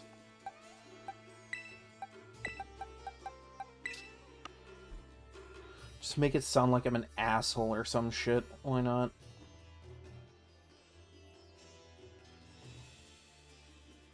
Okay, now I gotta count these up so I make sure my counters are up to date with this.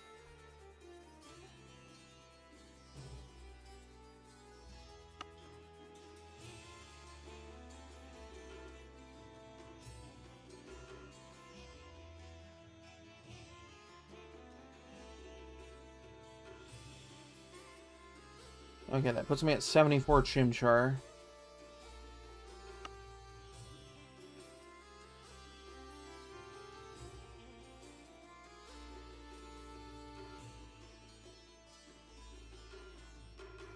Damn it, I lost count.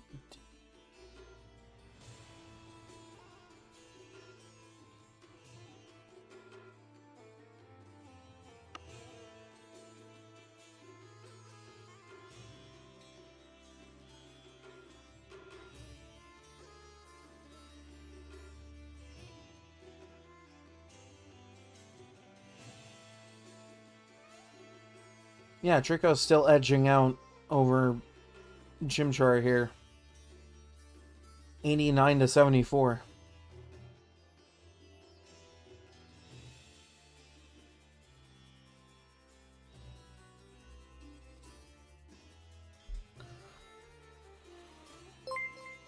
Oh! Hi! Garden Toad, thanks for the raid. I heckin' appreciate it. I was gonna end stream soon, but hey, welcome in.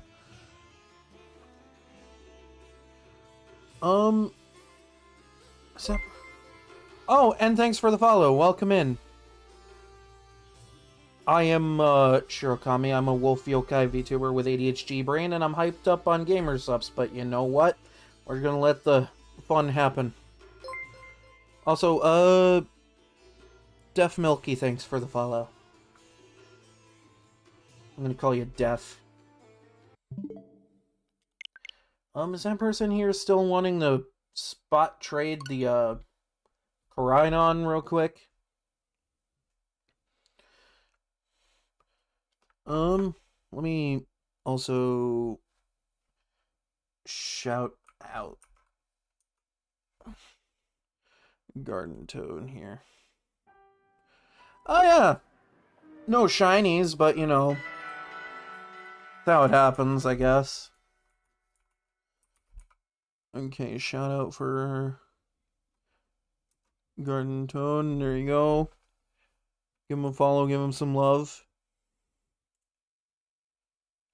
And there we go. So what were you playing?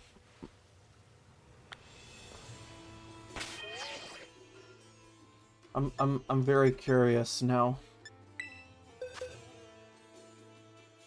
I don't have a thing that tells me what you were playing, so you're just gonna have to help me out here. Oh, fun. I eventually want to get back to that game and do resets for Giratina. But then again, I don't know if I want to put myself through that torture, because, like... I've heard about, like, stories where people spend a year and a half just, like, soft resetting for Arceus. And I'm just sitting here like, why the fuck would you do that? Why would you put yourself through that misery? No, I said Giratina and I meant it. Oh, yeah, that's right, I have that.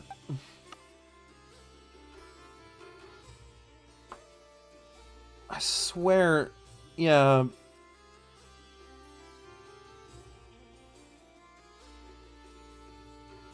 Oh good, now we got more people in on the joke.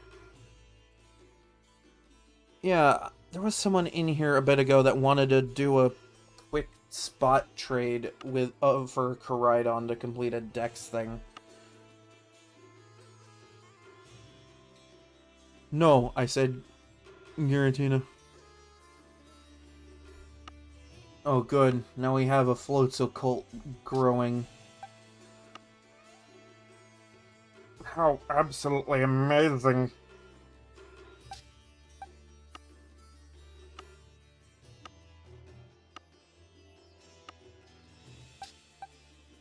Well, damn, that's a bit of a shame. I was hoping they'd still be here. Yeah, I guess so.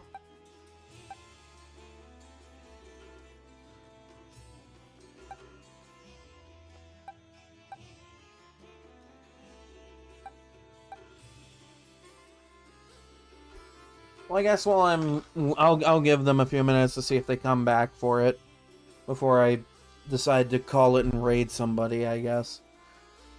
I guess in the meantime, I could go over every Paradox Pokemon and, just critique their names based on what they are.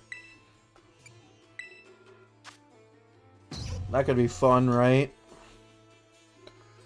We'll start with the favorite here.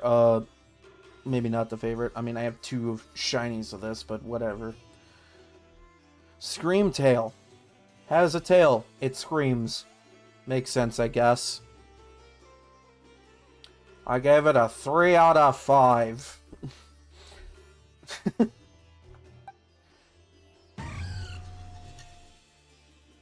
Yeah, but do you have a tail?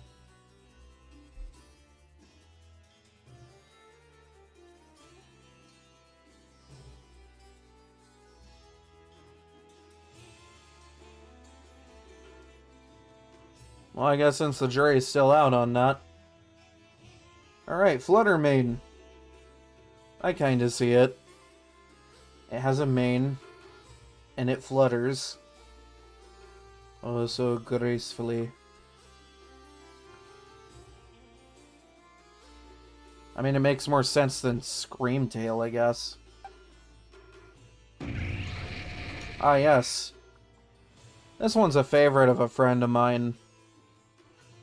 Good old Slitherwing. I see the wings. Not so much the slithering. I gave it a 2 out of 5. Ah, yes. When Magneton tried to go through its kiss phase. Good times. At the same time, Sandy Shock's kind of a stupid name. Like, yes, it's a ground type, which, you know, sand is on the ground. And it's electric type, so, you know, shocks. That doesn't mean it's not a stupid name.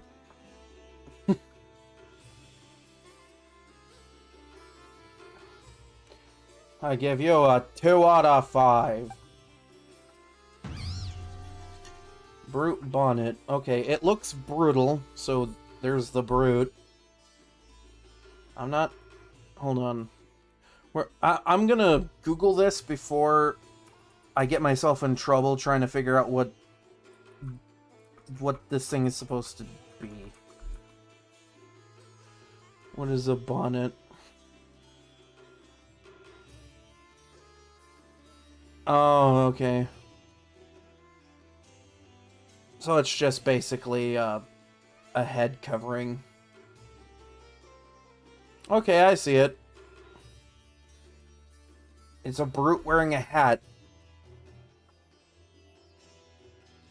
Why did it take the Amoonguss to make this make sense? This is stupid. You got a 4 out of 5. Okay, yeah, I was right. Great Tusk. I thought it was Lord Tusk earlier, but, you know, whatever. I don't know. This and Iron Treads are the only reason I remember Donphan exists. I'm just gonna be real.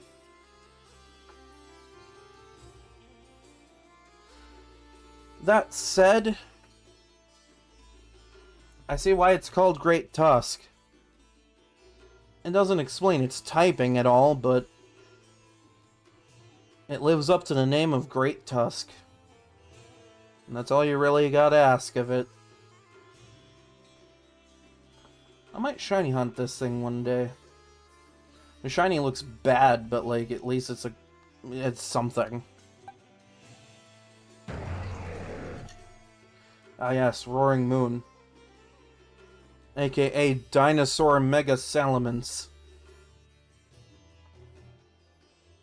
Kinda looks like a kite a little bit too. Think I could tie this thing to a string and fly it?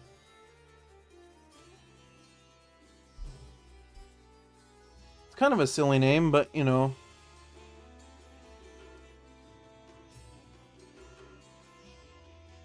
I got a few shiny Paradoxes. I got like 2 shiny Screamtail, a shiny Fluttermane.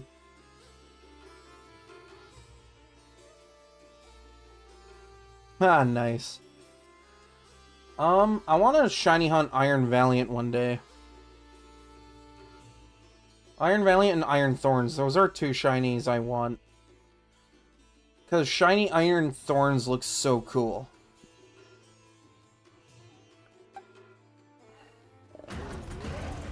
Okay, Koraidon. Alright. I'm gonna look up what Koraidon's like name is. What is Koraidon's Paradox name? Winged King.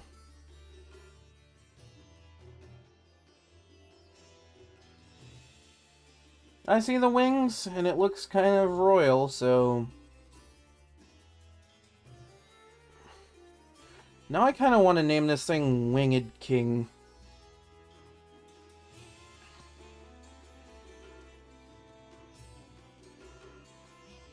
Just so I can remember that its name is Winged King. Ah yes, my trained iron hands. See, this is where I'm gonna start really criticizing these names, because as soon as you get into the future paradoxes, that's when it gets really fucking stupid. Iron hands? Well, I mean, I guess you don't want to mess with those hands. Would you mess with those hands? They look like they could shock someone back to life. Then again, I guess it just lives up to its name of Iron Hands.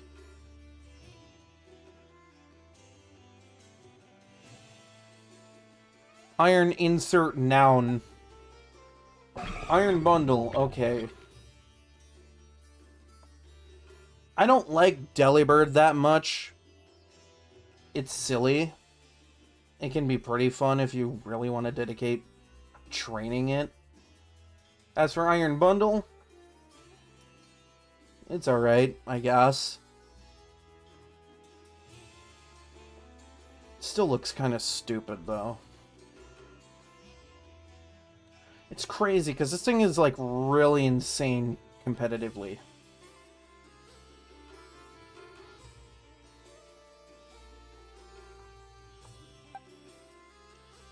Oh yes, here we go, Iron Moth. I used this in my Fire-type run.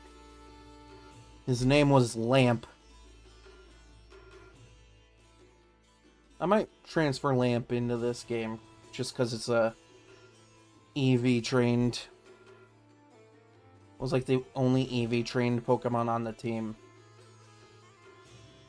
As for the name of Iron Moth, and it's metal and it looks like a moth. There you go. Congratulations. You did the job, I guess. 4 out of 5, I guess. Okay, Iron Thorns. I'm gonna say it again. Just because it looks like it has thorns doesn't make the name Iron Thorns cool. It just makes it stupid.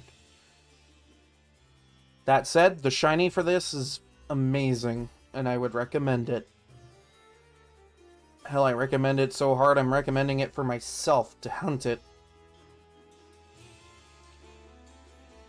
Because like every iron paradox, it just becomes chrome. But this one, it's chrome with the black parts still there, and the green lights. So it just looks cool. Why didn't Tyranitar get that kind of love? Tyranitar has a really bad shiny.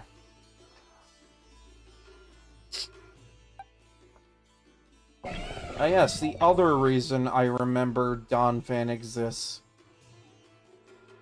The Death Roomba. Lives up to the name of Iron Shreds, I guess. It looks like a wheel. It's made out of iron. I feel like it's trying too hard to be a Death Roomba, though.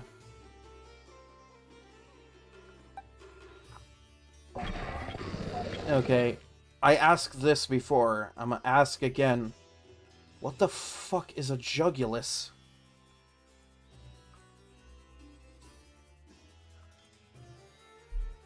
Thanks, Google. Meaning of the word Jugulus, lower throat or part of the neck just above the breast of a bird.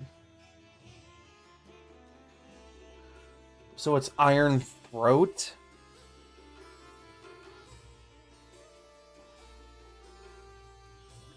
Well, I guess in that case it suddenly makes more sense. It's still incredibly stupid. This thing's lore is so dumb. It's like, oh wow, a Hydreigon had a relationship with your toaster. Congrats, have a robot.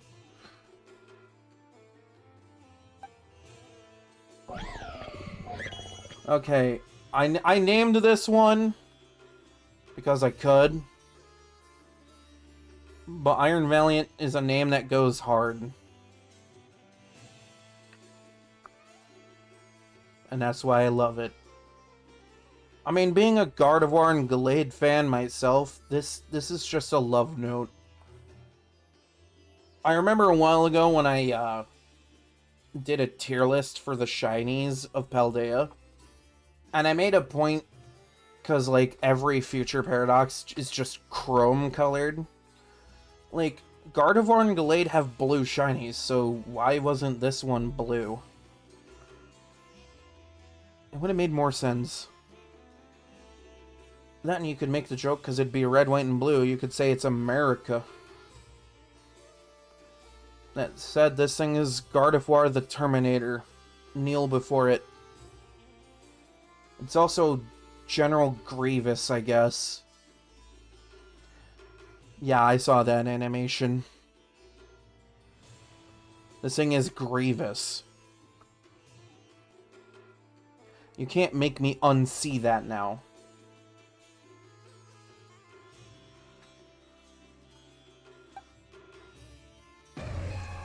Ah yes, Walking Wake. AKA Suicune the Velociraptor.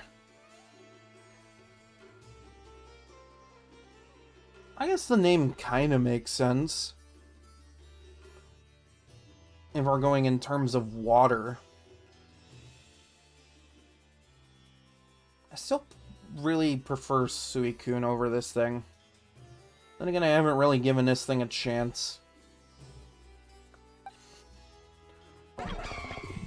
Okay, remember that thing I said where all the future paradoxes had stupid names? This was what I was talking about specifically. Iron Leaves. Who thought this was creative? You just turned Virizion into a robot. Congrats, Game Freak, you did it.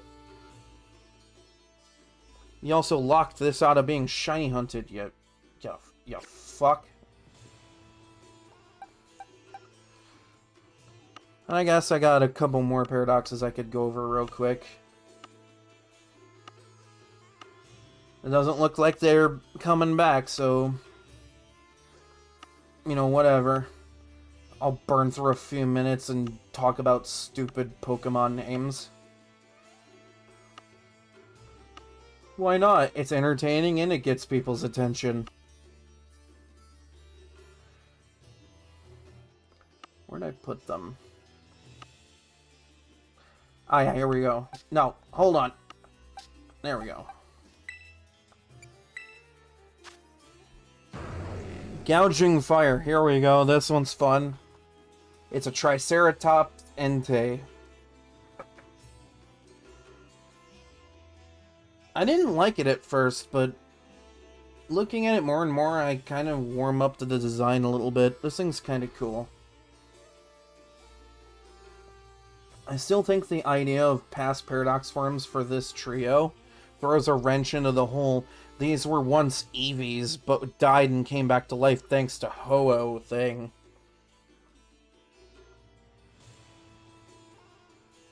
They're so cool, though.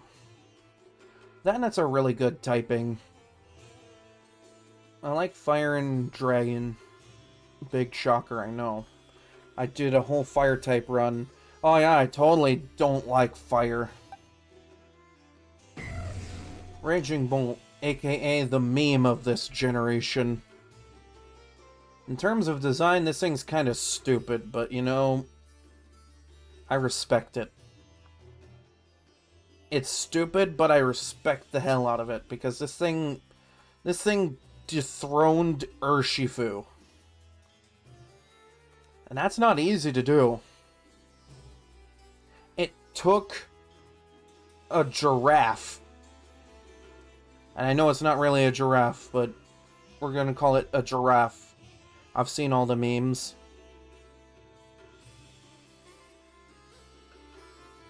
It's okay. This is, again, I don't really care for the design. Like, when it comes to the two, Gouging Fire and Walking Wake are really the better ones out of that trio. Whoever thought this was good for Raging Bolt, I don't know, man. I think you need to try a little bit harder. Alright, hold on. We're gonna... Yes, I know that's Entei. I hit that by accident. Okay.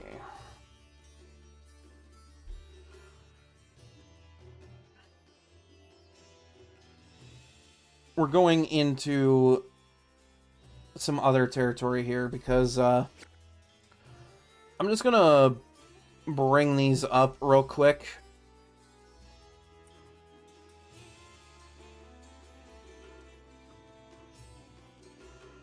Because I want to just bring up their images and critique their design, I guess.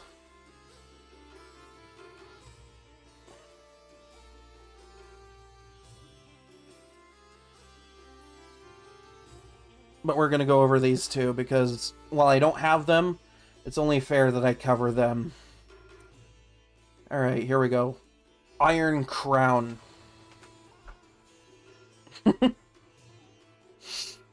You're joking, right? Where the fuck is the crown? You got the iron part, but where's the crown? Is it the horns? That's not a crown, those are just horns. Like, I get it, it's Cobalion. Congrats, but like... I don't know, this thing's stupid. I'm sure it's great in the game, though. What type are you? Hold on. Oh, Steel Psychic. Alright, cool. Got it. Wonderful. And then there's Iron Boulder. What the fuck were they thinking with this one? This thing looks so bad.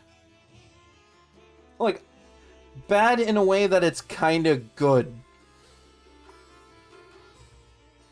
Because it kind of makes me think of Volcanion a little bit. It's so bad it's good. But also still incredibly stupid.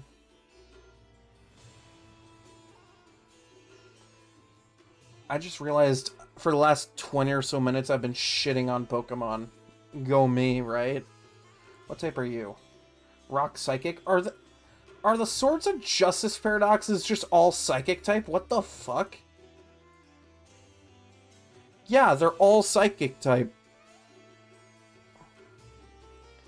Like, okay, I get it. This trio is all Dragon type, so, like... Good job, I guess, but, like...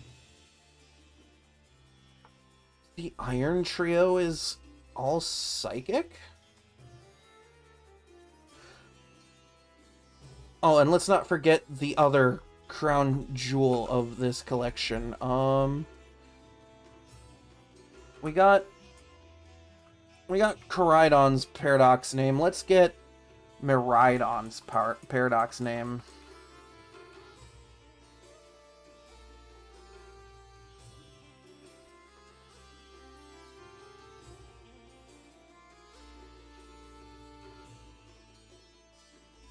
Serpent Wing.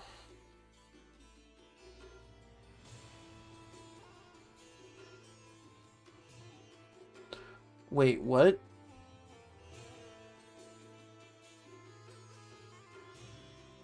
Hold on. I'm confused. Oh, no, that's a fan one. Hold on, never mind.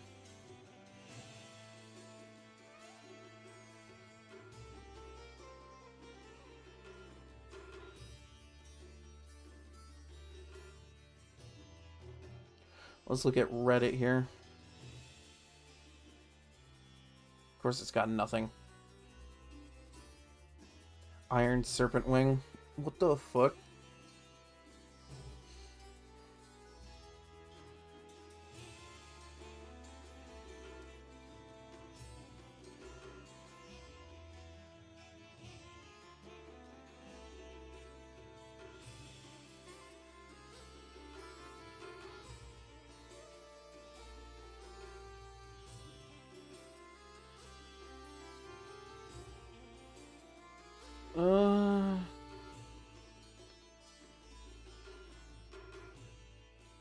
Yeah, we got Winged King, but...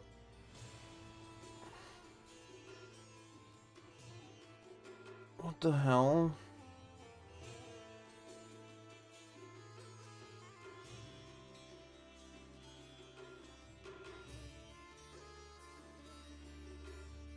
Would it show on the Bulbapedia page?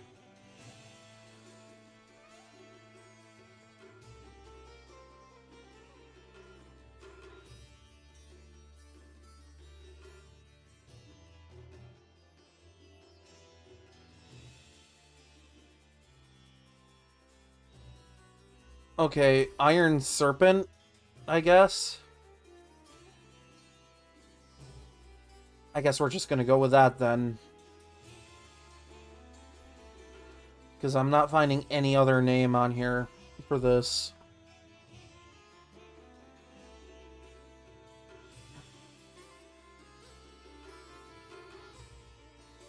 Because, like... Yeah, because even Bulbapedia is saying Winged King and Iron Serpent. I don't know. Iron Serpent sounds dumb. Like, okay, it looks like a snake, but it's a dragon still. Alright, I've done enough of this. I'm gonna find someone to raid real quick, because we're approaching 5 hours. And I've killed enough time making fun of names.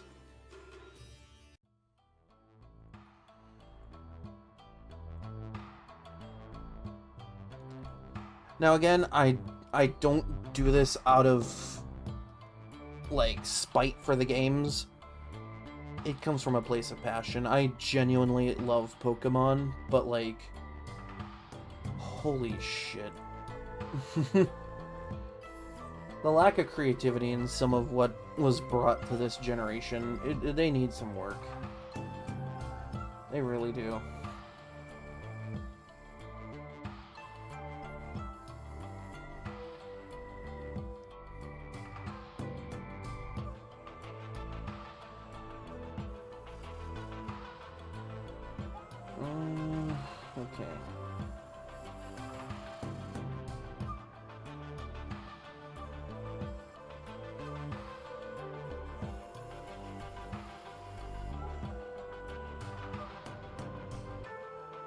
Alright, we're gonna wait for the ads to play, but we're gonna raid Michi Melody VT tonight.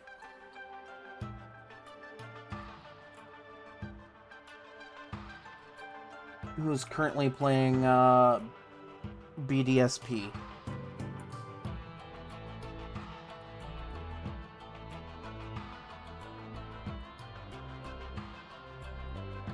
I don't know if this is like a blind first playthrough or something.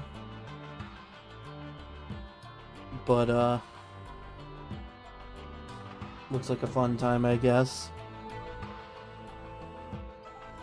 I mean, I guess eventually I'm gonna be playing this one on stream, so hey, guess we're gonna prep everybody up for that. Alright, get that going. Keep in mind it's intended for a mature audience, so please do behave. And while that's getting ready, thanks for hanging out. Really heckin' appreciate it.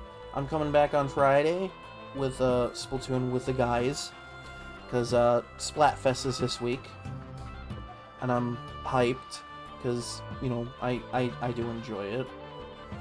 So, I'll be back then.